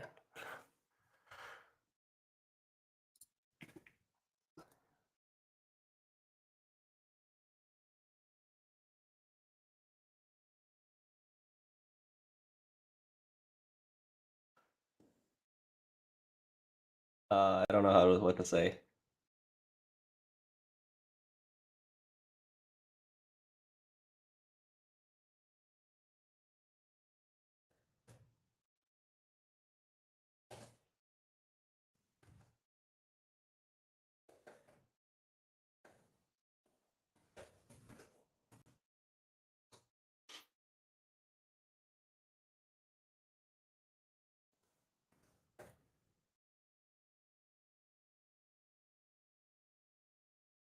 Oh, actually, it's just mathematically impossible for Chris to win this game, period.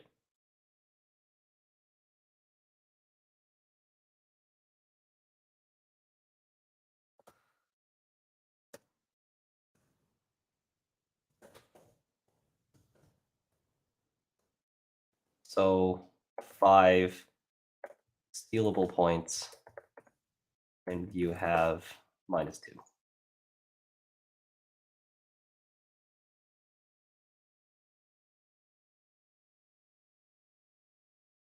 Just yeah. It'd be very impressive if I can throw this game.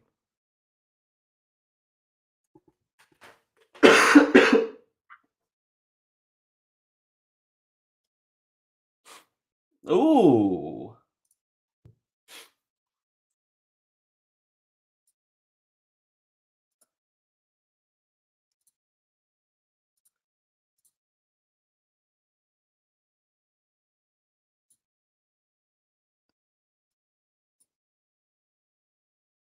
You're looking for a Regenesis. Regen to end on 0. Yeah, we got it. We got it. I was cheering for him. GG.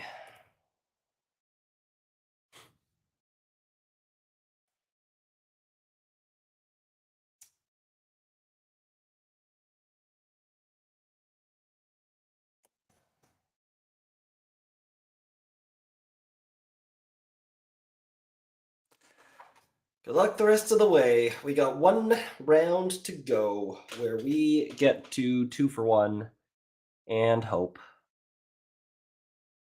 All right, let's catch up on chat. Surprised he's not contesting the spin while there's nothing in archives. Yeah, I was a little surprised about that too. Although I think he did at the end and I just let him trash it. Although, oh no, because he didn't have the Paragon up yet. So it didn't really matter that much. I think he knew I was just going to let him trash it. This party's still going. What round is it? How's life? This is round 5. I threw a game in round 4 that I'm still kicking myself about, and then we tied in the second game. So I have a draw. I'm 3 losses and a draw right now. So it's not looking good for me. I did just sweep a 2 for 1, but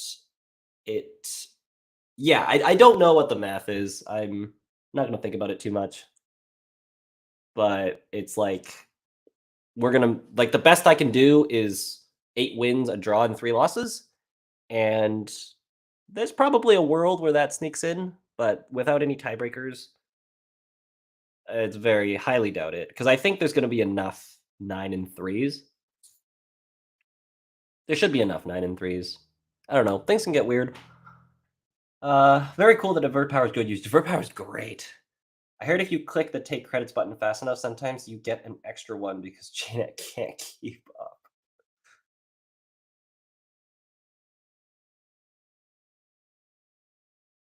You beat Odol's egg fast enough to continue? Thought it was single limb. You can click to draw very fast to hope to deck out.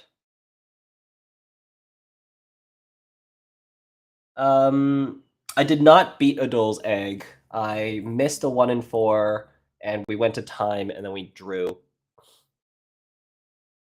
So in round 4, I only got a point. And yeah, the thing is, to his credit, he did call that where I put the Regenesis in the remote and discarded Oboe, and he did continue on and steal the Regenesis, which I think the vast majority of people wouldn't do that, which is what I was expecting to happen. But we're just taking risks. We don't need to. You're not going to hear the end of this. Believe me. That was my idea for a possible way to throw. Yes. That was a possible way to throw.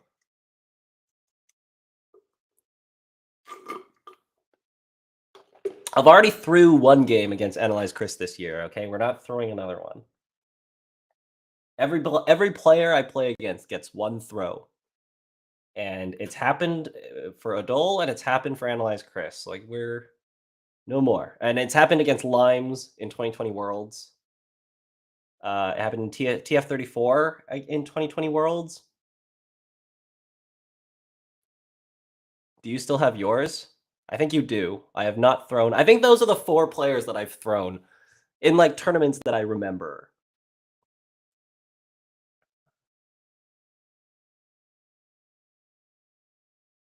You can kind of say I threw against the kid in 2020 American Continentals. Not really. In that game, I was playing Outfit. I was playing Rude Outfit against Hoshiko, and I think I just shouldn't have chosen that matchup. I don't remember what exactly happened, but I remember feeling bad after that loss. How do you feel about Keeling Nightmare Egg versus Scoring Egg? I think so. The Keeling Nightmare Egg is so good. It's so much better than my Scoring Egg. So here's the Scoring Egg that I would have played, and I was gonna play this. The idea was that I can like quickly rush if in matchups where I need to rush. So against Triwu, I can rush out a Nisei, and then like you have a Nisei, and you can kind of figure out how to win the game from there. This deck was strong. There's a lot of scoring tricks with this deck, but I realized that I can kind of do the same thing. It's not as good, but just because I don't have Nisei, but you can kind of do the same in the deck that I'm playing right now. But you have the added threat of Keeling, and you have like Divert Powers just fits so well with the deck. Nightmare Archive fits so well with the deck. A lot of people really doubted when I put Nightmare Archive in my version of this deck, and I think it's really good. And I'm really happy with where this deck is at. And yeah, like I think there's still so much about this deck that that I'm continuing to explore. Again, prior to today, I played one game with this.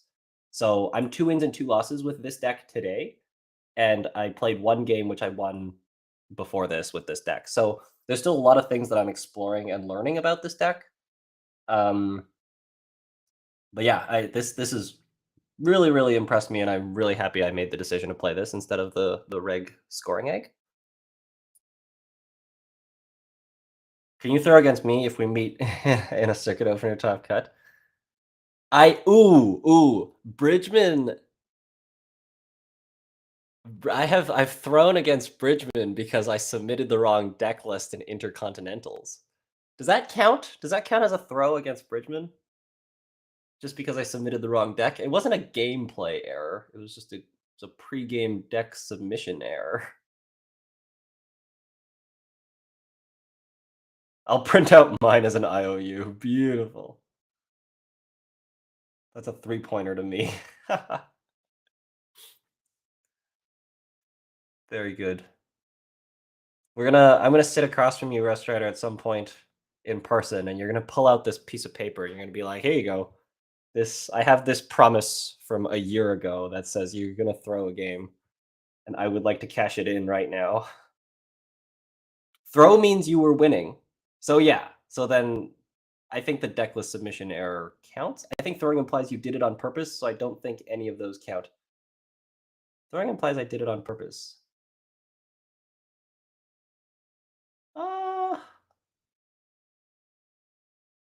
I mean, like, there's nothing that you.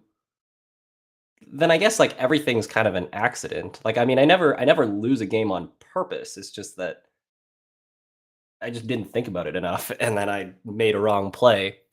So I wouldn't say throwing means you did it on purpose. Throwing a match is when a boxer gets paid to lose. Oh, really? I wouldn't say that.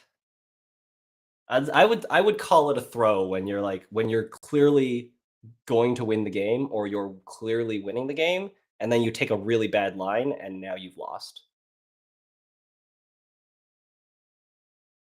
It's not a throw since mistake was before you were actually winning. Okay, yeah, let's see that I would accept. Is like I made the mistake prior to the game, and then I won the game, and then I retroactively lost the game because I submitted the wrong deck list. Okay, I would agree with that. Okay, so Bridgman still has his throw. I gotta make a list. I gotta check to see, like, have I thrown against this person? Oh, I have. Okay, so we can't do that anymore. All right, what's time at?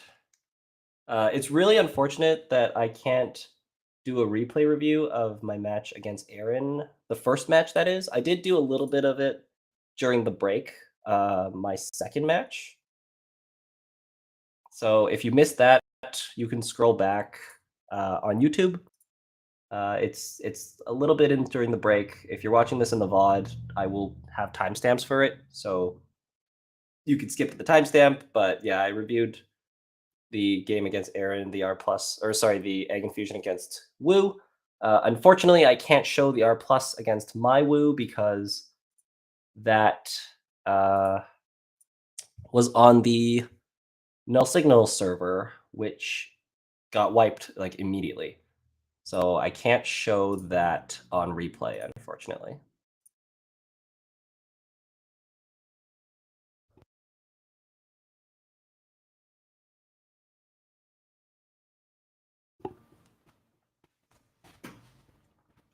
Have to play well now.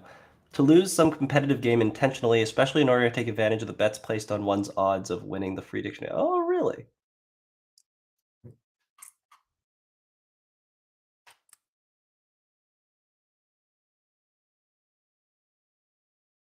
Yeah, I guess interesting. That throw has that like intentional aspect to it.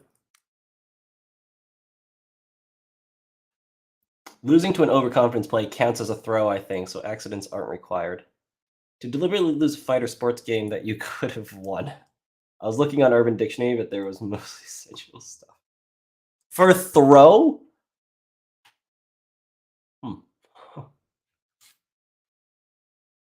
Oh yeah, I should report the game. Can 8-4 make it? It is extremely likely that only X and 3 will make a top 8 cut. Yep.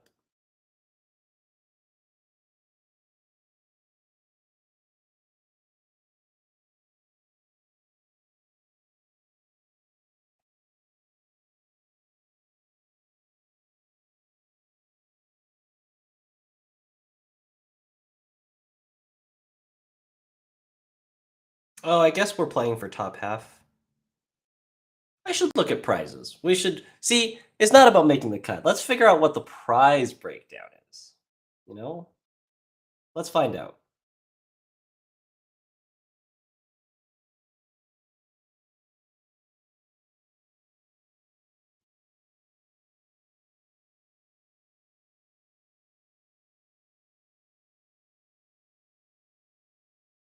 I think the idea is you're throwing the match to the other person. I mean, you are X and 3, just not the other part of the equation. Yeah, so well the thing is like because I have a tie, I will be at the top of the X and 4s.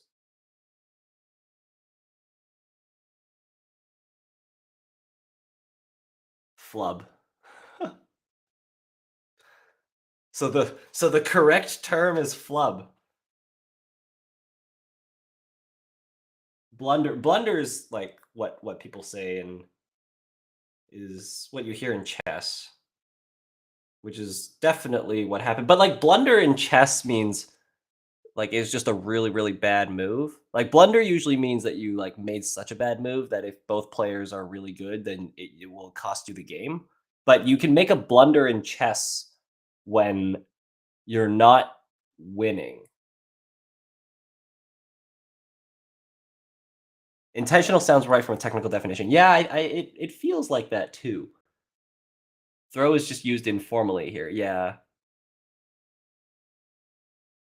Is the new HB ice after Bloop? Is flub.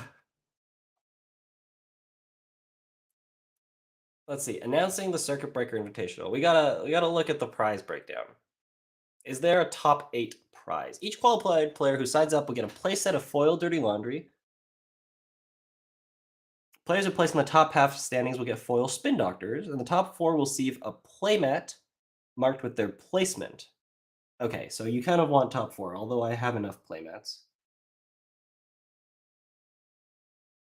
The top 4 of each corp faction will receive an enamel pin matching. Okay. So we you know what? We're just gonna get top half. If we get cut, amazing. If we don't get cut, then I don't have to wake up at 5 a.m. tomorrow. Also, for those of you who are here, I mean, we're like way in, but I'm very sorry for like scheduling the stream for 5 a.m. and then I wasn't able to get it going. I had some issues with OBS. I still unresolved, so that's why I'm streaming through Restream right now.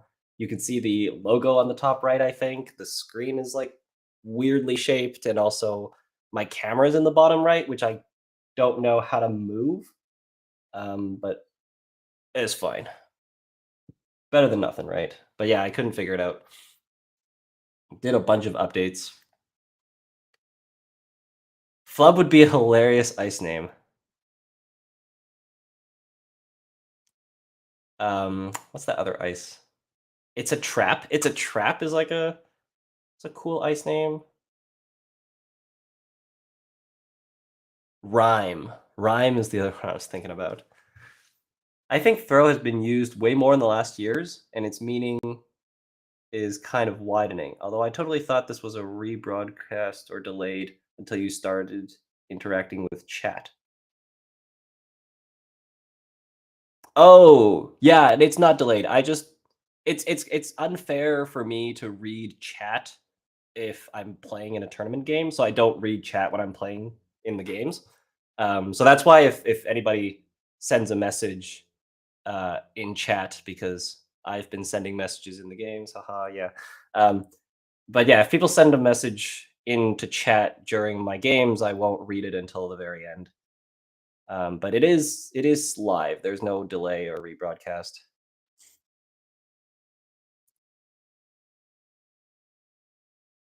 Let's find out what the timer's at. Oh, I forgot to report my round.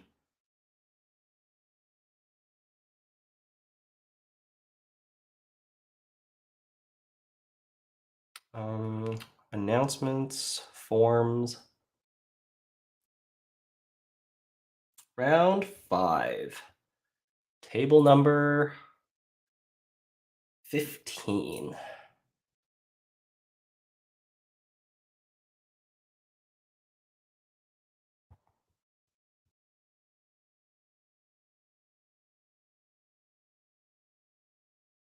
I hope Analyzechris doesn't drop.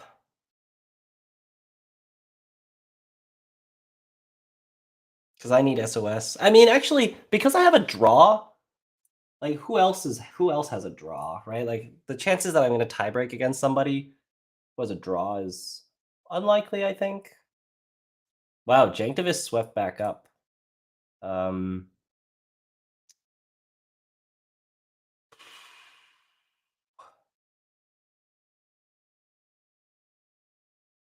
Ranji won the 2-for-1 against Kikai. Mendax won the 2-for-1 against Isaru. Baltar won the 2-for-1 against Osclate. Jai and Sith ID'd, which is not good for my strength of schedule. Who else tied? I should actually just look for that. Who tied? It's just Odol. Yeah, it actually. Oh no, Maj Apollo. Maj Apollo also tied. Oh, but Maj Apollo's on 10, which I think means I don't care about that because I'm just like sweeping up. So really, if I tiebreak against Odol, then I care about SOS. Unless there's a tie this round or next round, which is also totally possible. Odol's SOS right now is 2.87, and mine is 3.25. Okay. And I'm currently 30th. So with a sweep, I go up 10 placements. And then with another sweep, we can go up another 10, and hopefully we can find another 2 placements somewhere and get to top 8. It's wishful thinking.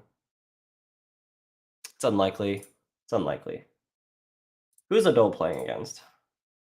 Oh, he's playing against Matushak.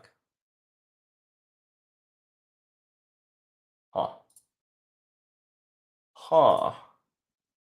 And they're still playing. Oh, they're actually on the main stream right now. I might actually just go watch that.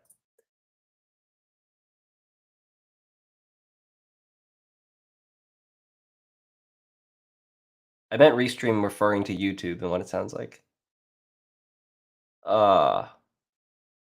Restream is upper right of the stream. Yeah. Odol has a draw. Yeah. Okay. Let me just check the time, and then I will probably just mute and come back for next round. Round 5 ends in 8 minutes. Okay. So I am going to take a bit of a break, and I will be back in 8 minutes for the last round.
Okay, last round.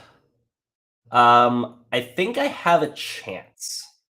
It's a slight chance. So the top 2 tables already ID'd, which means there's already 4 places gone.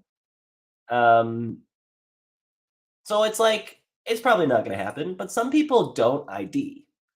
So if Janktivist against Limes, if that is a sweep for either player, or actually regardless of that result, I am gonna beat one of them, assuming I can sweep. And I just got my 2-for-1, and I actually got Corp against Zaya, which is really good. The other matchup was Wu against R+. So,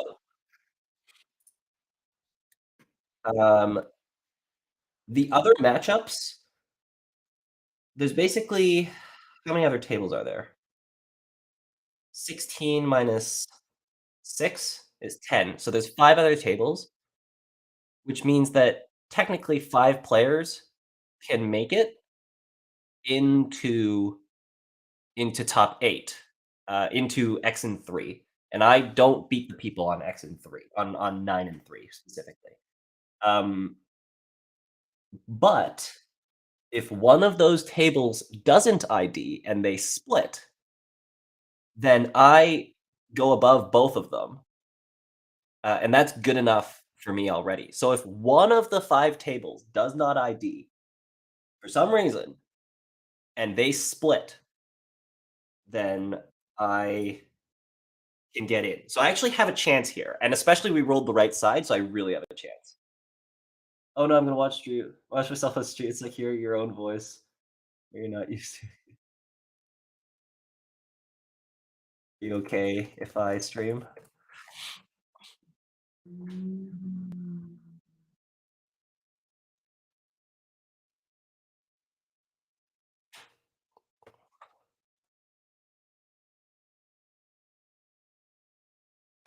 Okay.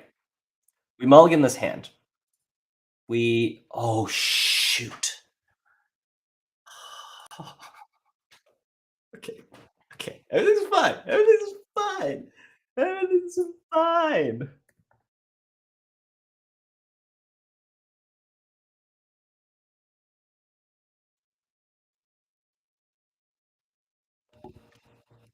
Okay, I need a thimble rig, please. That will have to do. Wow. Draw, install Killing, install Ike. That will have to do. Oh, that's bad. I should have actually Anansi'd R&D. Because if we lose a send a message off the top, we can res Anansi. This way we have to res Ike, which is really bad. Okay. No send a message, please. Good. This is Tag Me Zaya. We just gotta use our AgInfusion boops.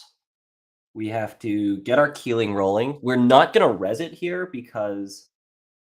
Oh wait, we're on Obelisk. Why did we even install Keeling? It's a good question. Please pay 4 and trash it. It's a threatening card. Just get it out of here. Yeah, good choice. Ooh, an Ike. Perfect. Okay.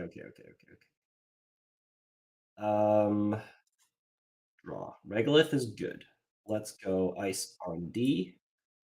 Let's go install card new remote, and then next turn we go install Regolith, click it twice, we'll have enough to Resonancy. That seems fine. We can kind of get going. The game plan here might be to rush out. We'll see how the draw goes.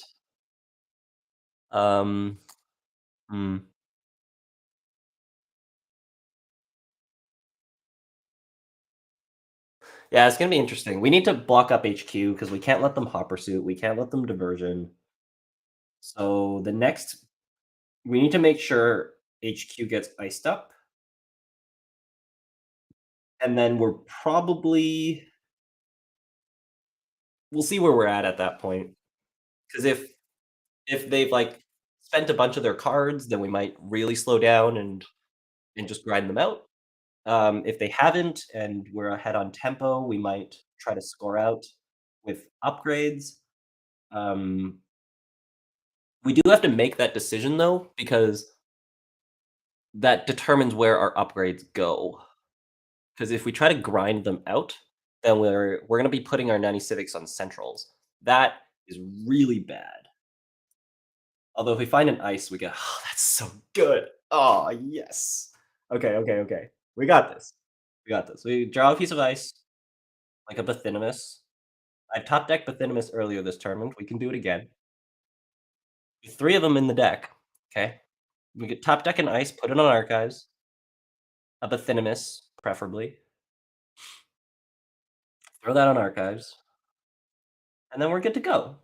If we don't top deck an ice, we're going to draw for ice. And if we don't draw into ice, then we are probably screwed. Because install double-click Regolith behind Anansi next turn is not the play, because we'll have 3 agendas and an unknown card. We'll have 4 agendas, and that is not the play.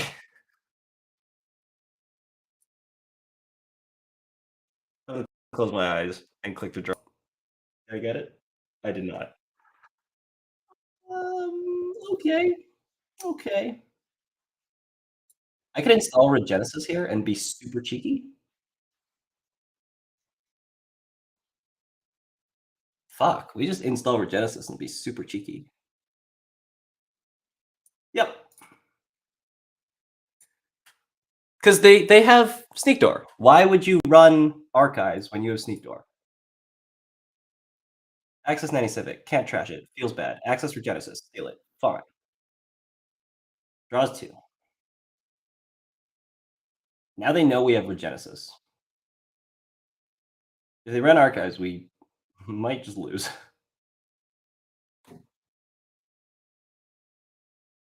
I'm nervous. Take a credit, gamble. Do it. Please. If they stole the send a message, then I could have rezzed the Anansi, which I think I would have preferred. Because then the Regenesis stays in hand and he doesn't think about it. Okay. Yes. Everything is going to be okay. Maybe.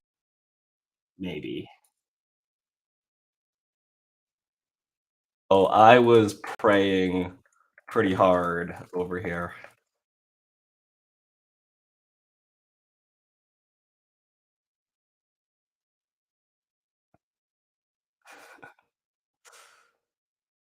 Man. I'm expecting to lose this send a message next turn. But it's okay because, like, now we have 4 points, first of all, which is huge. But both the Regenesises are gone, and they have a Nightmare Archive in the score area, which means they need to steal 3 agendas, and they have to be send a messages or oboes. Nice. And we keep the send a message. But I don't even know if that's necessarily a good thing. Because I'm kind of okay with getting an Anansi rest. We do want to get this Regolith going ASAP. Oh, I don't love that. We do hit 2 cards. Yeah, let's hit 2 cards. Like he's pretty good here. We lost Counter Surveillance and Wake Implant. Nice hits.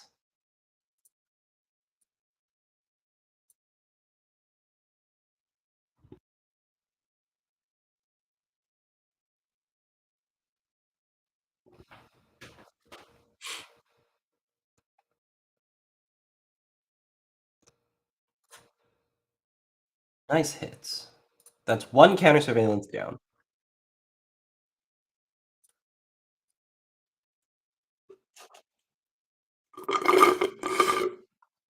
I don't know how many Tegmizaya usually plays. I feel like it's 2. Is it 3? 2 Obelisks, 2 counter surveillance, and that's 12 influence, and then I feel like we played Deuces Wilds? Or, like, something else. I don't think it's 3 counter surveillance. I'm okay to click for credits and trash rogue trading here. Oh, wait. Should I install spin? No, it's fine.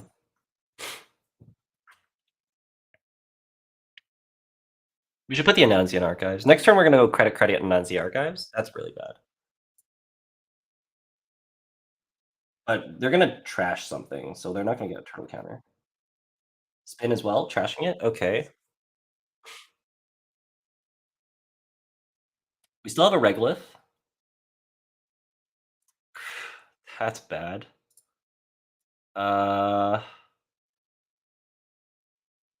Archives, credit. And then next turn we hit Regolith. It's not great. It's not great at all.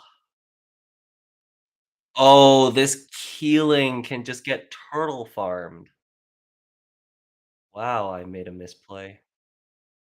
Next turtle or next spin doctor we find, we have to overwrite this Keeling.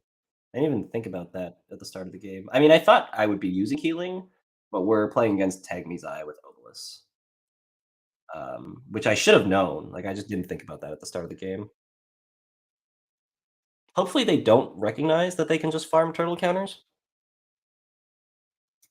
Yeah, they're gonna go for this. This makes sense too. Like, they're paying 2 and we lose 1. It's pretty bad for us. Oh.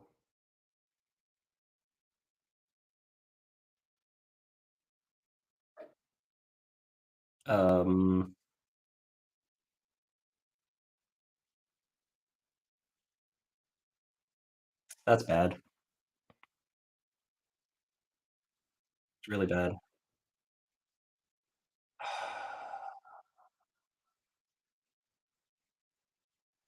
I think we res the one on the remote. Yeah.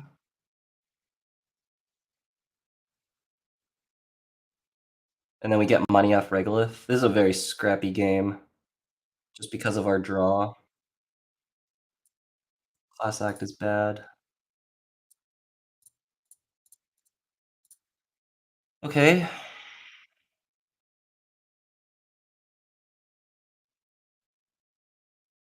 We have to get another ice on R&D. They're gonna get Begalter down. Next turn is gonna be ice R&D, hit Regolith twice. We just gotta hold on. Losing the send a message is really bad. Really, really bad.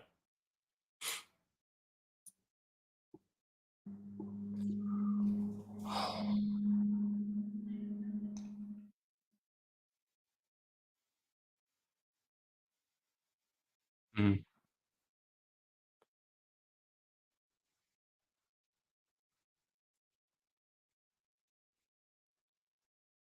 If they run anywhere, we will AgInfusion them into the Anansi. Even if it's archives, I think. Pretty sure. Maybe we don't. We keep the Anansi around, and then we just hope that they see the 2 non-agenda cards in hand. It's probably better. Okay, running R&D. I'm okay with that. Do not steal. Okay.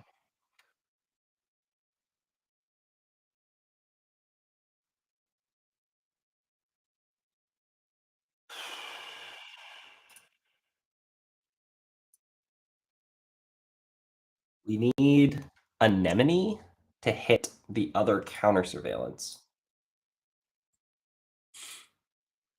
We need to draw, like, pretty perfectly the rest of the game. Which could happen.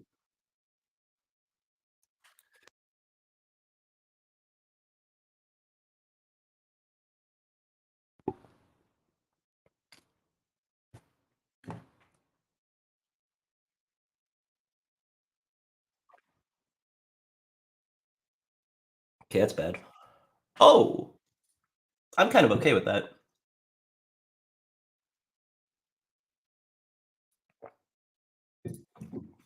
It gives our opponent something to do and distracts them from running my hand, which I am okay with. Let's go draw. We're probably going to go draw Hansei, Ice R&D. Ooh. That's a good draw.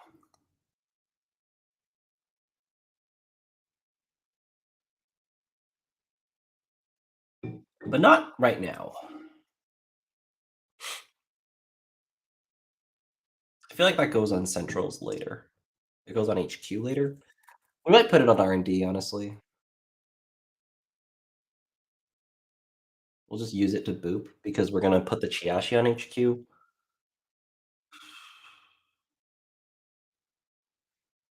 I could have also jammed send a message here like a absolutely crazy person. That wouldn't have worked. They would just eat the Anansi.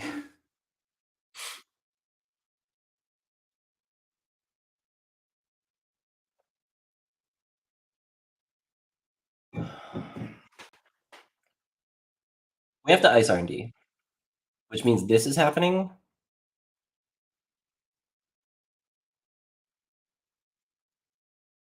And then... Oh, is it Chiashi? I feel like it's Anemone.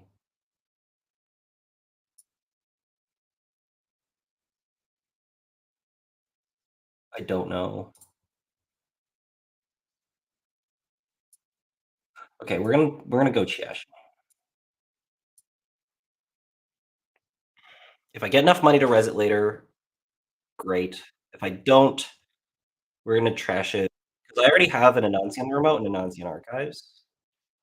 So it shouldn't be terrible just to trash it.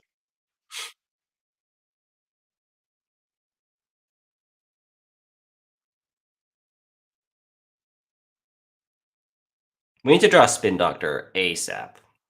So we can get this Keeling off the board. Get the Keeling off the board, shuffle our send a message away is what we need. I think if he just runs the Keeling 3 times, that's really bad for us. Just to get turtle counters. We're installing Wake Implant, which suggests that we're running HQ. We're sneak dooring. Ooh. Ooh. Okay, that's quite good for me. Except... Oh, and then we get to res the Chiashi on the send a message steal? Do we have a chance? We lost a minute of meat damage, so we were playing multiple breakers in this deck. That's good to know. Holy agendas.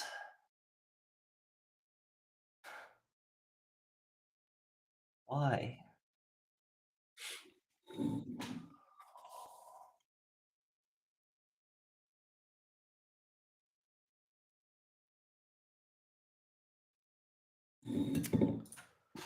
Why, deck? Why?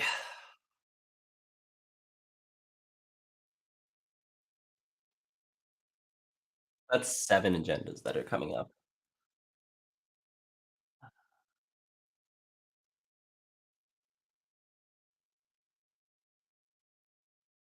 Okay, we have to jam. So we need to draw the oboe and jam the oboe. That is how we're winning this game. So... Okay, let's see. We draw a card with the Anansi. We have to, because there's a chance that we don't steal. We have to take that chance. Unless we just want them to steal. What if we just give them the send a message? And then next turn we draw hedge fund, we go click for 3. The turn after we draw Hansi review and we go credit hedge fund, install anemone. And then the turn after we install double advance.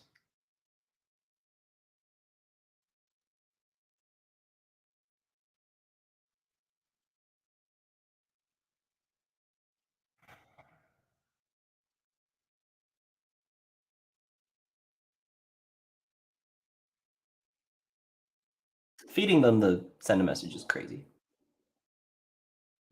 I'm pretty sure that's crazy. So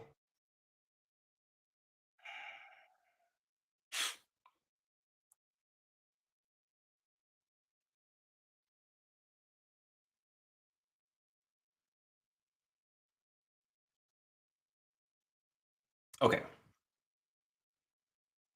So it's send a message. We need to put the Hansi review. I'm still thinking. Okay. The next time we go click for 3, we will have drawn 1 card. No, we will have drawn 2 cards.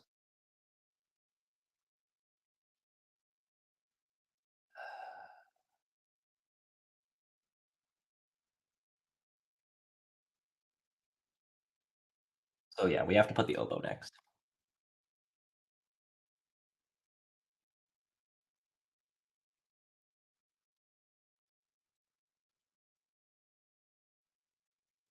That kind of sucks. It is what it is. And then it's Hansi Chiashi Hedge Fund.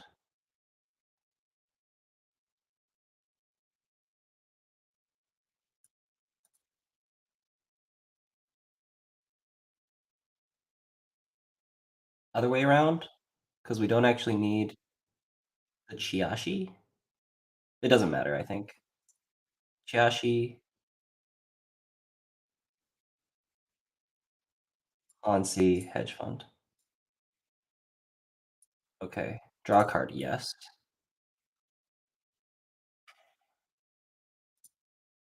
So if he steals, we res. Mutual favor, diversion of funds, class act. Did we draw? Uses Anansi, does not draw. We lost diversion of funds, class act, mutual favor. Okay. Let's see if you steal to send a message. I don't know if that's good or bad for me. I think it's bad, but it's like not that bad, you know?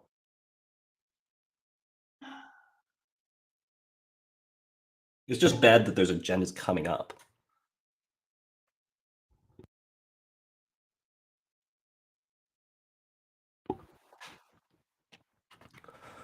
Let's see if we can pull off a miracle. We're running the Keeling for a turtle counter. For two turtle counters. That's the play that we should be making, yep.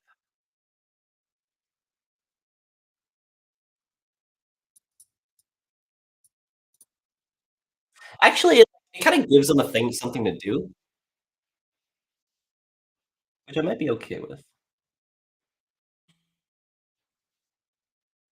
We could force some misplays here. We very well can. Because it's like, next turn we go credit.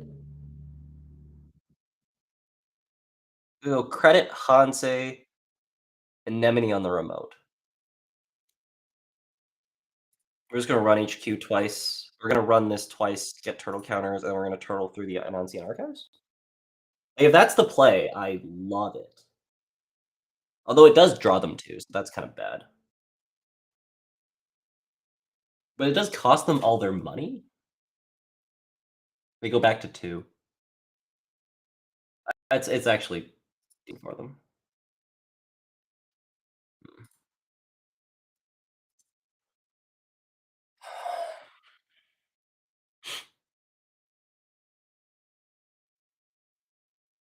Okay.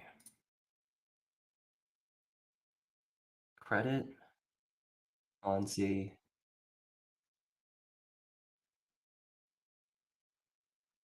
The thing is, when I draw the oboe, I have to double advance it. So this is just not going to work. I think we just lost.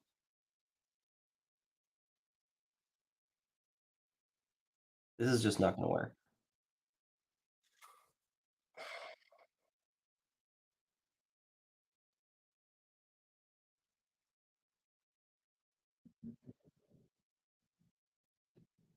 This engine's just too good.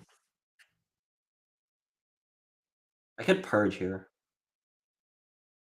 Maybe that's the line. You go take a credit and install ice.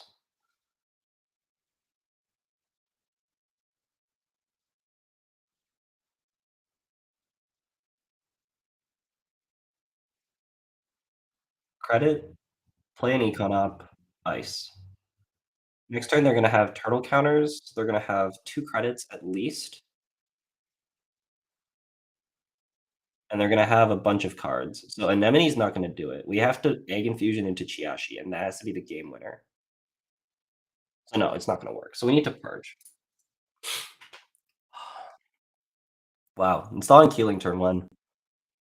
Might have lost me the game.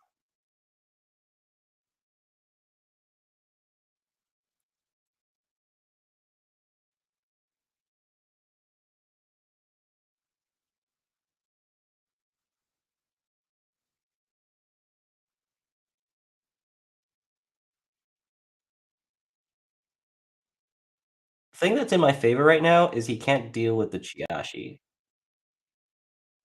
So if he just gets turtle counters, I can respond by going take a credit, play an econ operation, and install an ice on archives.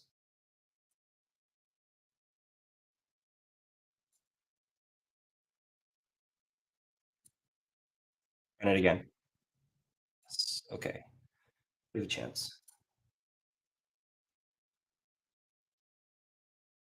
We have a chance. Credit, hedge fund, Anemone archives. Chiashi archives? Chiashi archives. And then we purge again next turn.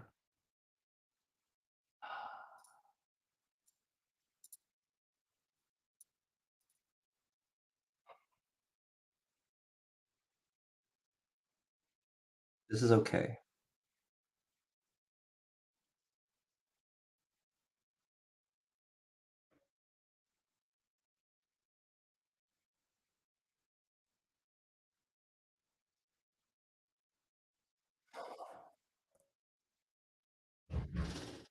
We purge, and then we draw a stupid send a message, which is gonna be an issue and will likely lose us the game. But we'll see.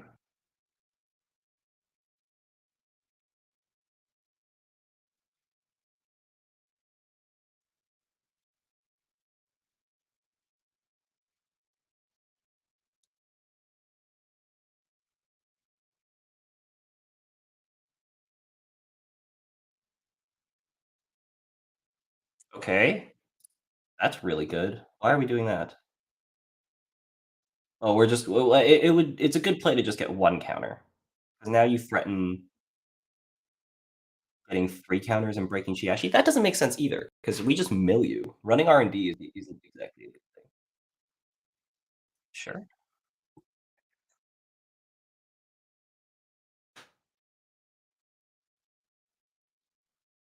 We're gonna draw first. Okay. Yeah, I think he needs to find money in paperclip. And there is 2 rogue tradings left. And that's really bad for me. Oh, but we're gonna run. Okay. Okay. Do I even purge here? I don't think we do. Whenever the runner breaks a sub on Chiashi, while there's an AI installed, trash cards on our stack. So this will mill 6. If you run, we're gonna mill 6. I think I'm just gonna draw up here. Spin Doctor? That is not a Spin Doctor. But that could help me out a lot.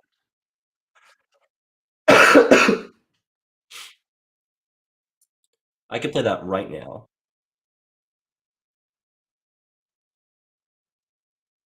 To just try to draw a Spin Doctor. The Spin Doctor gets rid of the server, and, like, I wanna get rid of the server. Alternatively, I could draw another card before playing Simulation Reset. I'm definitely playing this turn, just to get this send a message back into the deck. The oboe, I probably also throw back. Because I think I just need to set up and just get money. So we're probably just gonna throw a bunch of cards back. We can keep the anemone in the bin. think. And get the Spin Doctor back.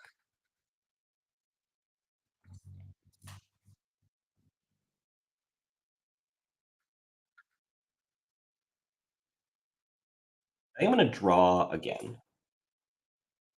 That, we don't care about that. So let's trash 4 cards. We're going to shuffle the Anemone back. Because the thing is, I want the Anemone later, but I want something else now.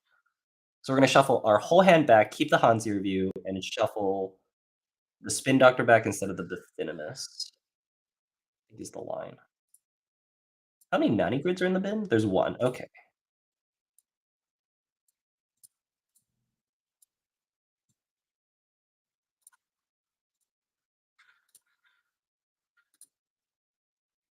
Okay. That's really good that we didn't draw to send a message. I was expecting that. We have a chance. Hard work, but we have a chance. The Nightmare Archives are dead cards. They should recognize that they can just take it as minus points, and it won't matter.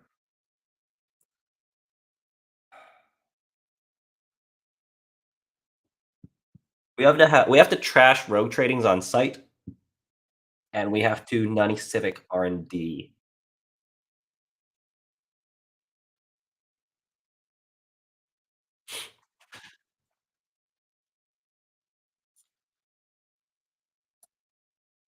Hopefully we can find a Divert Power. Divert Power to de-res the IQ would be really good. And then we can Nani Civic R&D, so we have AgInfusion and Nani Civic.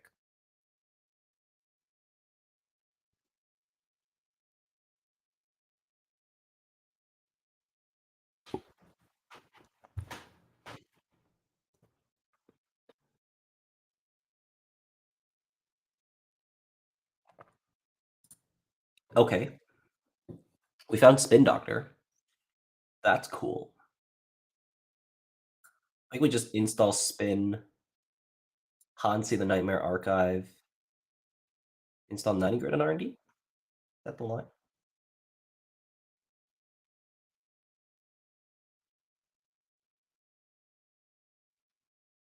I think so. Although that might be a preemptive boomerang so that they can run HQ. I am kind of concerned about HQ here because we could get doofed and hot pursuited, and like none of those have showed up.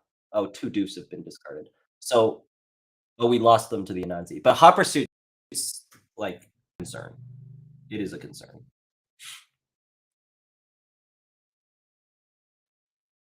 I could install Spin and res it. That's probably the play. Let's do that. Okay, Bithynimus HQ is fine. Ooh, and then Divert Power to res Chiashi?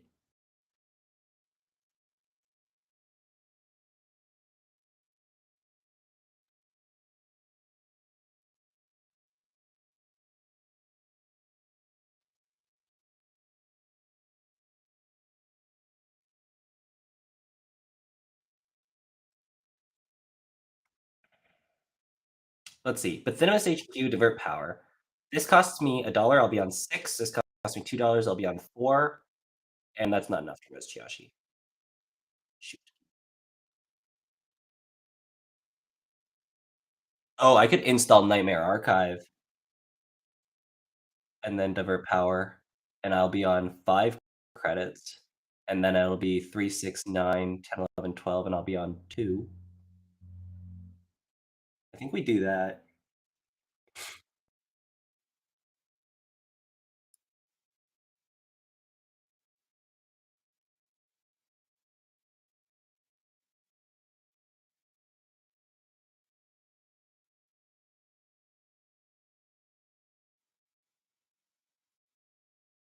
This is not unique. Yeah, okay. Res, divert, 1, 2, 3. Done. Res Chiashi. Okay. So now we're threatening a Chiashi. Which means we can't run HQ, because if we run HQ, you'll get booped into Chiashi. Which gives us time to reinforce HQ. The thing is, like, the agendas are going to start coming up again. So I can't do this forever. There's 3 agendas in the deck.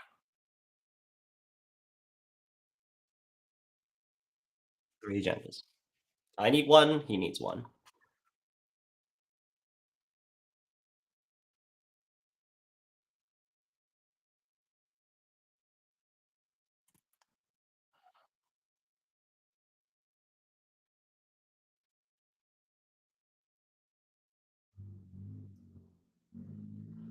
If I find a Thimble Rig, I might Purge next turn. And just discard it.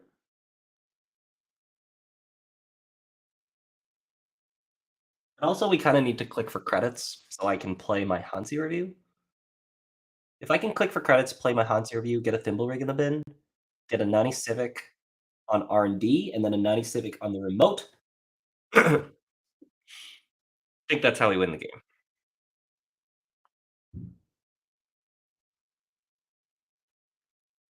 Alternatively,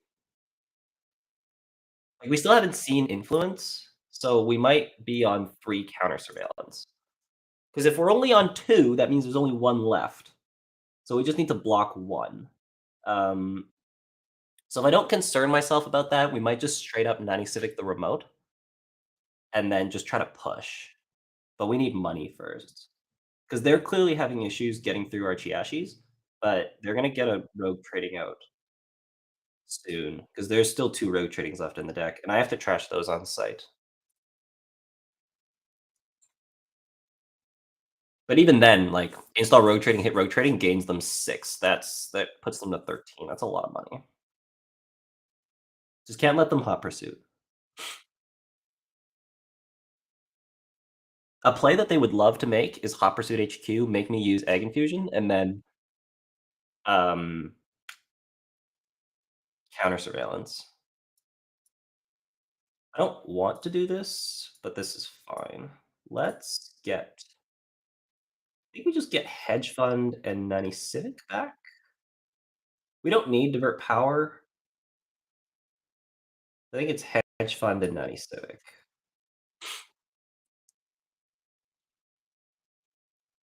Okay.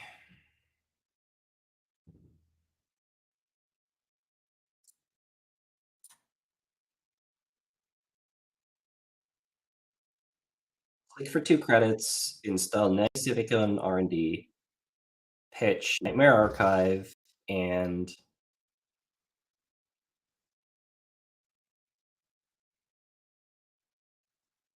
Thimble Rig.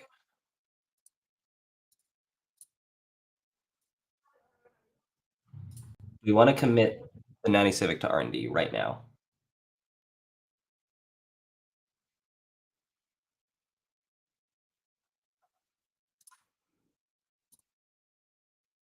I think we do. I think we do.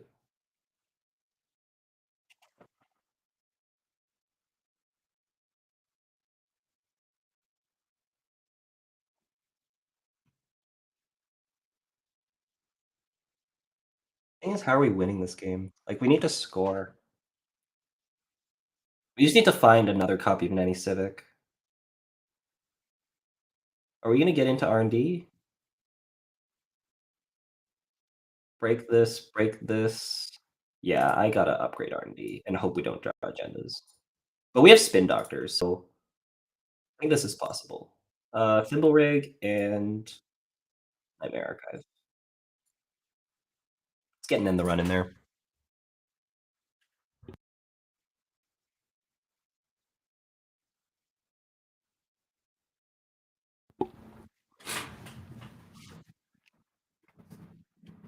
That could have been a really risky install, because you could say that R&D is actually quite safe, because we essentially have 2 Chiashis protecting it. But now if they run HQ, we can boop into Chiashi without worrying about counter surveillance. You need something on HQ. A third Chiashi would be great. That's still coming up, right? Yeah.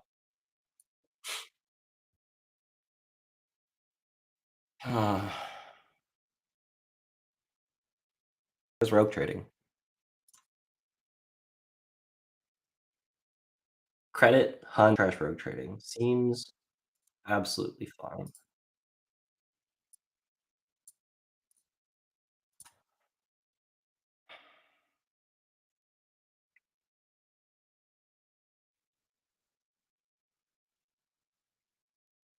Oh, it's paperclip. That's the last 3 influence. What am I thinking about? It's definitely 2 counter surveillance and paperclip. That's what Tag Me Zai usually plays. Can't believe it took me that long to be like, "Oh, yeah, paperclip costs influence." The whole time I was thinking, "Oh, yeah, Zai's gotta find their paperclip." And then I was also thinking, "I wonder what the rest of their influence is." Of course, it's paperclip. There it is. Okay. That's good. We purge here.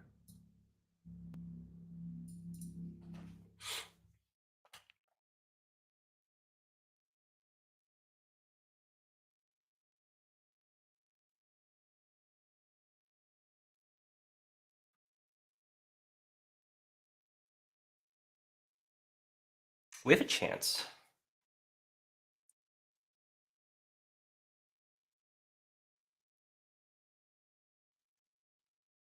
We kind of need our anemone.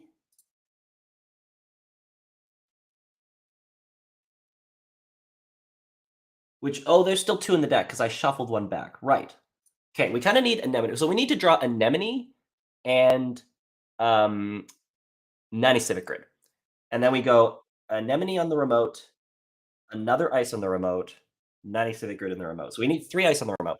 And then once we're there, we can use AgInfusion on the whatever that third ice is to boop them into the Chiashi. They have to break the Chiashi. And they have to either they basically have to continue on to flip the cards in archives face up. If they do that, then they have to break the Anansi, and then the anemone can add another ice into the bin, and that is probably the trick that we need to win this game. It seems like they're what's happening here? Is Anansi firing? Oh, that can't be right. Okay, that's so good for us. Send a message on top is really bad for us.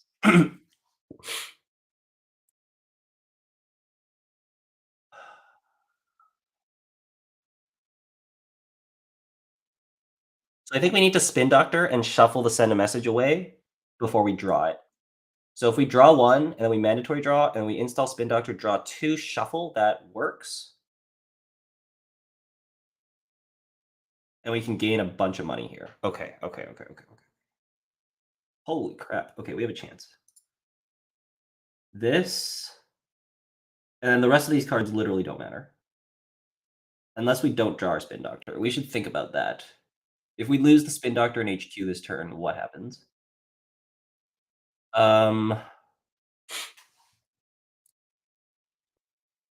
If we lose the spin doctor in HQ this turn, we're stacking ice on the remote and then jamming the send a message when we draw it. Which sucks. But we got a plan for it, which means we want the hedge fund and we actually want the Ike, so we can install it on the remote as a piece of garbage that we can boop with. I actually want the thimble rig. We actually just want to discard thimble rig because it's active for the 90 Civic on R&D. So we want to go hedge fund, Hansei, thimble rig, Ike. And then we'll say done, we'll draw. We lost does not draw a card. We lost Boomerang. We lost Obelisk, Hot Pursuit, and Credit Kiting. Okay, so there's still a counter surveillance left. We're going to access a Nightmare Archives. If they take a core damage, that's Christmas for me. This just doesn't matter. Like, they need a 3-pointer to win the game. If they recognize that, they should just take it as a minus point. Because a minus point at this stage in the game doesn't matter.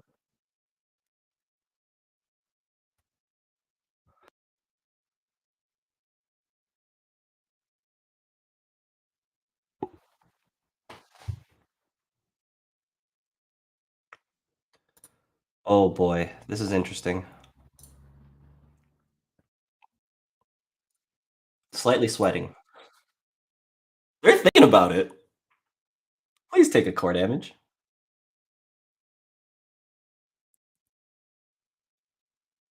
Okay. It was wishful thinking that they might have taken a core damage.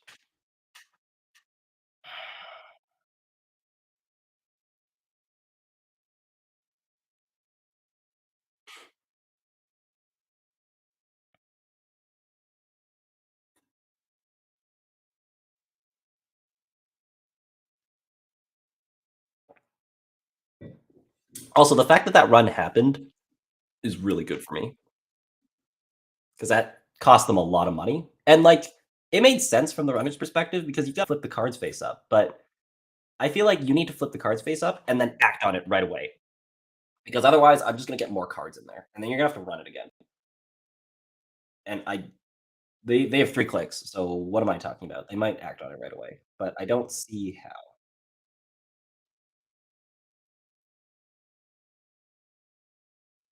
Because they have to run the send a message is on R&D. So it is in R&D.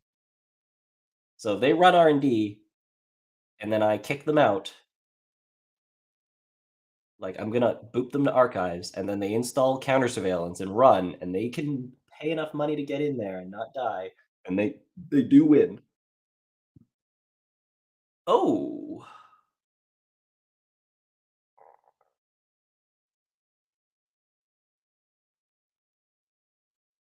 Thinking.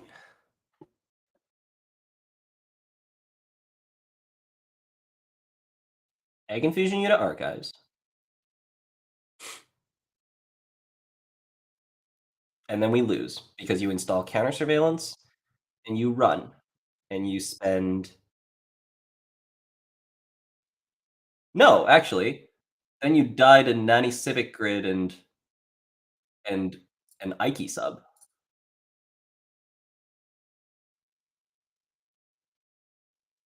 But if I kick you out here, you can hot pursuit. Are we okay with that?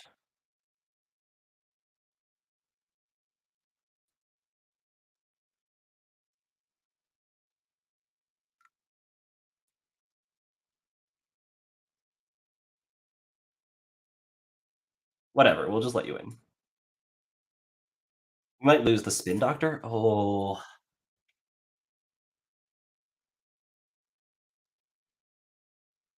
Okay, let me double check the math here.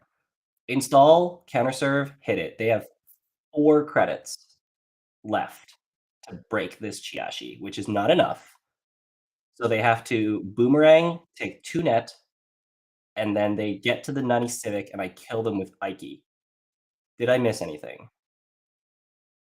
No. Oh, but also they have to deal with the Chiashi. Yeah, this is fine.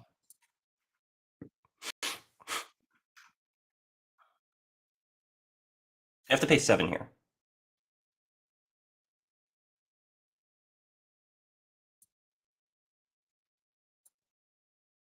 And then they hot pursuit HQ is the best follow-up.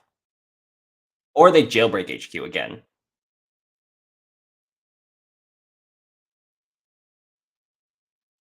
We need to keep the spin. Draw a card. Drew the jailbreak, plays the jailbreak. Okay. Keep the spin. No.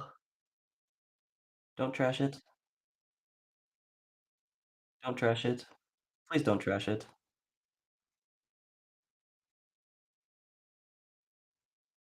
No, okay. That's really bad.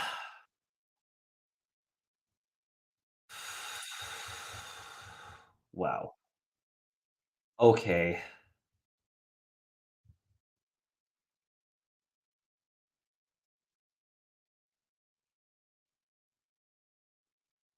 So this turn is Ice HQ, Ice the remote.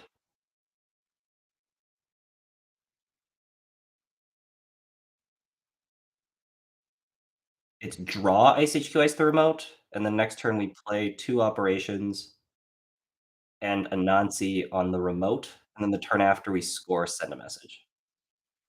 Or we try to.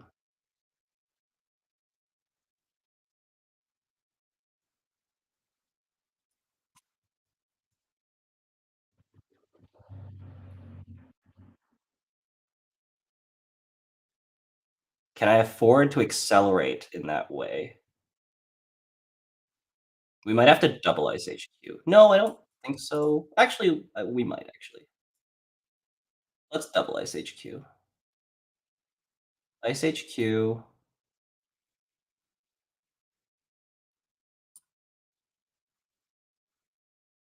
Ice. Ice HQ. These are just boop fodders. And we ice the remote.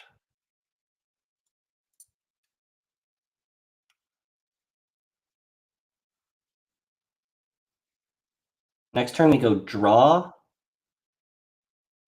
No, we don't. We can't draw. We can't draw. We just have to play. We have to play the turns out. I can't draw because we might need clicks to set up ice. That's why I double iced HQ here. I think normally just single ice is fine, but if they run HQ and force me to AgInfusion, then HQ is naked. And that could run us into issues. Maybe it won't. Ah, no, there's diversion. There's a diversion left. So it could. Yeah. Yeah. So we had to ice HQ. Because otherwise, if we accelerated our draw by clicking to draw, and then we are forced to AgInfusion, that means we have to spend a click re-icing HQ. And that could screw up the entire planning of installing double advancing the send a message when it comes up.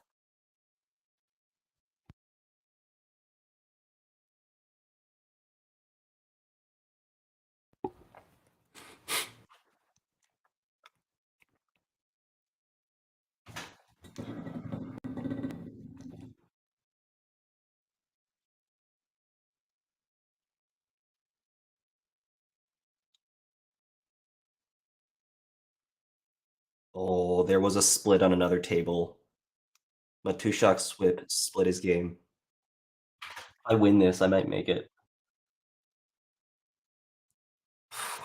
Pressure. Pressure. Okay. Wake Implant will get them there.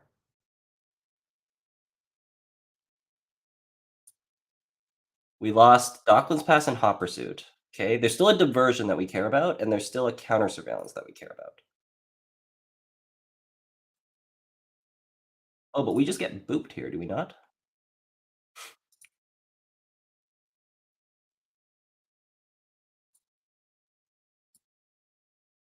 Because Wake Implant says you may remove out of 3 host power counters access that many additional cards, and the send a message is there. So go to archives. This fires. Diversion of funds is gone. We can't run back because we'll die.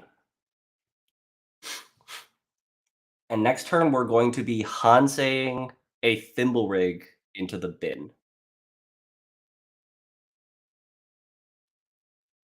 Wait, what? Okay. I was like, we're conceding? Okay, this costs $2. This costs $2.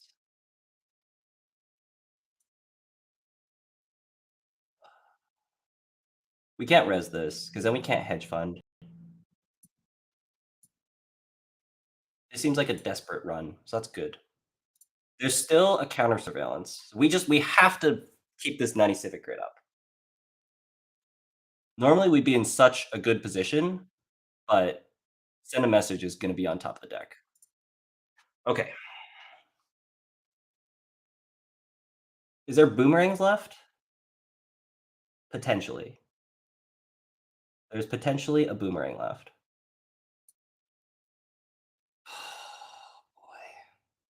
Oh boy.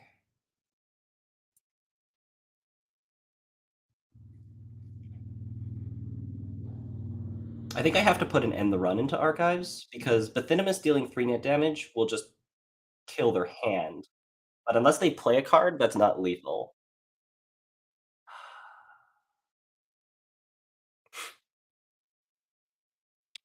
It could be draw, Hansei, the Thimble Rig, Ice R&D. Thinking. Draw, Hansei, the Thimble Rig, Ice R&D. That puts us at 10 credits, which might just get us an Anansi kill. But it's probably just going to be a boop fodder. And then next turn, it's so good that they have no cards, so Anansi is kind of lethal.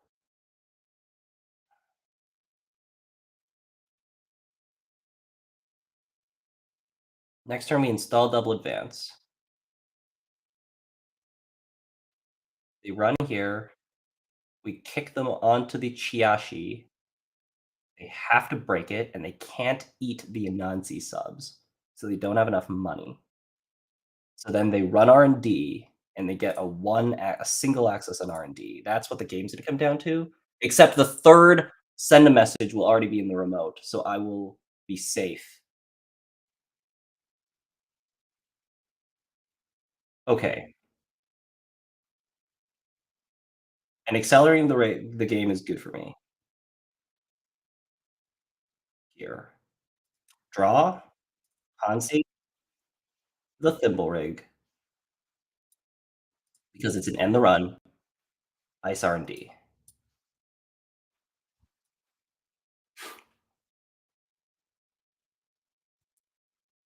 Drat. Happened? Is that just a misclick? Okay. Okay. Can I install double advance this?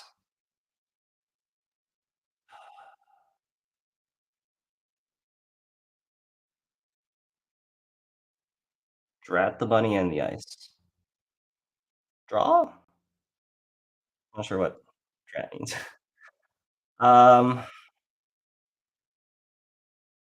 Okay.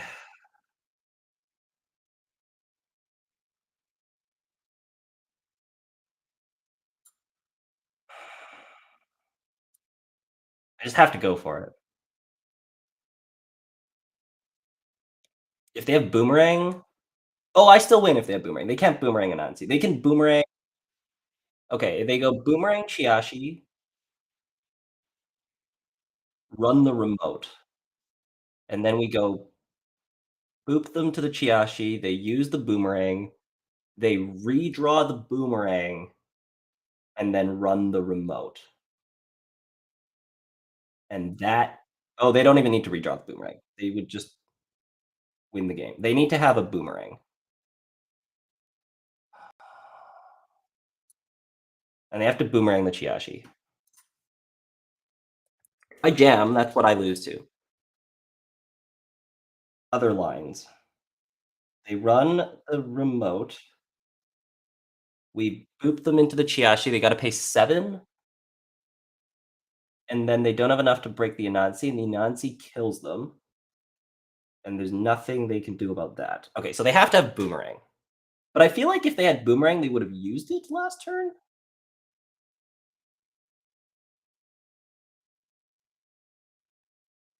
They ran R&D. They took 2 net damage off the... Oh.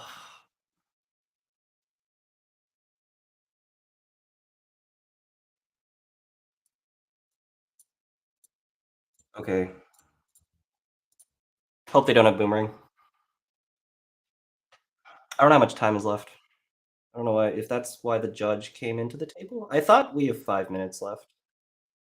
But the thing is, we drew the send a message, so we just have to. Yeah, we have 5 minutes left. I drew the send a message, so I just have to go for it. If I don't go for it, we're drawing cards and hoping that the send a message stays alive in HQ, which is just unlikely. Or like it's a risk I don't want to take. There is there's one spin doctor left. And yeah, if they run HQ, we boop them away and then they run back, they could just win with that. So we're gonna go for this. They need Boomerang Archives, run the remote.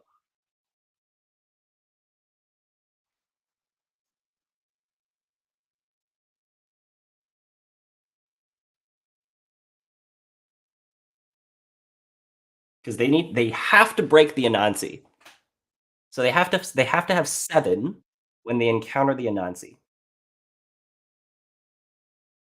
Also, they might just think that this is Oboe and just be tunnel visioned on centrals.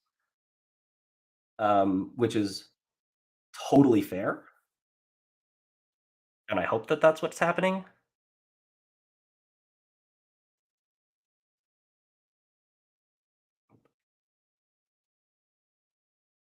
Yeah. Boomerang Archives run the remote, and then we boop them out. They break with the Boomerang, and then they run back. And they have 7 to break the Anansi. That's their win. And if they had Boomerang this whole time, then they might have had it. But there's 3 cards in hand. One of them's a counter surveillance. One of them's a rogue trading. Which is interesting why they didn't install it last turn. Maybe they were just trying to keep cards. Counter surveillance, rogue trading, and we don't know what the third card is. Could be Boomerang. Oh, is it Gamble? No, it's not Gamble.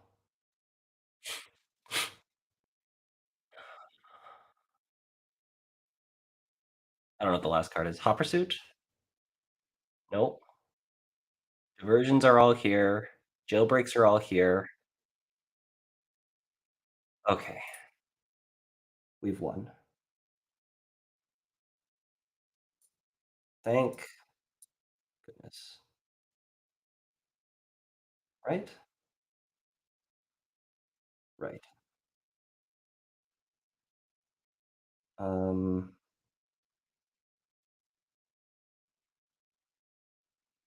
We let them in. We can't boop because then we just lose on the remote. I almost did that. I was like, oh, I could just AgInfusion Archive. No. We can't do that. We cannot do that. And then we Thimble Rig. And now we've won. Wow.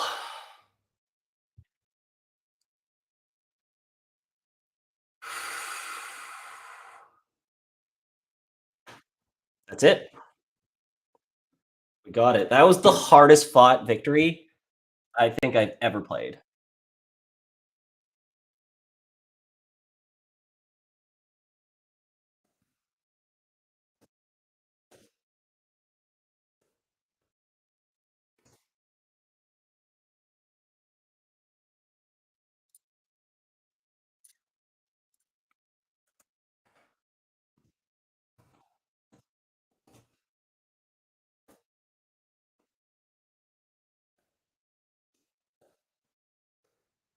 You're gonna enjoy the VOD because there's some stuff that went on over here that would interest you.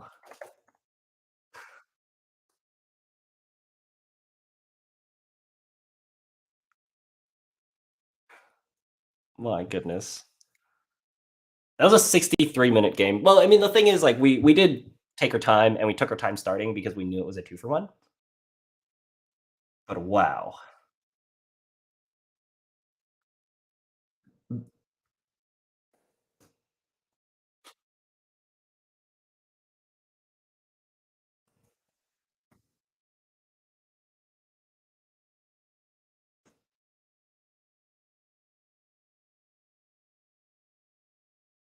We could jump into voice and chat if they would like.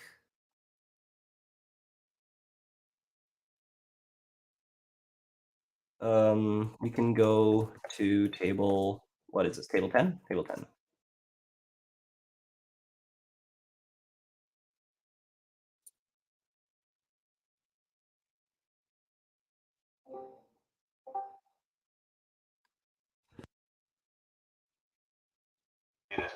Hello. Hey! Oh my goodness, that was the, like, by far the hardest fought game I've ever played. Like, there was so much going on. Like, you were attacking me so well, and, like, the Docklands pass was so scary, and, like, there's so many agendas in hand. Oh, Yeah.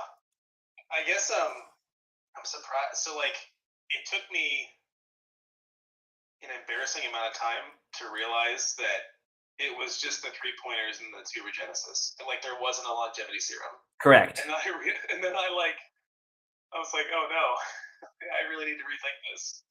Yeah, I think when you were thinking about the Nightmare Archive in Archives, I was like, oh, I don't think you realize that it doesn't actually matter. I was like, oh, I can take this core damage. It doesn't matter. Yeah. And I was like, please take the core damage. Yeah, I mean, it was like I needed that Regenesis oboe play. Like I was like, you have a sneak door on the board, you're not gonna check archives. And then you installed Docklands Pass, I think that turn, and I was like, oh, okay, I'm really happy I made this play now. Because like, okay, here's the thing. That turn where you installed the sneak door, I had no ice in hand, and I think my hand was 3 agendas and a regolith. Okay, and I think you like came in and you trashed. Oh, my hand was 3 agendas, a regolith, and a Nightmare Archive. And when you ran with Sneak Door the first time, you hit the Nightmare Archive, which is super lucky for me. So now I was left with 3 agendas and a regolith. And then I was like, okay, mandatory draw, I just gotta find an agenda. Or find an agenda. I need to find a piece of ice. So mandatory draw, and I got a Regenesis. I was like, so now my hand was 4 agendas and a regolith. And then I went click 1 draw, click 2 draw, and then I just found like I think Natty Civic Grid and like another regolith or something like that. It was a regolith, I think.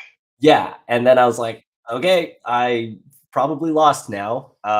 What's the thing we can do to maybe salvage this? I was like, okay, we'll just throw a Regenesis in the remote and hope that you don't check archives, which is reasonable. And then you installed the Docklands Pass, and I was like, okay, if I actually kept all the agendas in hand, like you would be just stealing all of them. But I was able to sneak the Regenesis through, and then like I was still dealing with agendas in hand. Like that whole mid game, early game, like trying to deal with your sneak door was really hard. Sneak door I originally didn't have it, but I reworked it after we had the CO in Cleveland, and like I'm only down to 1 counter surveillance. Oh, really? Yeah, because like I found, I mean, especially with Wake, I found that like the 3 influence in so many games it doesn't get installed, and I'm just like it's an aggro deck first. I always tell myself, not always, but yeah. I was talking to Austin Mills. Yeah. And Austin was like, yeah, it's an aggro deck. And like, I usually don't, I mean, very frequently I don't install the counter surveillance. I found that too. So like 3 obelisks. I have to get obelisks. And like this game, I started with Sure Gamble obelisk, and I was like, this can be great. I'm gonna do it. It's so sad obelisk that you got the Regenesis out, because like I watched Worlds with the cheeky Vitruvius. And you were talking, you were like, yeah, and like the hippo was out and the Fairchild, and it was just such a juicy hippo, and so they went for it. And now I'm sitting here like, oh man, I got this Docklands Pass, I got this sneak door, oh so good. Why would I go to archives? That's a crazy play. Exactly. Oh, so good. Exactly. Well, thank you for that. Yeah, thanks for the game. That was amazing. I was playing around that last copy of Counter Surveillance that you didn't have. So your hand is obelisk, road trading, and what? No, I'm down to 2 rogue trading because there was. I know. I'm at 42 cards. It's an obelisk. I have a second Bagulter. Yes. I have two Aminas and 2 Bagulters because of Nana Civic and the Zato. Yes, I remember that. I remember when you discarded your second Amina. I was like, oh yeah, that means you're playing a second Bagulter as well. Yeah. And then I forgot about that. Mutual favor. Oh, okay. Mutual favor, which is just the second copy? It is just the second. I used the first. I think I used the first on the turtle this game. Okay. Yeah. This was what I was thinking about last turn, because you actually had a line, but you needed a third boomerang. Because if you could boomerang the Chiashi on archives and then run the remote. And then if I AgInfusion you to the Chiashi, you can break with the boomerang, and then you can pay to break the Anansi, and then you can steal. This is, of course, betting that it's send a message and not oboe. I actually thought it was the oboe. Yeah. Although it took you so long to install double advance. So I thought it took you a long time to install double advance because you were either worried, like it was the send a message was either in your hand, or like you knew it was RMD. Yeah. And I was like, there's no way he's taking this long. So I never even thought that it was in server 2 actually. Okay. But okay. Yeah. Well, the boomerangs in this matchup are so like you don't get them back. Yeah. Yeah. So. Yeah, well, the thing is, the last couple turns was me just planning my life, because when you ran into the Anansi, I saw the next 5 cards, and then I was just gonna be like, it was Hedge Fund, Hanse Review, Thimble Rig, and Ike, and Send a Message, and I was like, okay, it's really bad to send a message here, so we're just gonna put it on the bottom, and then next turn we're gonna mandatory draw, we're gonna install Spin Doctor, draw 2, and then we're just gonna shuffle. And then you ran HQ, and then you trashed the Spin Doctor. So then I had to do plan B, which was figure out how we're gonna work the next couple turns to eventually score the send a message when I draw it off the top of our, because I knew I had to score it right away, because HQ is not safe at all. Right. What was your? Well, I mean, HQ was safe because I have no econ left. Yes. So HQ is safe in the sense that you can just you say boop me. Yeah. Yeah. Right. And like every ice that you trash, every face down ice you trash is another 7 credits bath that you can then proc. No, that you can proc with in a Civic. That's true. So like, and yeah, like I'm clicking for credits at the end because 7 credit. Oh my goodness. Yeah, that's why. I just put 2 ice on HQ that turn where I installed 3 ice, because I was like, I'm never gonna res this. It's just here so I can trash it to make you run to archives. But still, like, if you click up to 7 credits and then you run HQ and then I kick you out, and you could just run back, and then you can still steal it because you've got Dockland's Pass too, so your odds get decent. So I was like, I have to jam this send a message the turn I draw it. So I was really just forming my turns to make sure that the turn where I draw it, I'm able to jam it. Yeah, I was undervaluing the rearranged top 5. I'm looking at my hand. I'm like, oh, hit points. Let's run through. Like, this is Sokka. Yeah. I wonder if there's an oboe in the trash. I had like 9 cards or something. I was like, I can just take the damage and get the oboe. I'll be so good. Yeah. It wasn't good. There's been games. It could have been. No, there were games there's definitely games where I've played with this deck where I just had a 3-pointer, had an oboe in the bin, and it was just sitting there. My round 1 game, and I wasn't able to stream this. Oh, but it's on the Null Signals stream. In round 1, on turn 3, I did a replay review on my stream as well. But on turn 3, I had discarded an oboe, and then like I was sitting there with a Keeling in the remote, and then eventually Chouxflower went in and trashed it, and then I was at 3 credits, and I was like, okay, we're just gonna install this Regenesis, and I was on voice chat with her, and she was like, and I was thinking out loud, and I was like, what should I do this turn? And Chouxflower was like, oh, you just install double advance. So that's what I did. I just installed the Regenesis and double advanced it. And I was basically threatening NGO because I can res all my unres dice with NGO. So then she didn't run, and then I was able to single advance and score it with an oboe from the bin. Pretty sick that that first round. That's great. I love that. Okay, it's been quite the day. I think you said you're in the US? Yeah, I'm on the East Coast. I'm in Pittsburgh. Oh, okay. So it's like 5 o'clock for you? Yeah, it's only 5:20. My wonderful wife Sarah let me play Netrunner all day while she watched our 3-year-old and 1-year-old. Oh, amazing. So I owe her tomorrow. I was like, don't worry, I won't make the cut. So it's just one day. I think I had a decent chance, but it looks like I just missed it. There were Yeah, I needed another split. I needed another of the top tables to split, or another 2 tables, I guess. And then there's a chance. Dang. Yeah, right. I think my strength of schedule is extremely low, and yeah, it's like, well, it was much lower. Now it's 3, but it was like 2 something, and I was like, I'm not getting it anyway. But I would much rather take my time on like a really good game. Yeah. And just do the 2 for 1. Yeah, no, that was an amazing game. That was such a hard fought game from both sides. You made top half. I mean, that's like the main prize.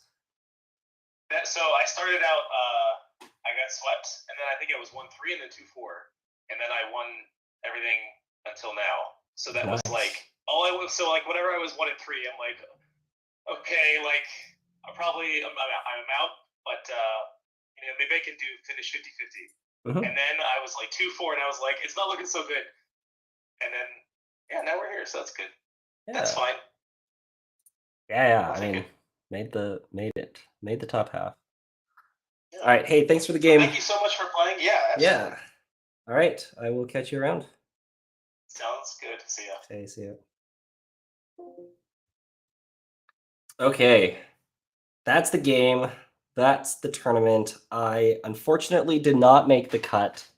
After standings have been finalized, it looks like Limes and Janktavis split, which means, well, actually one of those players I was going to beat. And then there were 3 2-for-1s, 1 actual sweep. Matushak and Jonas split. And Václav and Odol. Václav won the 2-for-1, but Václav is right below me anyways. So Matushak and the big units split. So that knocked both of them out. And basically I needed another 2 tables to split, actually. It was 1, 2, 3, 4, 5, 6, 7, 8, 9. Yeah. So that was quite wishful thinking, honestly. Because out of 1, 2, 3, 4, 5. Out of 5 tables, I needed 3 of them to split. And only 2 of them didn't 2-for-1. So I needed 3 of them not to 2-for-1, and then I needed the result to be a split. That was my path to top 8. So unfortunately, we finished 10th, 25 points, right below the bubble.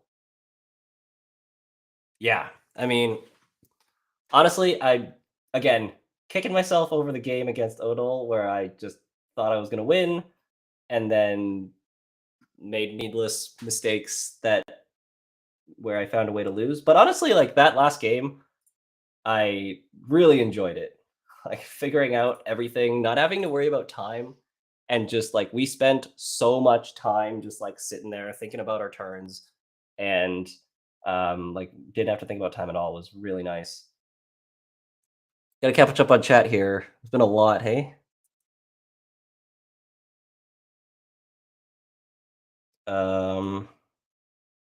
I feel like Tag Me were really well with all those 3-pointers in the deck. Yeah, it was like I had a bad start, hey? But otherwise, I think theoretically Tag Me should be a favorite matchup, especially considering the other match is R+. The other match was R+ against Wu. It was like, we'll take a Tag Me Zaya matchup, even no matter what the odds might have been. If they took care, is a Keeling win still possible? If they took core, that's funny. Yeah. Oh my goodness, that's such a funny missed play. Where turn 1, I was just like, I got a bad hand. We'll just throw the Keeling on the table. It'll matter eventually. We'll put an ice in front of it. And then I realized that Keeling is just a dead card. In fact, it's more than dead. It's a liability because I installed it onto the board. It kind of worked out because I feel like they wasted a couple clicks farming turtle counters, and it wasn't actually that good for them. And it kind of bought me a turn or two where I was able to kind of set up a little bit and then purge, and then set up a little bit and then purge. So I think at the end of the day, that exchange actually worked in my favor.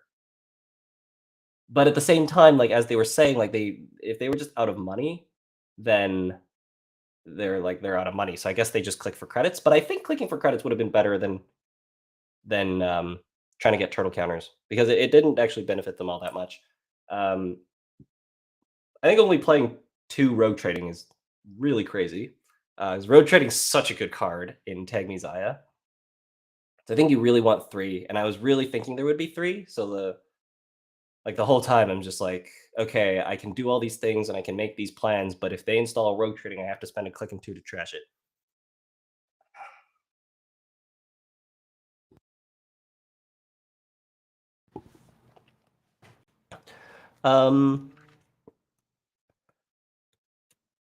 What a game. I need to know his hand now. Yeah. That was a rough start and draw. Well played. Thank you.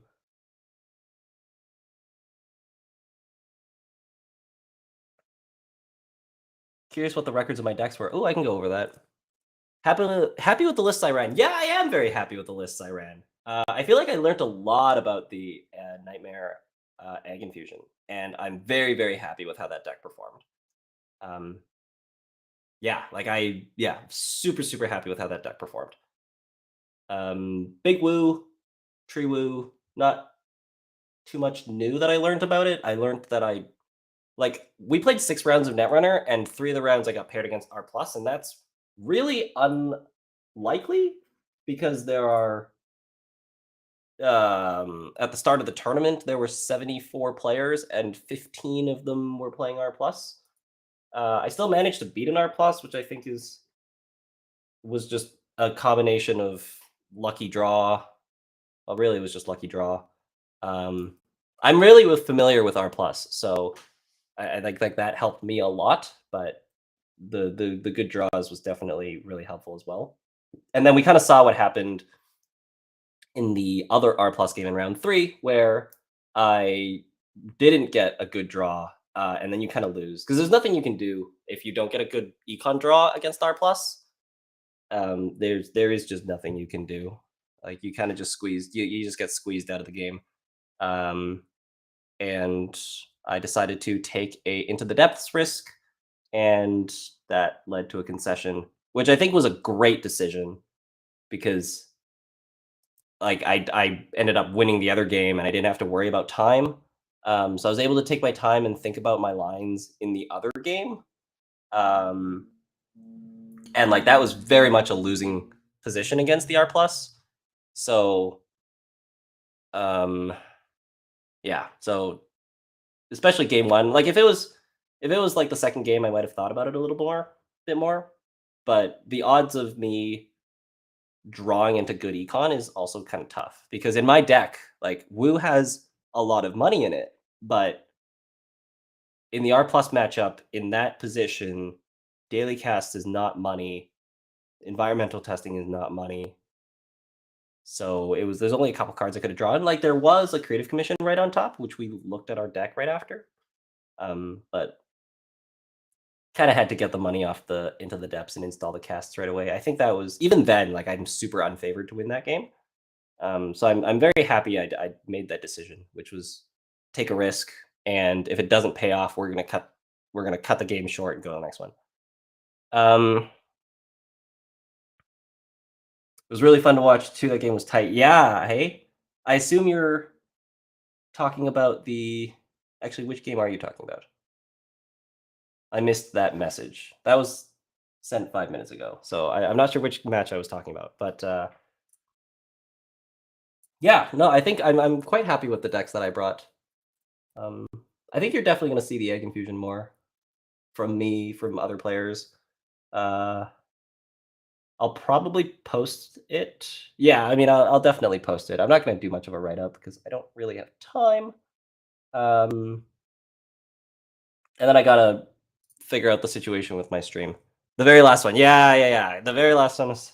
I'm glad it was fun to watch. That was so much going on in that last game. Like, so many agendas, and we really had to manage that. Like, I wonder if at the end of the day, them stealing the send a message for me to res the Chiashi and R&D was good or not. Because it's like, they're going to steal it eventually. It's just like we're delaying the steal, but getting the Chiashi res was also just quite good. Yeah. Yeah, it's a bit of a bummer I didn't make top 8. But obviously once I was 3 losses and a draw after round 4, it was going to be tough. I had to get pretty lucky. So yeah, but hey, I don't have to wake up at 5 a.m. tomorrow. I do also have soccer tomorrow at 9:30, so I would have had to try to play in the cut and hope that the cut finishes in time for me to go to soccer. So now I don't have to worry about that. So there's some bright side to this. Top cut is only 8. Yeah, they're doing a straight top cut to 8, and it's cut to top 8 with no tiebreakers. So it's a straight cut to top 8 with no tiebreakers. So there is one player, Cobra Bubbles, who was 9-3 and did not make the cut because they had the worst SOS out of all the other 9-3s.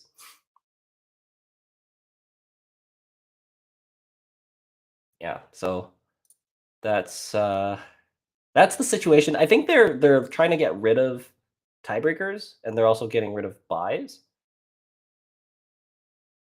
I don't agree with getting rid of tiebreakers. Getting rid of buys is great. I think that makes a lot of sense. I like the fact that buys give you an incentive to like work your way up, but it does give you a very big advantage in tournaments. So I don't mind either way there, but I don't like getting rid of tiebreakers because it is true that results-wise, usually in the past, like the higher seed has won the tiebreaker rounds, but I feel like that's just how things have happened, and it's not necessarily the person who's the higher seed is the better player, so they're going to win, so therefore they should just get in anyways, and we don't play the tiebreaker round.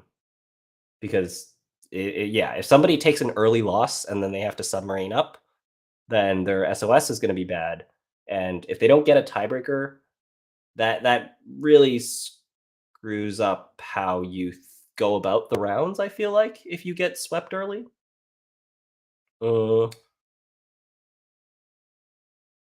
Yeah, and like they said that tiebreaker adds a lot of time to a tournament. It's a 40-minute game. I don't understand that. Like they said it added a whole hour to Worlds. But it's like, yeah, you added a whole hour, but you don't miss out on cut to SOS. Like, to me, that's worth it. But it is what it is. They hit it on the head as far as the Vit moment equal to the regen mode. Yeah. Yeah. I mean, see, the thing is, like, I have to make that play, right? Like, look at this. Look at this situation.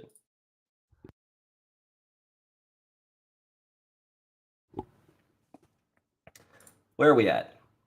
Here we go. Like, I have 1 click left, and you have to, aside from install Regenesis, discard Oboe, and hope that you can score the Regenesis and score the Oboe, every other line I take here is a losing line. Is like just straight up lost. You can like, what do? You can install Regolith and discard Regenesis, and then you can hope that when they sneak door, they're just going to access Regolith and Nanicivic repeatedly. They're going to access the first one, trash it because it's such a good trash, and then they're going to run and then repeatedly access the other one, and they can't trash it. Like that's what you're hoping for, right? And that's just like, if you think about the future of the game, like you're just not going to win the game from there. Because you still need to top deck a piece of ice. Like you put a Regolith in the remote, but that's not really going to help you. So, like if we did that and they go and they install Docklands Pass and they run HQ, like they just steal 2 agendas. Like the chances of them stealing 2 agendas when we have 3 or 4 in hand is so high. What did we draw next turn? We drew a Spin Doctor. So I guess we would have, like, if we installed Regolith, on the next turn, we would have installed Spin and rezzed Spin. And then we would have drawn Anansi and Chiashi. And in that situation, we would install the Anansi onto Archives and take a credit. And we would be at 6 credits, which is just not enough to res Anansi. Maybe they would have stolen a Send a Message in that scenario. But like the Send a Message stayed in hand, so they wouldn't have, because it would have it stayed in hand in this case. So it would have stayed in hand in the other case. We'll just assume. So I wouldn't have any ice res. So I'd be at 6 credits with none of my ice res. So like the Anansi on Archives is just blank. I mean, granted, the Anansi on Archives that I installed here was still blank. But at the very least, the like now that the Send a Message was stolen. Oh, actually, they found a Send a Message off the top of R&D. So now the Anansi is like kind of active because I can trash it to make them run into the remote. Yeah. But they kind of spent some time running R&D here, which was really needed. Because if they kept sneak dooring, they would have found this other Send a Message. And then we would have had to res this Anansi with the Send a Message, and this whole game would have been different. So, like, the fact that they credit kited the Begalter and then ran the remote was really good for me, because this was, like, I would have loved the $9 off the Regolith, but this made them break the Anansi, pay 3 to trash the Regolith, and it's resources they're spending not running Centrals, and that's what I needed there. And, like, we have 4 points. Like, in the other scenario, we're basically fighting from 0. Just so hard. Any speculation on banless updates? I think they should ban Woo. I think the tree Woo is too good. You can beat it with R+, but it's just it's just too good. Like you can just tutor a lot of stuff. Like you can beat any deck that's not R+ pretty comfortably. What did I lose to today? What did my Woo lose to? I had nothing. I only played my Woo 3 times. 4 times?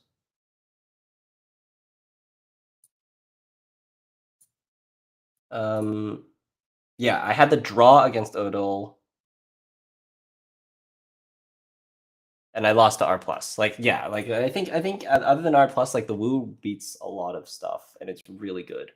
So, and like World Tree and Cabanessa Woo just work too well together. It's just too good of an interaction.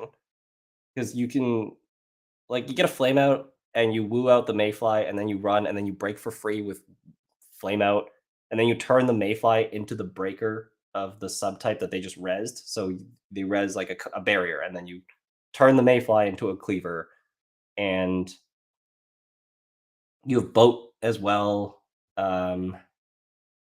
Like, and then you can sell the Flame Out to Cyberdelia or to Boat. Like, it's just that engine is just too good. So to beat it, you have to play something that kills the tree, and that's R+. Because if you play something that trashes programs, you can still play around that. Like you have Simul Chips to reinstall the tree. You have pinhole threading to trash the upgrades. So it's really good. So I think they should ban Woo specifically. I think Woo and Tree just work too well together. I think it was more of a logistics organized reasoning. Could have possibly archived Send as an alternative, but I like Oboe better.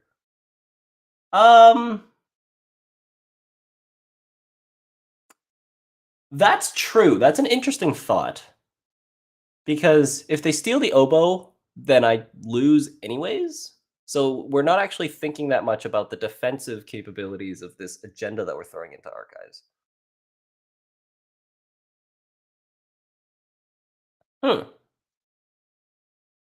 I didn't think about it that much at the time. I think actually trashing the Oboe is still correct, because if we I'm basically playing assuming that we're going to get this score, because if we don't get the score, I think we just lose and we don't have to think about what might happen afterwards. So if we play assuming we're going to get the score, we actually want the send a message to get stolen rather than the Oboe, because the Oboe is 4 cards. The Oboe is 4 cards, but the send a message is a Anansi or a Chiashi. And it ended up being a Chiashi, but that's still credits. And if we assume we're going to score the agenda, we were at $5. We spent 3 scoring. We went down to 2 credits. So we really needed that send a message to get stolen, in a sense, to get our ice res, which the send a message didn't get stolen, but if we were to get an agenda stolen, I feel like getting the send a message stolen so we can res a big ice is better than the runner losing 4 cards. Because we keep in mind that when we regenesis an agenda, we don't get the scored ability. Yeah, so I think the trashing the Oboe is better than trashing the send a message. Although that's an interesting thought. I didn't really think about that at the time. Any corp changes? It seems really hard to tech for all the corp decks, and with that tech, you kind of just lose. Well, that's true. That's true. I mean, if you look at my Woo deck, there's 3 pinhole threadings and there's a tracker. And that's just, we're teching for R+, we're teching for upgrades. You really just have to tech for upgrades. In a sense, I really don't like how good the upgrades are becoming, because when you have an upgrade that just says, fire a subroutine, you have to tech against that, because that's not something you can deal with unless you have a specific plan against it. I will say it's interesting because there is a bunch of tech that's available. It's mainly just pinhole threading, and then that's why we're playing AgInfusion, and you're also playing the upgrade, so you got to AgInfusion protect against the pinholes. By the way, when I played the AgInfusion today, there were so many board states where I had Big Ice Archives, Big Ice R&D, Big Ice HQ, and then a little ice in the middle that's just there for AgInfusion boops. And I had that set up so many times, and it felt really good. And this deck seems to be able to do that really well. Just because you have 3 Chiashi, you have 3 Anansi, and you have 2 Divert Powers. Divert Power, every time I drew Divert Power, it was so good. Because you get to derez ice that did you good. So the Ike, the Anemone, Thinamith is just a wash. Thimble Rig. We derez the Thimble Rig that was chiseled against Jai in round 3, and that was so good. In earlier versions of this deck, I had 3 Divert Powers and 2 Spin Doctors, and I say earlier version as in the version that I made before making the swap to 2 Divert Power and 3 Spin Doctors, and not in a sense where it's I tested it and then made the change. Again, I only played this deck once before today. So this is by no means tested. Today was testing. But yeah, you need a lot of tech. Natty Civic is really good. The fact that it's not unique blows my mind. This feels like something that should be unique. Because you can you could res it on archives and res it on the remote. And now we can like protect archives and protect the remote. That seems a little busted. So I think if you made it unique, then it would be totally fine. But I don't know if NSG is gonna errata cards in that way. So we'll see what happens. But yeah, Nanny Civic is kind of busted. because you can put it on archives and put it on the remote. But maybe it's fine, honestly. It probably isn't, just because if we do take out Treewoo, then this becomes a big nightmare. Just because like Nanny Grid and AgInfusion work so well, and like a non-unique Nanny Grid is crazy. It's crazy.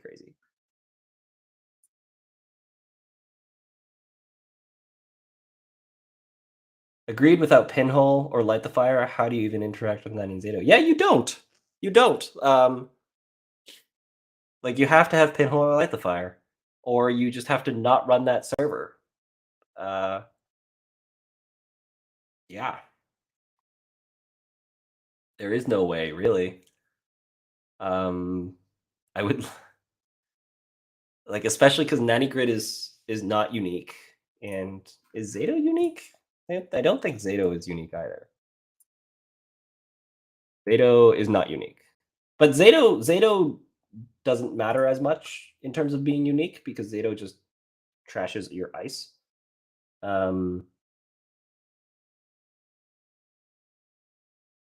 Yeah, so you kind of know what's coming, but you can't prevent it.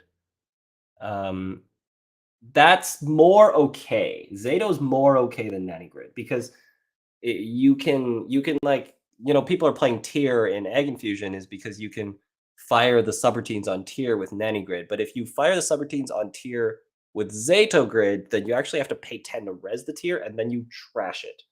And that's I can accept that. But Nanny Grid, like flipping it face up and then like Kakarenbo and flip it back face down is like kind of, that's a little bit better than Zato. Also, that Crim Force Res was great. Rock and a hard place. Yeah, I love that. Analyzechris doing the forged activation orders and then the pinhole. I was like, when he played the forged, I was like, oh yeah, like you're gonna pinhole. And the fact that this is like working is amazing. Yeah, I love that. Is there any unique grid? Well, I mean, Zato and Nani are not unique. I'm sure there are grids that are unique. Now I'm interested. Grid.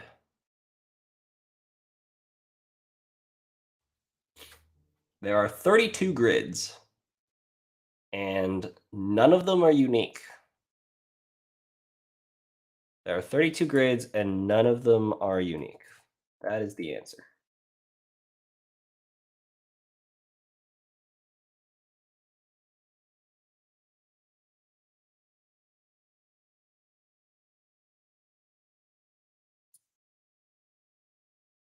I bet they'll ban AgInfusion before Nanny.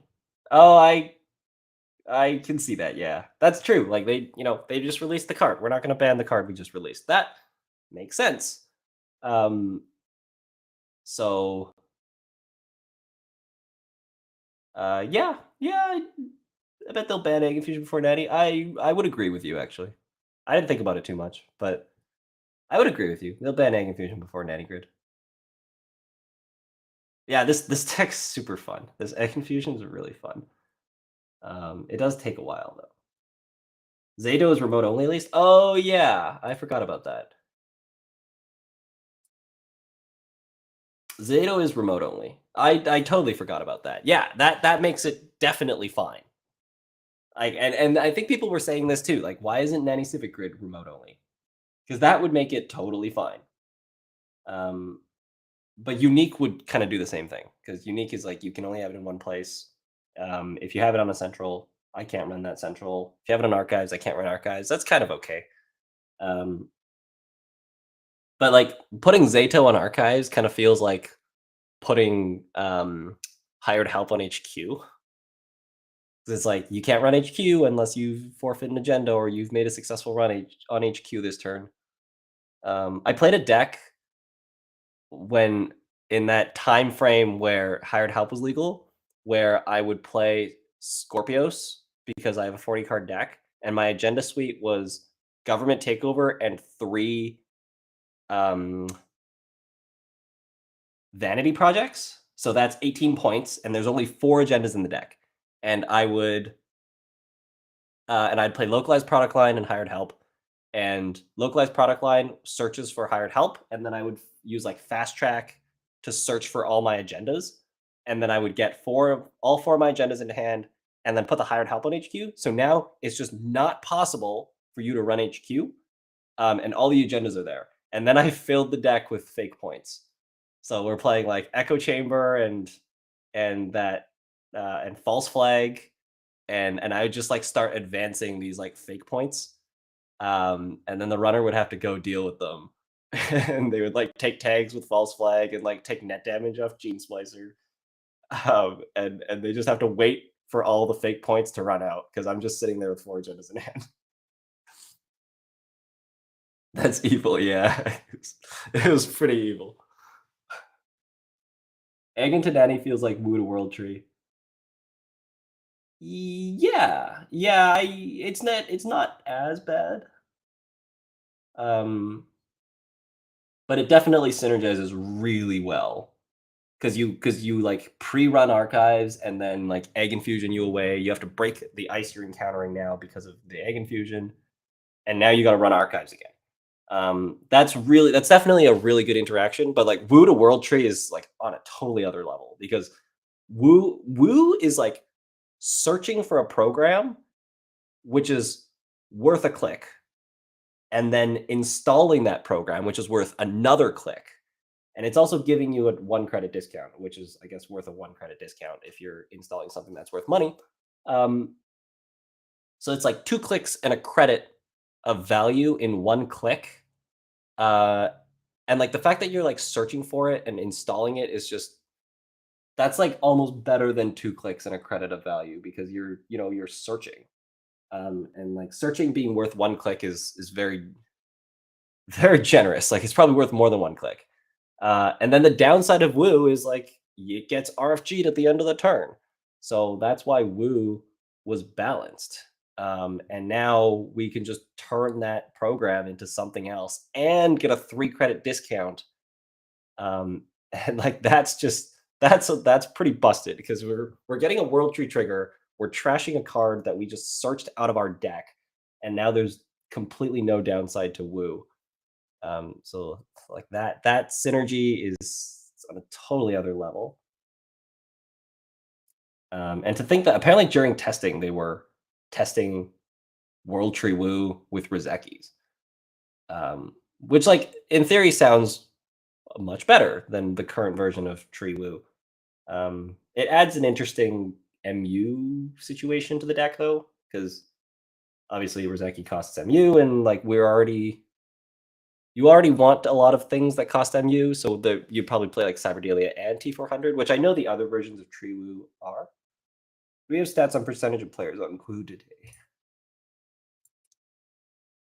There were 6 players on Woo today out of 74.